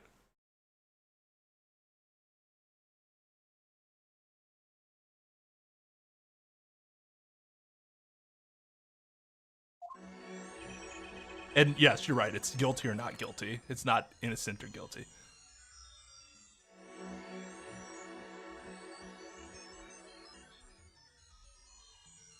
Well, right. So let me just give another a quick explanation of this again, for those that may have missed it. Lugia is right. People tend to judge based on their emotions. They will try to incorporate whatever instructions a judge will give them, but they will still be more emotional in their decision making than a judge would. So, in a case where you don't think the law is on your side, and you have the choice between a jury trial and a bench trial, you're probably going with the jury trial in an attempt to, you know, be able to sway a jury where you don't think you'd be able to sway a judge.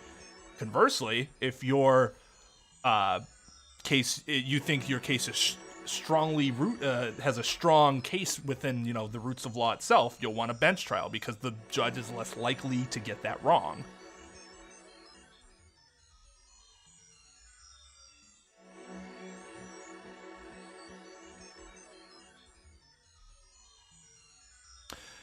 It's distinct from innocent, but in the U.S. court system at least, there is guilty and not guilty.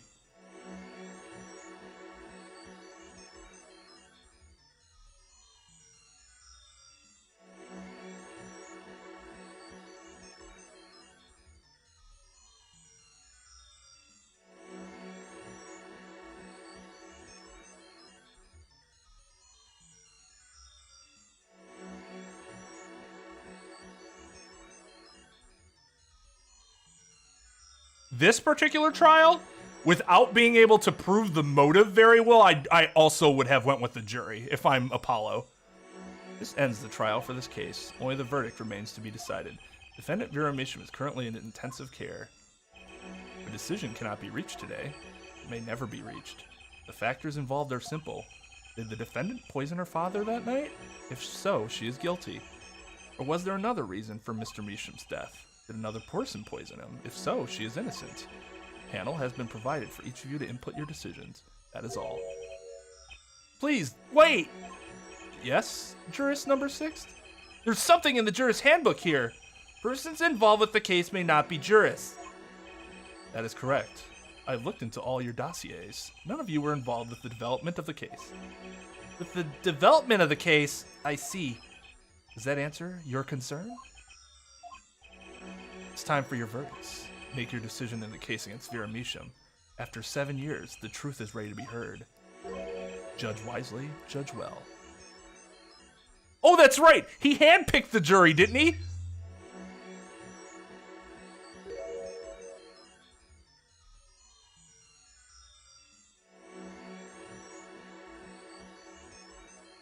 Wait, why are we selecting it? Fucking not... Yeah.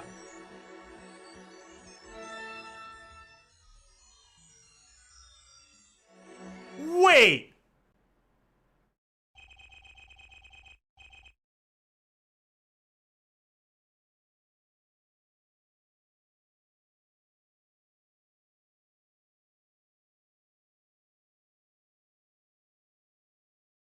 What? Jesus fucking, are you kidding me?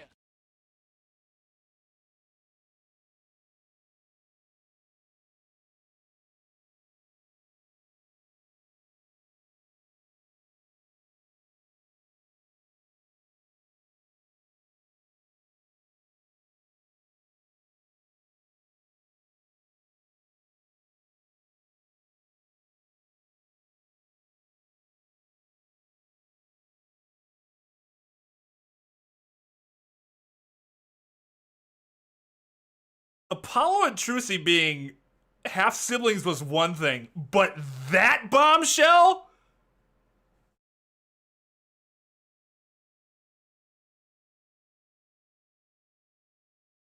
He not only met his mother, he fucking cross-examined her on the stand.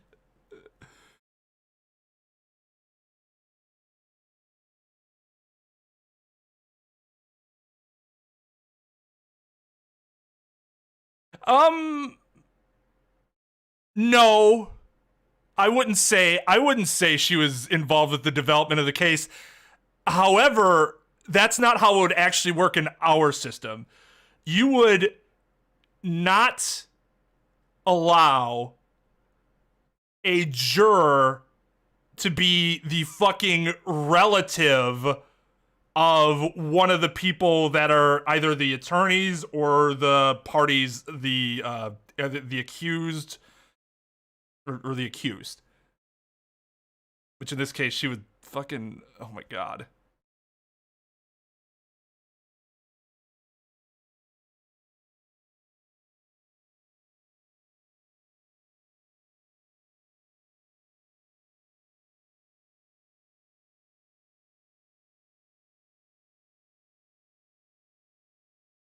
But she seemed to imply that she knew all of a sudden, right? What, wasn't that like kind of why she was asking that?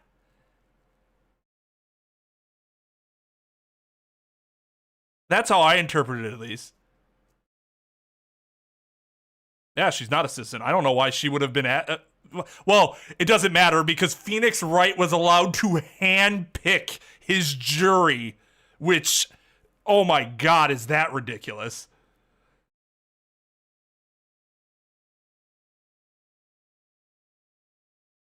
You get a game over if you select it. Like, why would you select guilty? Here comes Adamski is like, I selected guilty just to see what would happen.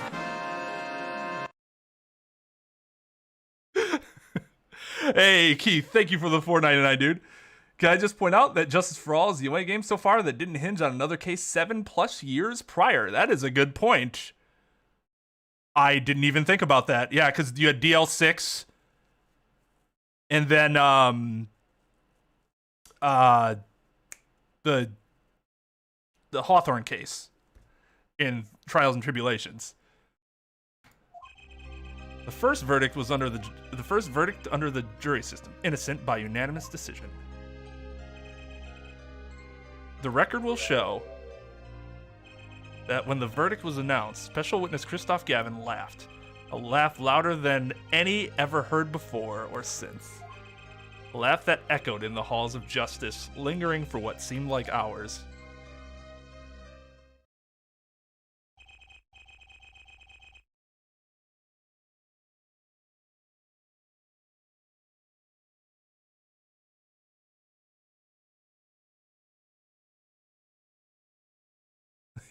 Adam Sky knew you would know. I needed to see what it was.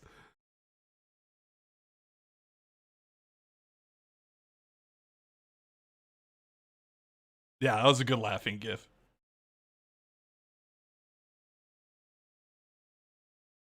The actual murder was on the jury? I mean, it might have. I guess we wouldn't really know.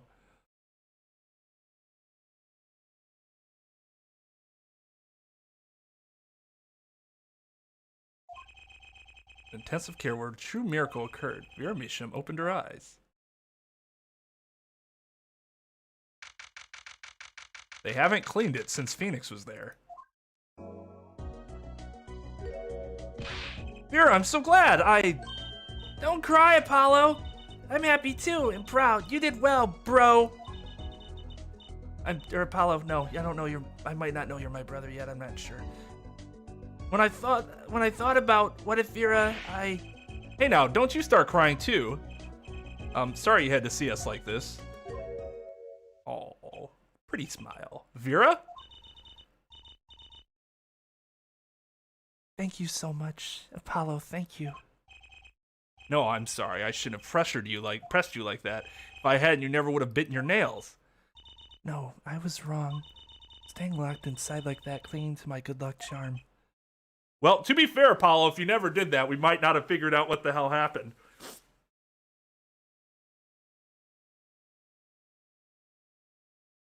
Vera.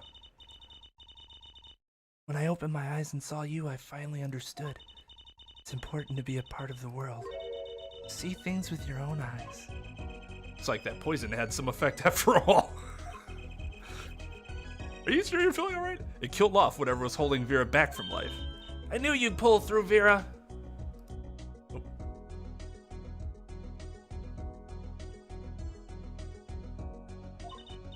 I mean, that's what Apollo was fighting for the whole time. Your future. I won't forget it. Here, let me thank you. No, really, it's okay. Oh, that's adorable. Oh, look, it's me. I love it, thanks. That'll be $50. Is that me? You really captured your essence, Apollo. Well, I think so, at least. That reminds me. Do you know where the other lawyer is? The other lawyer? Oh, you mean Daddy. Except he's not a lawyer anymore. It's my fault, isn't it? I'm sorry. Oh, no, that's not what I meant. You did kind of like inadvertently dunk on her there. No, it's okay. I'm through looking away from the things I've done. I hope I can look him in the eyes again someday and apologize. Forgiving what I've done. There you go, guys. There's some A+ Linkin Park coverage. I will be struck for this video. Copyright struck, not just claimed, struck because it was so on point. I'm sure he'd be happy to hear that. He brought all those things for me when he came to visit earlier. You mean that stack of videos? Mr. Wright finished watching them all? You know, I knew my real daddy was alive. Well, was, and then he died. Huh? I was there 7 years ago, remember? I was the one who helped him vanish from the courtroom. You did what? How? I'm not telling. He promised me that day he went away. We may not meet again for some time, Trucy. I'm going to abandon you. But know this, I will be watching, and one day I shall return. You're the next Gramarye, after all. Oh, Trucy. In the end, he couldn't keep that promise, could he? It's okay, Phoenix is my daddy now, even if he can't really play the piano. That he can't. Oh, and I've got you too, even if your voice is kind of loud sometimes. Glad I made your list. Hey, come to think of it, where's Daddy, the one who can't play? You know, Apollo. Do you know Apollo? I think he said he had to meet someone. I wonder. Maybe it's a new mommy. Teehee. Something. Yes, Vera? I was wondering, could you show him to me once more? Sir Hat, was it? Oh, he's not being knighted yet. Here goes. Do us an impersonation, Mr. Hat. Objection. Ahem. Not loud enough. And I like Miss Magic underwear better anywhere. Anyway. No. At 100, do we get crunk? Yes, in fact, we do. I did give out the 75 bonus, yes.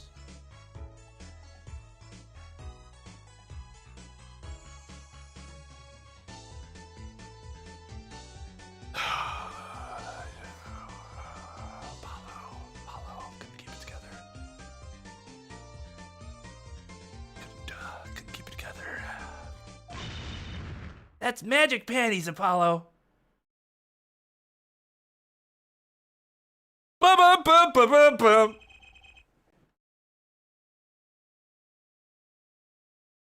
So your memories returned. Mr. Wright, was this all a part of your plan too? I don't know what you're talking about. When I lost my memory, I was reborn as L'amour. But you knew my true identity, did you not? That is why you chose me as one of your jurists. To stack the deck, as they say. You're thinking into it too much. Besides, there is no guarantee that regaining your memory would make you happy. Of course it is a happy thing. For so long I thought I was alone, but now I know I have children, 2 dear children, that I have suddenly now realized have completely different accents from me. Like, not even close. But I suppose that makes sense if they were raised here and I was raised elsewhere. But Apollo had to have been like, what, 5 when I died? Actually, I don't know how old he would have been. Trucy was obviously very young, so. But also a different accent from my father. I'm so proud of them. This too, I think, is thanks to you. Are you going to tell them? They do not know? Nope. They don't know their mother. They don't even know their siblings. I will go to them when the time is right. Until then, Don't worry, I'll take care of them for you. What is with the ducking of parental responsibility here? I know, well, no, I was gonna say I know Apollo's an adult, so that's one thing, but Trucy's a minor still. They're very important to me too. A little annoying at times, but still, God, smug Phoenix, aloof Phoenix face is the best.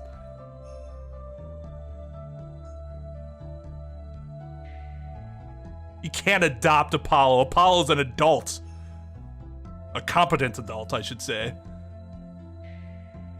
Oh, you like the Lamwar one the most? Really? No, like, that's fine. I get that. But the fact that she can't even reveal herself, like, I'm not a fan of that.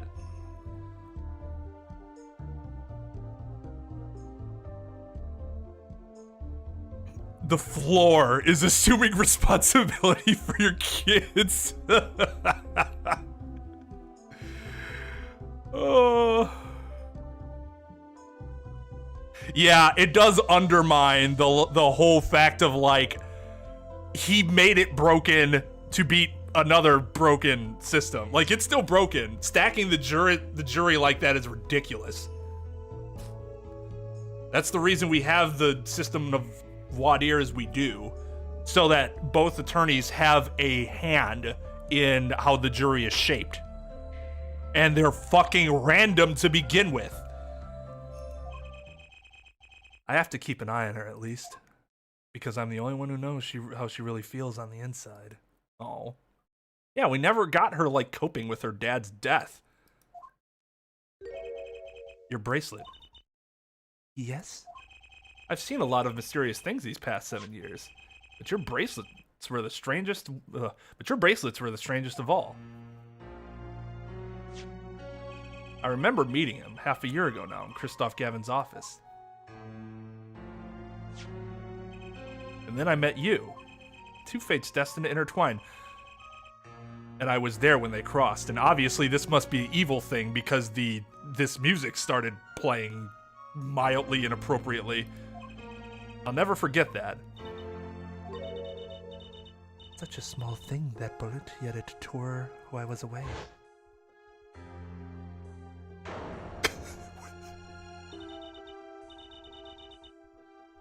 Well, we know she officially didn't have her head blown off. Oh, God. Oh, I have had much training to deal with puns, so yes, it's kind of like a Stockholm Syndrome thing, sort of. I've learned to love it. Just learn to love the insanity. Yeah, they never really explain what the fuck happened. Like, it was an accident. Like, are you sure? It looks like you just blew her head off. That doesn't accidentally happen.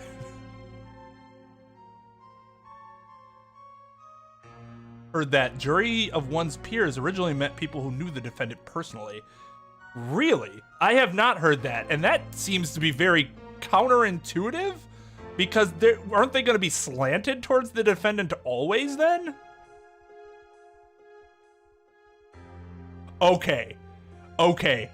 Number one is bullshit, because this is who Phoenix should have been by trials and tribulations anyways. So I love it. I fucking love it. The third case was a mess. I agree. The second case I didn't mind so much. The third case just too long. Too long. It was a mess. Kristoff's motive, I think, was petty and flimsy to go to the extent that he did.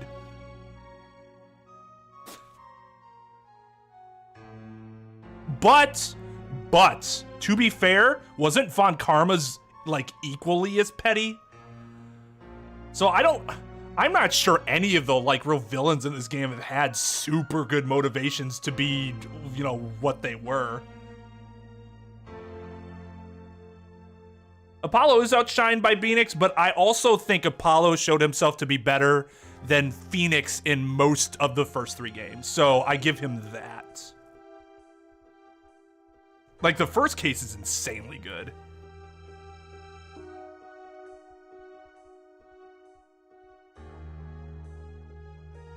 Yeah, no, I agree.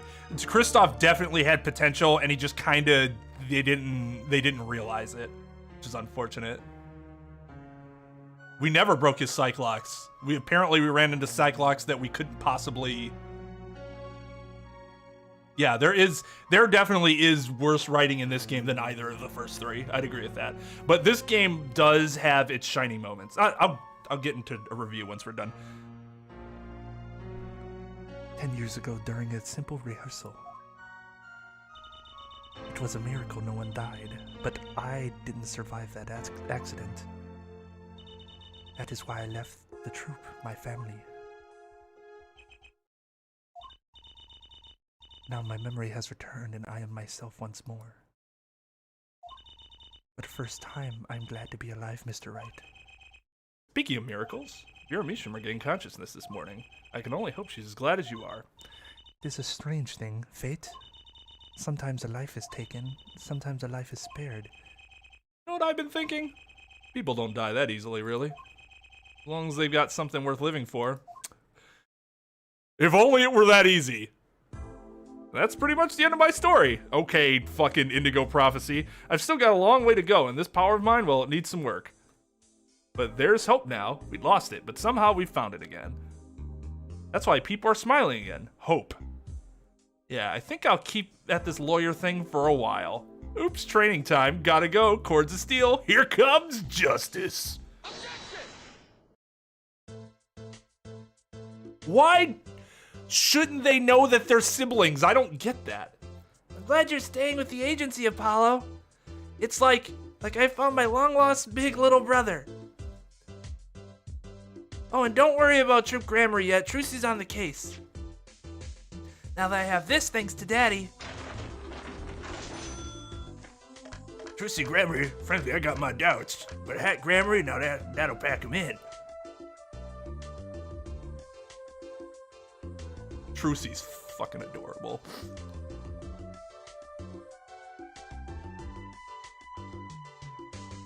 Not every day you get in a trial that rocks harder than one of our gigs, yeah? That's why it's over. The Gaviners are breaking up. The news caused a run on tissues at supermarket nationwide. You're the real stars now. I look forward to our next jam session. Also, people stopped crying once they realized I was going solo.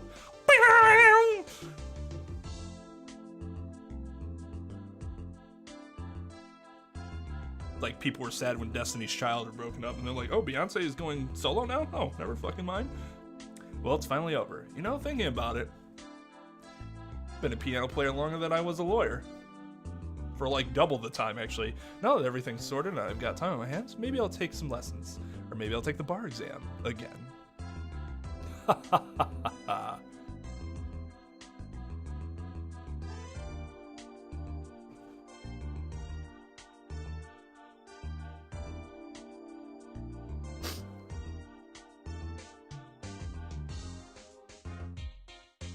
Yeah, I made sure to check the, Oh, wait, hold on.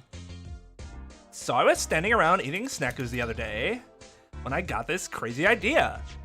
What if they were golden? You could argue, you could augment the crunch, or better yet, something, the power of science, although the preservatives might not be 100% safe.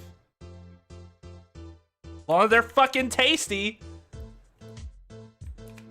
I made sure to do to look at the reviews of the mobile games before deciding to go that route, and they got fantastic reviews.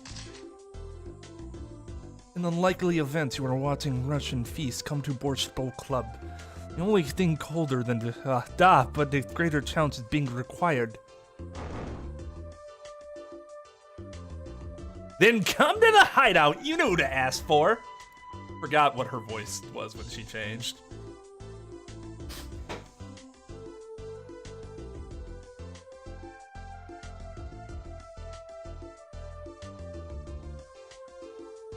I'm pretty sure she's just making Cheetos. Also not sure those preservatives are 100% healthy either. So Kentucky Pastries is getting back to its Eastern roots. Spread the culture and all. Yo, boss, culture time. This is how we write root, capiche? we're still about giving back to the people. Yo, boss, PR time.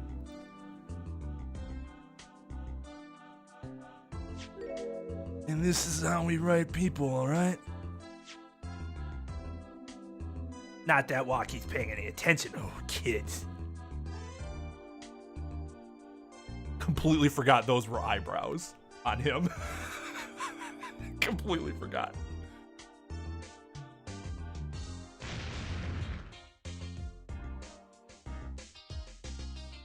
Nope. Nope. Nope. Nope. Nope. Nope. Nope. Nope.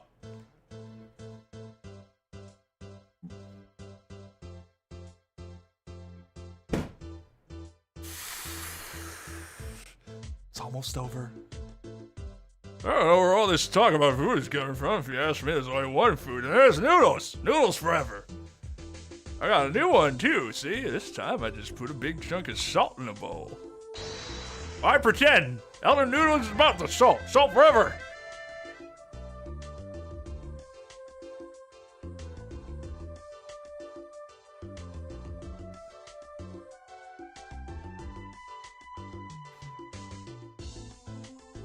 I forgot what voice I gave this guy. Oh, exceptionally inquisitive nature has won me unequivocal adoration in my department. You see, they used to call me Wesley Stinkler. Now it's something else. But no longer I have a new name, one that reflects my true academic nature. Wesley Sicko reporting. Yes, curiosity is a sickness, and I am the cure. That's pretty funny, actually. I forgot what fucking voice I gave him.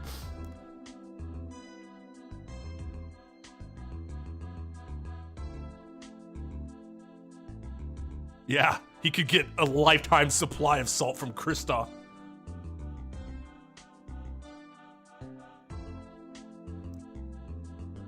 Yeah, he's proud of that. I'm now Wesley Sicko. I don't know how to thank you all for what you've done. Light has returned to my life, and with it joy. I may have lost years, but I have gained a treasure. 2 treasures, in fact. I will think of them when I write my next song. Oh, that's really sweet. She's really pretty. Like a super classy pretty. Just like beautiful.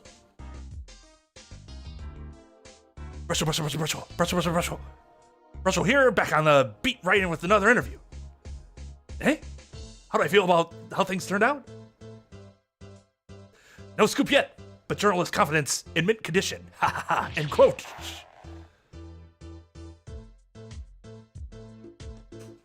Alright, let's just be done with him.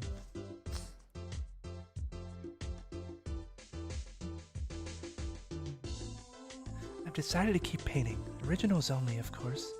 I suppose I'll have to see a bit of the world outside to find what to paint. But I know there are good people out there now. I've met them.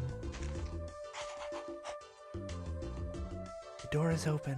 The world is waiting. Thank you.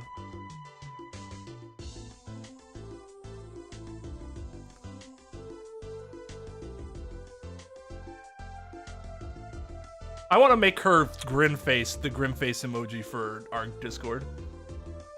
Oh, what a cute picture.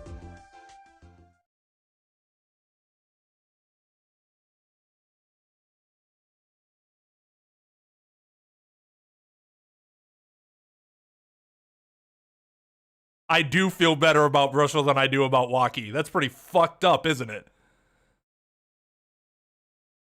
Was Brushel thrown in jail? I thought he was just there to get, like, an interview.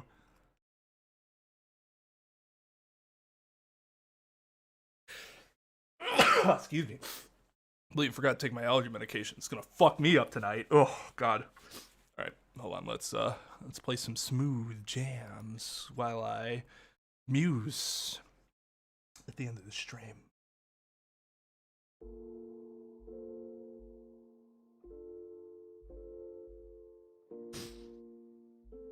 So, where does this rank amongst the rest? Probably at the bottom so far, because this game is very unlike the other games, I think this game's very uneven. The other games only had really one part to it, and it was normally case 3 that I'd point at and say this was bad. And like, Steel Samurai isn't even that bad. It wasn't great, but it was fine. It just wasn't it was just the worst case of the first game.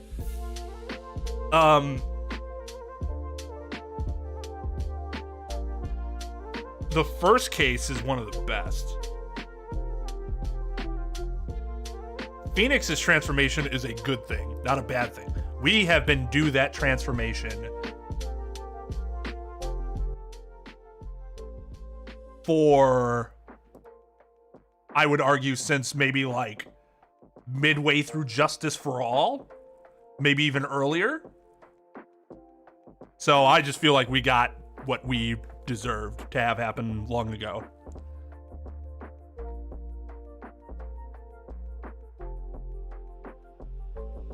Yeah, all the other games are written by the Investigations people, which is the next game we will be playing.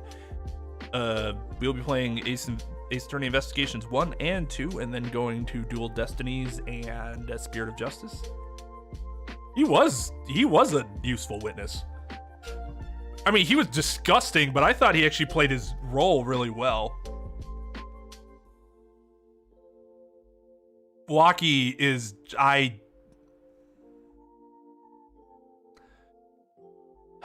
I'd like to show him the back of my ring hand. Oh yeah, Valant did turn himself in. For setting him up, right? Because he not for the murder.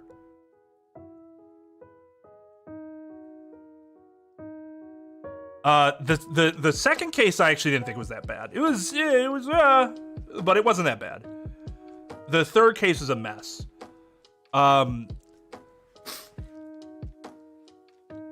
I think the third case was the worst example of the flashback issue that this game has. Like, it just did it way too much. The third case also not only was kind of a mess story-wise, it was really a mess in, like, the actual logic of the case. Which was... I actually thought the second case was pretty good story-wise. Or was pretty good, pretty good, like, in the case itself, like, in court. It was the story itself that I didn't care about. Like, fuck Fusky. That dude sucks. The panty thief guy was, whatever. Like, just nothing super standoutish about the story itself. Ree's story was more interesting because the characters were more interesting. I mean, like, even the kid, what's his fuck was interesting. Not super interesting, but he was more interesting than Fusky as a client, that's for damn sure.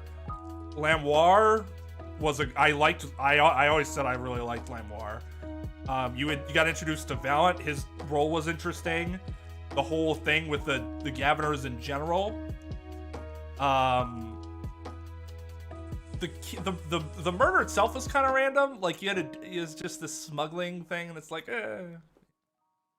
wasn't anything super impactful. But in general, the story had interesting characters. It just kind of had a rise from the ashes problem where it went on too long. And logically speaking, the gun hole. You bring up this hole in the argument of it couldn't have been this child, because even if he wasn't blind, shooting that gun once would probably have torn his arms out of his socket, let alone shot it twice and accurately to kill the guy. It's brought up and then, like, they ignore it. To me, that was egregious. That was egregiously bad of the game. That's why I harped on it so much. Like, because the game brought it up. Like, at least with the, you guys remember back to, what was this, 2-1? Where Maggie is accused, and and the whole allegation is the dude broke his neck but was able to write very legibly in the sand. Like, I bitched about that a lot. But if I remember correctly, at least the game never actually brought it up as like a serious point of contention. The game just kind of ignored it. And I'm like, if you're gonna do that, just ignore it. Just outright fucking ignore it. This game did not do this in Chapter 3, and then proceeded to ignore it.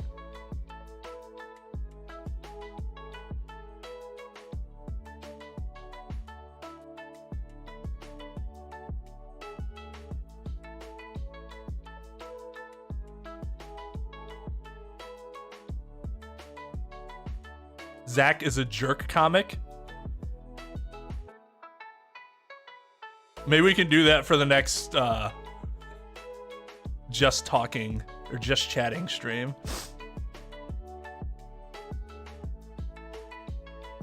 I don't see why we would ignore case 1. Case 1 is fucking fantastic. Everything about that case was metal.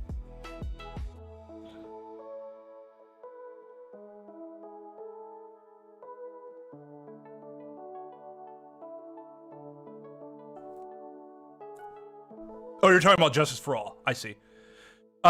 Case 3 of Justice for All is the worst case ever.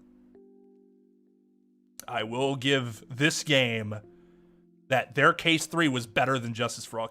Big Top is just awful.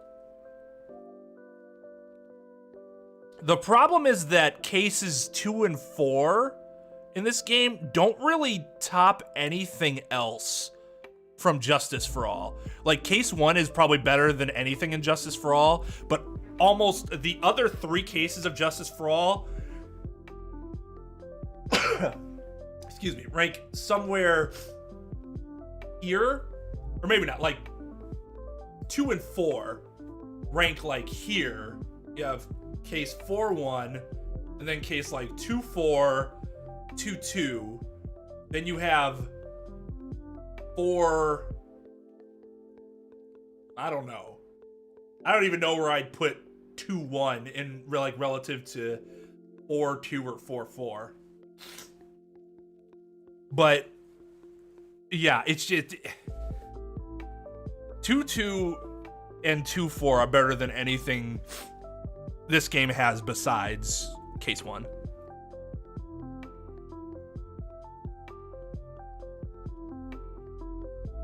Yeah, have a good night to everyone that had to head out for sleeps.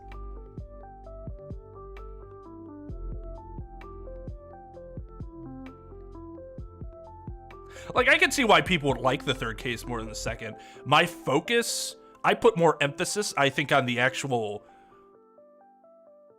like, case setup. But if you're more interested in the story, you probably like case 3 more. So I think, like, objectively speaking, the logic was way better in case 2 than it was in case 3.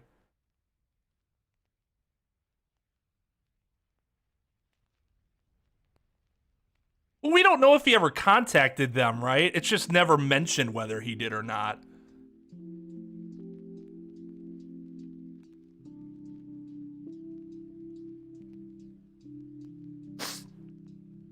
Yeah, which is partly why Dual Destinies and Spirit of Justice are so much longer, right? Because they're written by the Investigations team, which writes some long stories.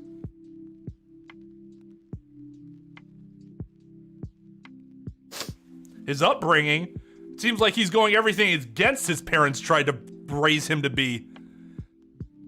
Well, I mean, if you like Walkie, it's fine. I just think he's fucking awful.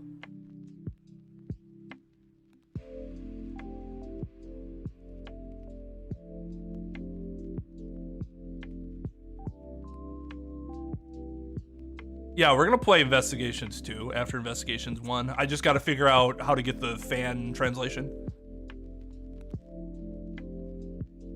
The motive of case 3 was, I'm not even sure I'd call it stupid, more so than it was just incredibly uninspired and like, who cares? Like, that's the biggest problem I had. Like, this is uninteresting. like you have interesting characters mired in an uninteresting plot.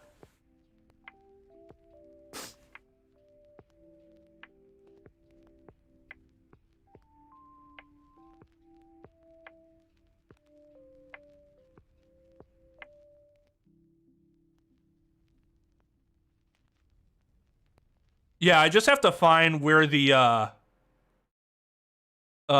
again, because it was never translated, but there's a fan translation, so I just need to make sure I can figure out how to get my hands on that.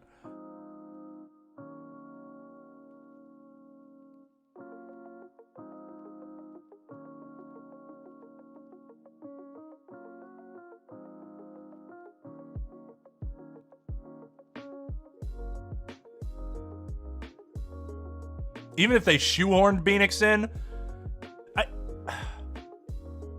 to me it doesn't matter because again, it's almost cathartic. Because one of the things I dislike the most about the original trilogy is how Phoenix did not grow as he should have based on his success. He was the same fucking like, oh, I don't know, guy in the third game as he was in the first until the very end of the third game. Phoenix makes up for all of that. Like, it needed to happen. He needed to become competent at some point.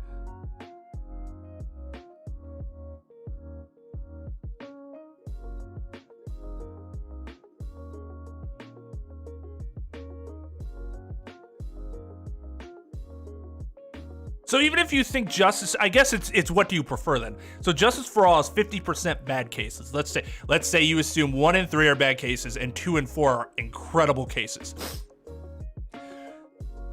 Do you take that over in this game? There's 1 incredible case, 1 bad case, and then 2 middling cases.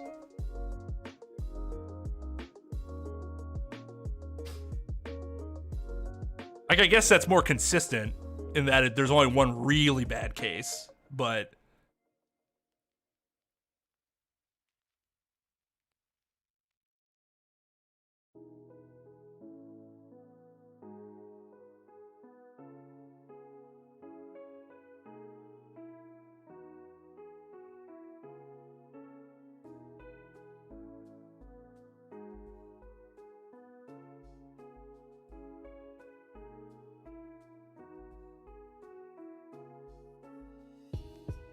Maybe. I'm gonna have a chance to revisit Case 4 soon once I get through the once I get through the VOD cut, because I haven't gotten to Case 4 yet. Still trudging through Case 3. So I'll have a better chance to remember how good Case 4 was. But Case AJ1, I think, is being quite underrated by this chat at the moment, because apparently just Phoenix being improved and being what he should have been in the first, at least by midway through the second game, is a bad thing and didn't make sense story-wise.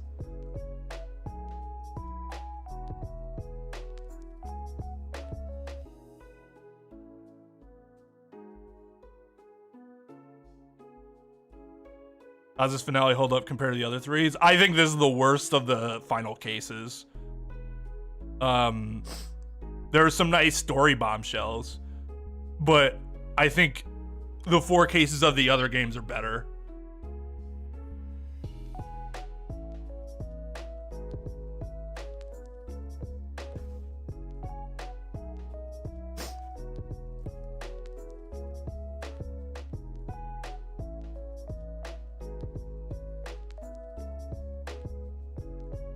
I'll go into more detail, like comparing that next time we do a tier list, a new case tier list with the additional cases.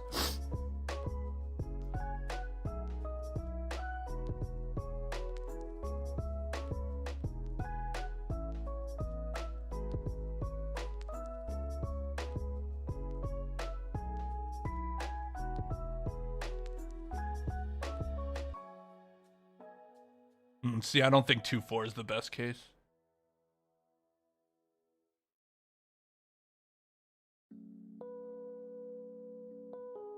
I'm gonna have to go back and see what my case tier list was.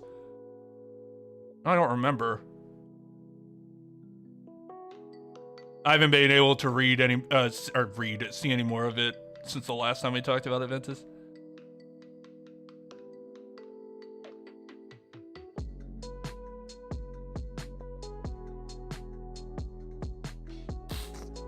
It's not stated in this game whether or not he did or did not contact Edgeworth.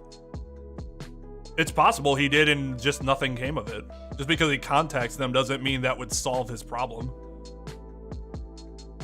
It's it is, I think, a cop-out to not having mentioned an attempt, at least. Excuse me, but he never said he never contacted them, nor did the game ever say that.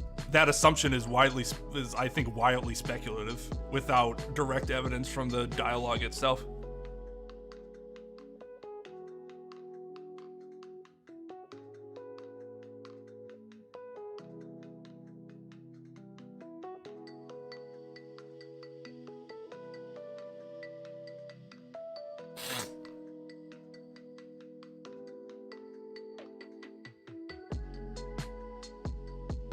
I disagree. He was good at the end of the third game, but him at the beginning of the third game was the same as him in the first game.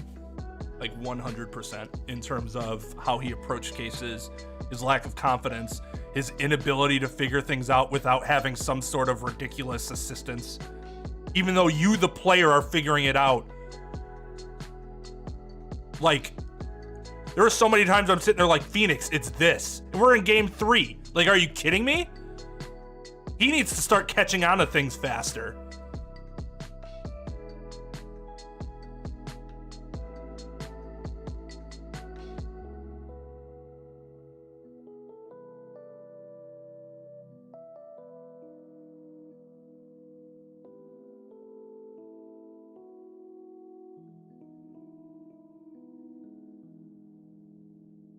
Oh, I would definitely prefer to play this game over again and play Big Top one more time. Editing Big Top is awful.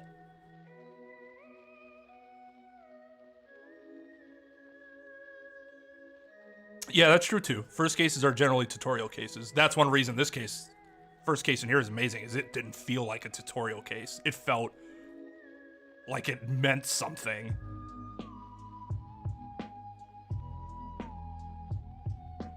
He should have been more wiser after the first game.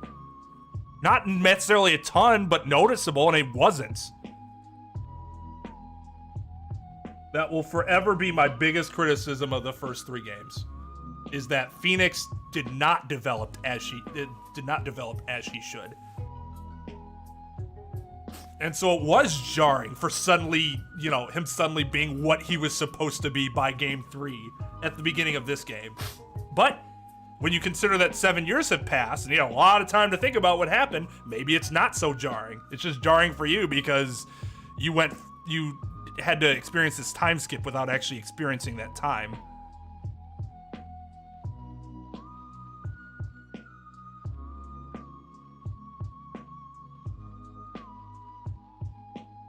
Yeah, Alana, thank you for coming in on the zombies raid.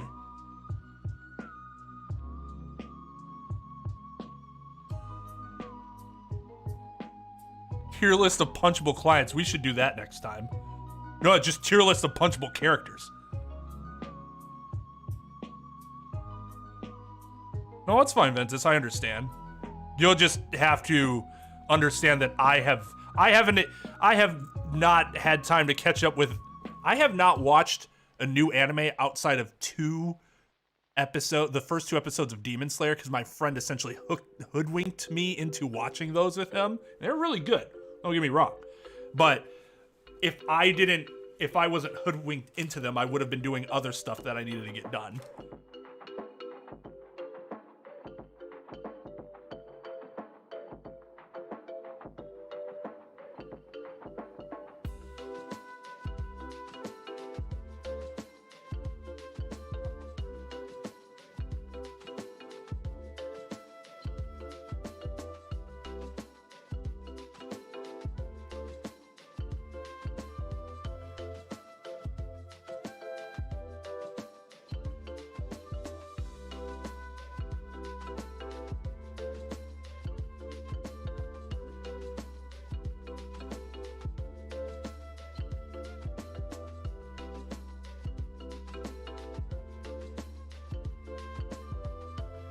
It is. And I do want to watch the rest. I haven't had time to continue watching any of it.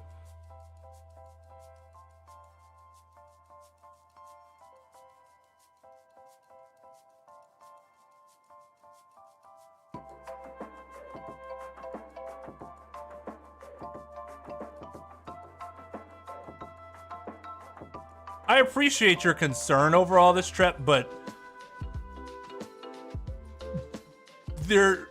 you don't let it, like, just don't let it get to you so much. I mean, ultimately, just a stream, you know, try to have a good time. I don't want you to have a bad time because other people aren't listening.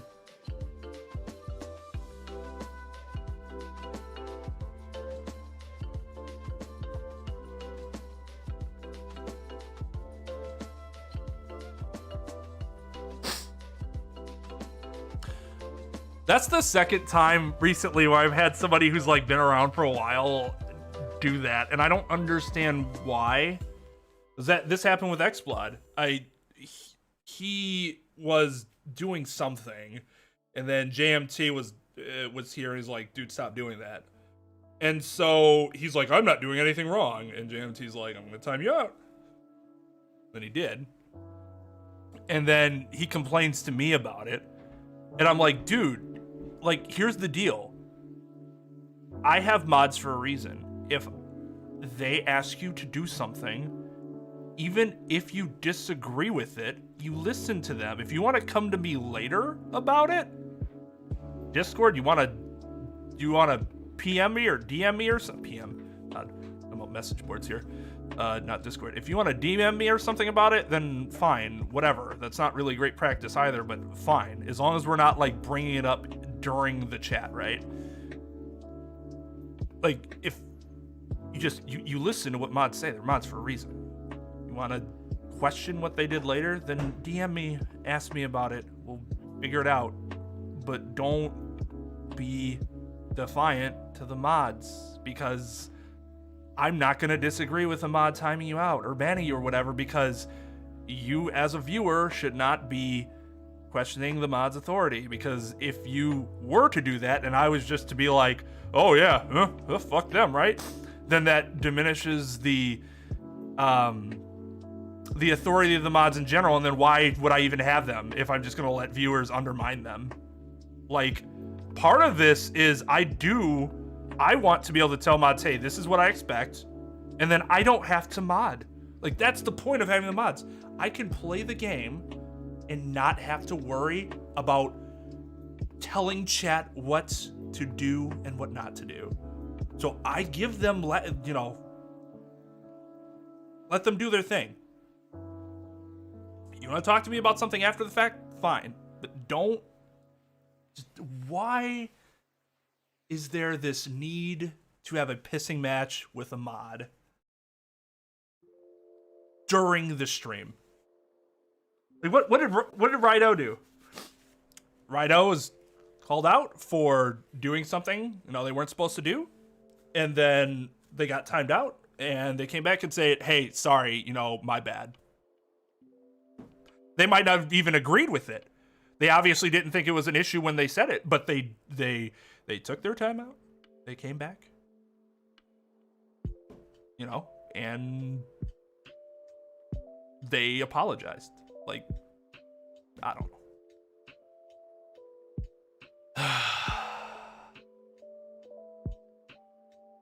Well, so that's a good point, Tara.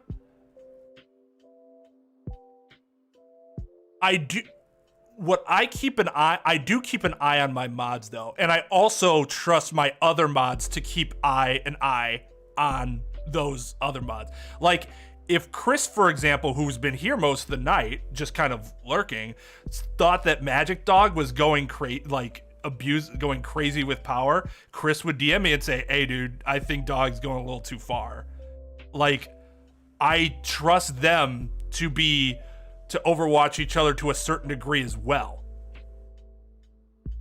This is also why I don't have a ton of mods, because I only mod people I really trust and I think are able to handle it.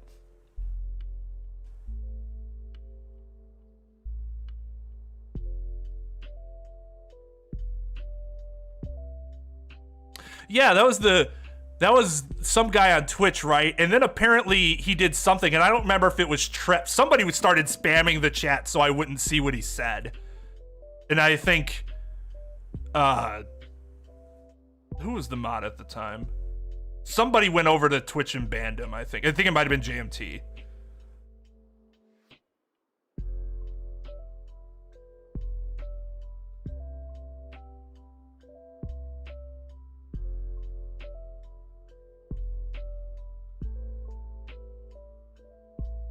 But yeah, that was it. Like, he came on Twitch and the first thing he asked, "Can I be a mod?" And I'm like, hey, if you stay around for a while and I trust you, sure, but I don't just make everybody mods. Then apparently he dropped a spoiler in retribution. Yo, what's up, Raven dude? Long time no see. Hope you're doing all right.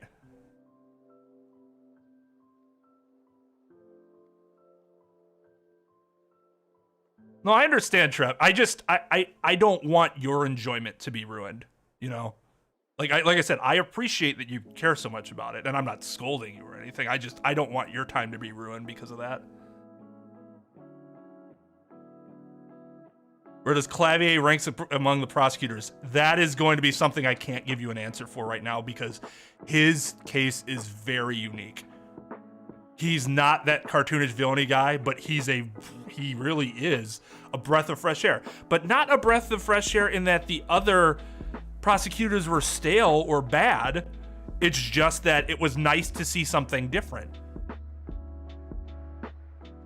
He is better than Godot, though, objectively speaking. Godot was bad. He's a fun character. He's a really fun character, and he's funny, but he's a bad prosecutor. That dude just, ugh. I wanted to throw coffee across the courtroom half the time he'd make an argument. Yeah, I guess a viewer was complaining about getting called out for spoiling, and then he got timed out and then got pissy about it or something. I don't know. I see people tell me not to look up, so I just start to gloss over the chat.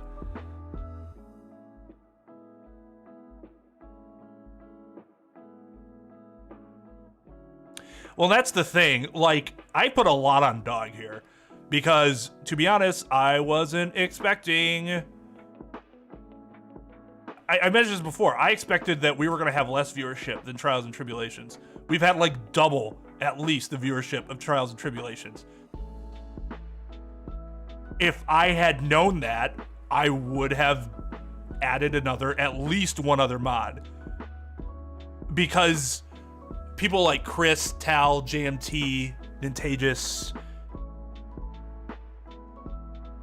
Switcher, like, they don't know these games, so they can mod like people being assholes, but they can't mod spoilers because they have no idea. They have no idea what what happens in the games.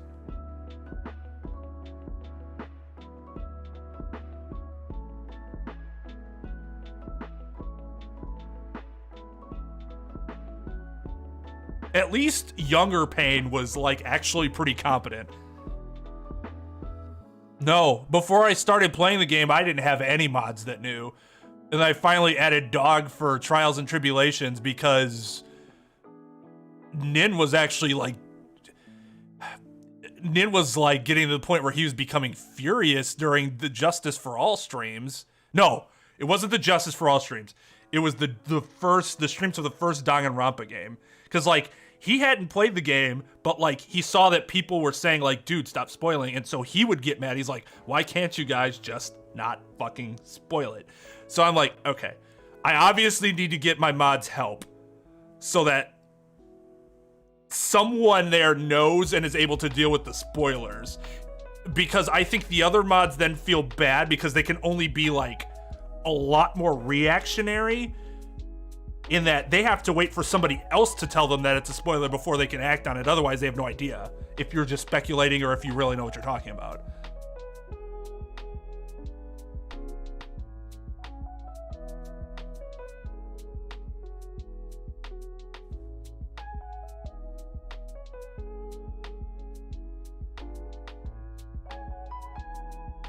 Yeah, exactly. Like, sure, people want to talk, and And I even mentioned, like, we have a spot in Discord now where you can go and talk during the stream about whatever you want to talk about, so that you want to discuss future game implications and stuff like that with other people, because I know that's why you came, was talk about your fandom and stuff. You really don't want to talk to me about it though, because I don't know. I haven't played any future games. Why would you want to come here to talk to me about that? I assume you want to come here to talk to other people that have also played those games. So I have created this space in Discord for people to do that without having to feel restrained by the rules of spoilerage. Yeah, Godot was a good defense. He seemed at least like he was a good defense attorney.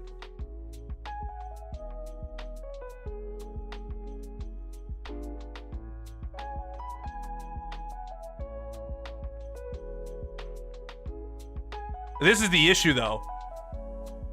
It's the, so I have one for Ace Attorney and Danganronpa, which you have to be a part of either the Law Club or the Despair Club to see these areas. Because for people that don't care about the games, I don't want them to have to see the area in general. So you just have to ask a mod to get added to one of those clubs. But it's the, Stream Talk, Ace Attorney Stream Talk, that you can talk about whatever I'm doing during stream in there if you want to talk about like spoilery stuff.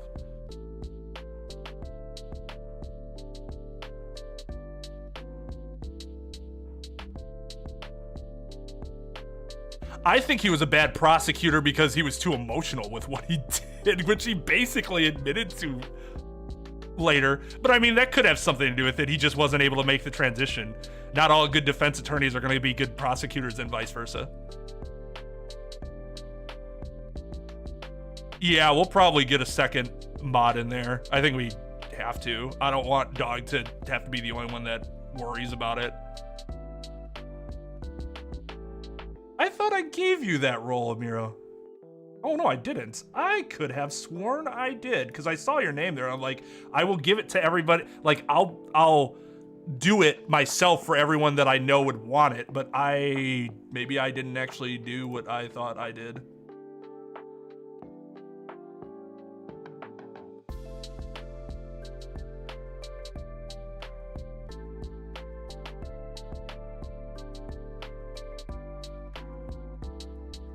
But yeah, if you're in the Discord and you want those roles so you can have access to that new area, just let me know.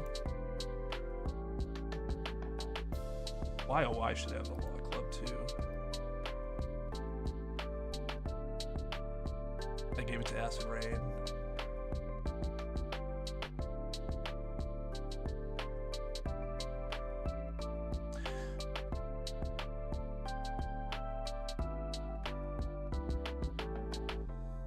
Yeah, and quite honestly, so,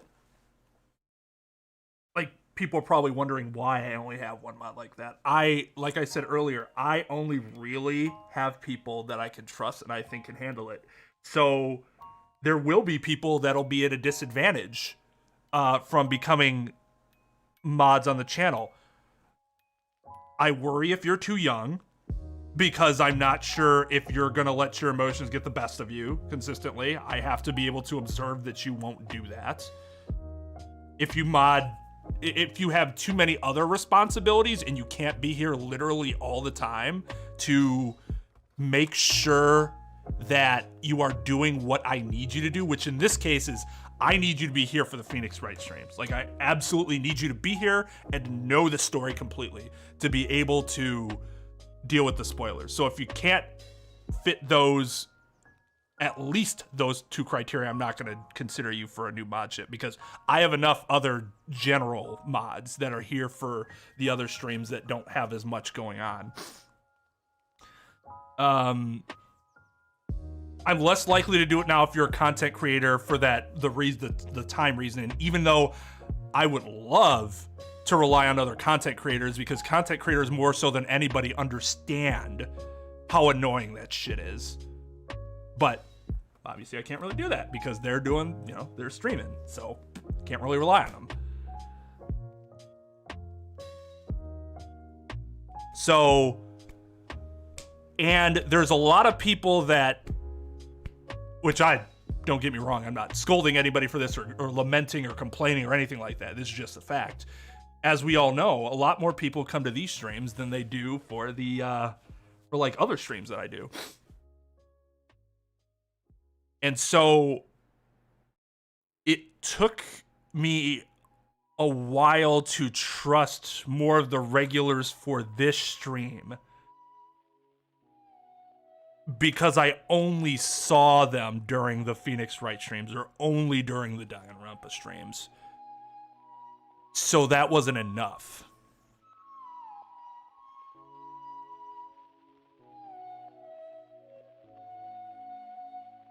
Yeah, which I understand. Not everybody, not everybody can do it, and that's fine, I'd prefer somebody be like, yeah, I wouldn't be able to do it for X reason,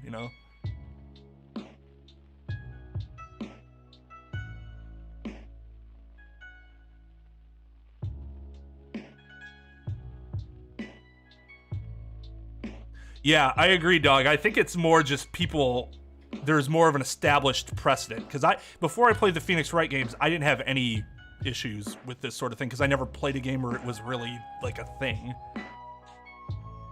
Oh, Lugia, yeah, I need to give those to you. I just gave it to you, like I looked at your name and saw that you didn't have it, so I gave it to you.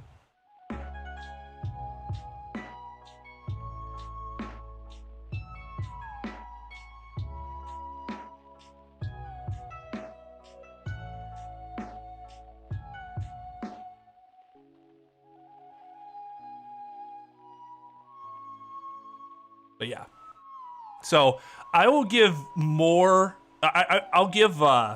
There are some feelings I have about the game. I think I need to process more. So I will get those out the next time we do a tier list. So I have a little more time to consider them. These are more nuanced arguments, things that are just like a knee-jerk review of certain things isn't going to be entirely helpful. Like Claver, I can't really give you a feeling of where I'd rank him against other prosecutors other than he's definitely better than Godot. That's something I'd have to think about.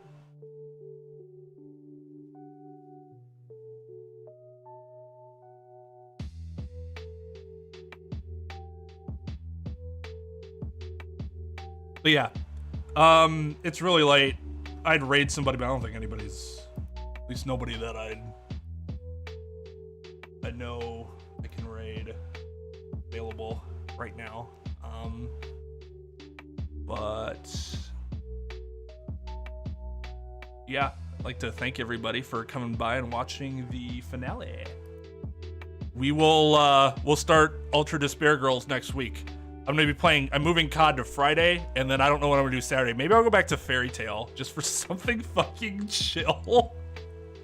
Fairy Tail streams are really, really like, they just do our thing. We know what it's about. Like, I don't get worked up about anything.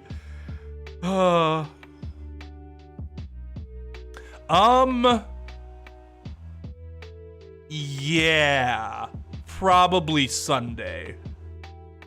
Probably Sunday.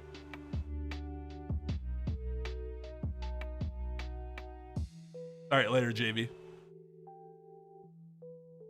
Watch togethers for, yeah, the membership role, the salutatorian role, and higher.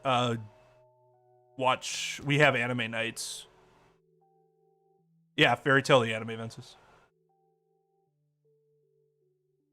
There's the game that I've been playing. I just haven't played it in months.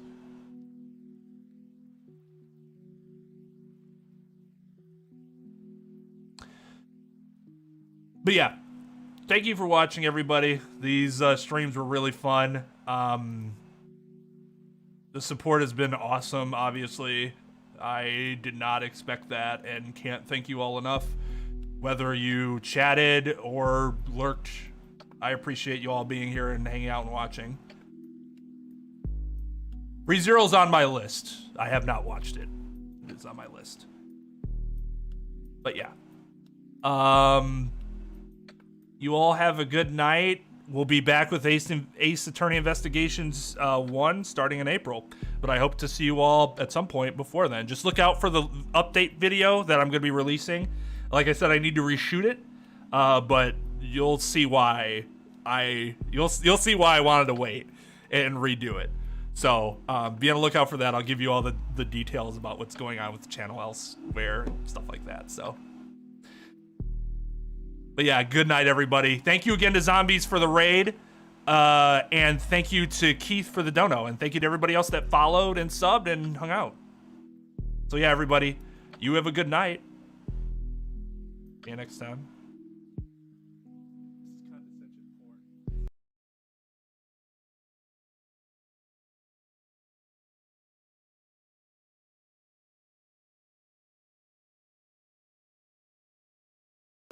Are getting off. Oh my God! Existence of God. Does this woman exist? Zalbag, it's Lou. Hey, what's happened here?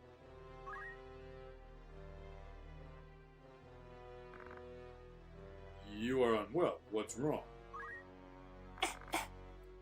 It's only my head. That'd be fun. Dead. Hey, can you hear me? What ill magic is this? They have been found there. Poison extracted from moss fungus spores. Hey, moss fungus? Lord brother. I will be well. I wear the only for the Duke. Where is he? Hey, would that I knew. My searches yielded not. Would that I knew. Zalbag, Dysendark, I am here. Hey, Douglark. I think that was his voice. It's been a while. It's been a long time. Excellency, are you armed? Hey, someone summon an apothecary at once. How do you feel, Your Excellency? My head. It is as though it was split in twain. Bang, bang, bang. But I do not think it's serious. I just need some time. Most unfortunate. Hey, sorry for What? stepping on your toes. Don't interrupt me again. Ah, what have you done? Hey, Lord Brother, did you just stab You're him? a bitch. Chase it to him? Shut the fuck up. Be silent, brother. Hey, hear what you said. You betrayed me. You killed your father to Stop talking. gain control of your house. And now you have killed me. Shh. Son. Stop breathing. Shh. I don't know though. I feel like you'd have to like look up a. They have a magazine about like deadlifting.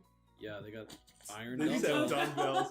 You can actually just deadlift instead of Straight reading a up. magazine about That's it. right. Do that incline chest press. And Dude, you gotta buy it. You gotta buy it from her so she can be like, "Oh wow, he lifts." Yeah. Does he even But lift, is bro? she into that? Would she be into those swirly glasses? Wow. Yeah. I think that's what the original Japanese translates to. His is much more accurate. Than, Yeah. Yeah, that voice. that's yeah. You should trust me. I took a little Japanese in 7th grade. That's what they're all saying in this game. You think? Well, Vader probably didn't have an itchy ass, right? Because he was just machine. He had. Mostly machine. Oh yeah, no, he had an ass still, right? Yeah. Wonder how he shit. How did he eat? He had to take off his helmet? Like, how many... Yeah, I just assume he got fed liquid. Yeah. He seemed probably like Drinking the, it, eating out of a like straw. The 1 meal a day kind of guy. You know, very He fed off of intermittent fasting. evil. Well, I'm sure it had to be liquid because, like, a bunch of his Please, organs let me got all have one fucked up. 16-ounce serving of evil. Yeah, so I guess if you drink your food, do you ever shit still, or does it just all come out as? Yeah, I It think so, there's right? No salad. It's Because just diarrhea. God damn it, dude! This fucking level. No, he's probably got some. He's probably got a catheter or something, or whatever the Star Wars equivalent of that would be. oh, they just is carrying around with him all the time. That's Yeah, and he disgusting. goes and dumps it somewhere. every time you're around him at any time, he can have a bag full of diarrhea and piss. Well, I mean, Hey man, real people. Have you smelled Lord Veda lady? Yeah, but not the fucking Sith Lord. would you be talking shit about him if you were an officer? No, that's other officers. I'd be like, because like you'd see the one because their nose would kind of twinge up, and you're like, oh Jesus Christ, he's walking past me. It's gonna be terrible. Have you smelled Lord Vader lately? Commander. Oh, yeah, he smells wonderful. I believe it's new shampoo. Roses. Smells like roses. Smells wonderful, Lord Vader. Get my catheter. Do not patronize me. I can do it myself. Leave that to me.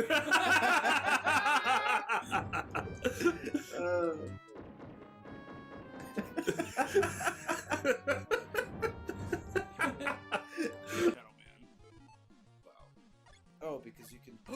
Oh, I do have Dr. Light on light. All right, well, we just gotta see this. I'm gonna do this shit myself. I'm gonna go save myself. That's the premise is that he's been kidnapped. Oh my god. I forgot I did unlock him.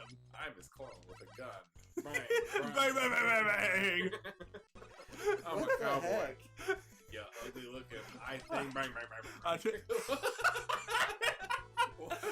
Okay. That's his slide. I forgot about that. He Wait, do crawls. it again. Oh shit. What the heck? Wow, his gun's really fucking powerful. Oh my god, that's awesome. Hello. We are This is Twain Frog here. This is Kermit the Frog. yes, that is my voice now. In fact, it's done by two people simultaneously. Not Not right. And, I'm done. It's quite a bit longer than yesterday. That's what she said. Yep. So we're gonna. Yesterday it was just way too short. That's what she said. Oh my god. I was just warming up. That's what she said. Say it. Say it. Say this line, KY. I was just warming up. That's what she said. Say this line, KY. I hope you didn't think that was the best I could do. That's what she said. I feel like I don't want to. Wait, God damn it. Dude, how did you possibly play Destiny with me and ever shoot anybody? Jesus Christ, man. Come on. Stupid fucking shit. You know what? You're out of arrows, so I would switch your weapon.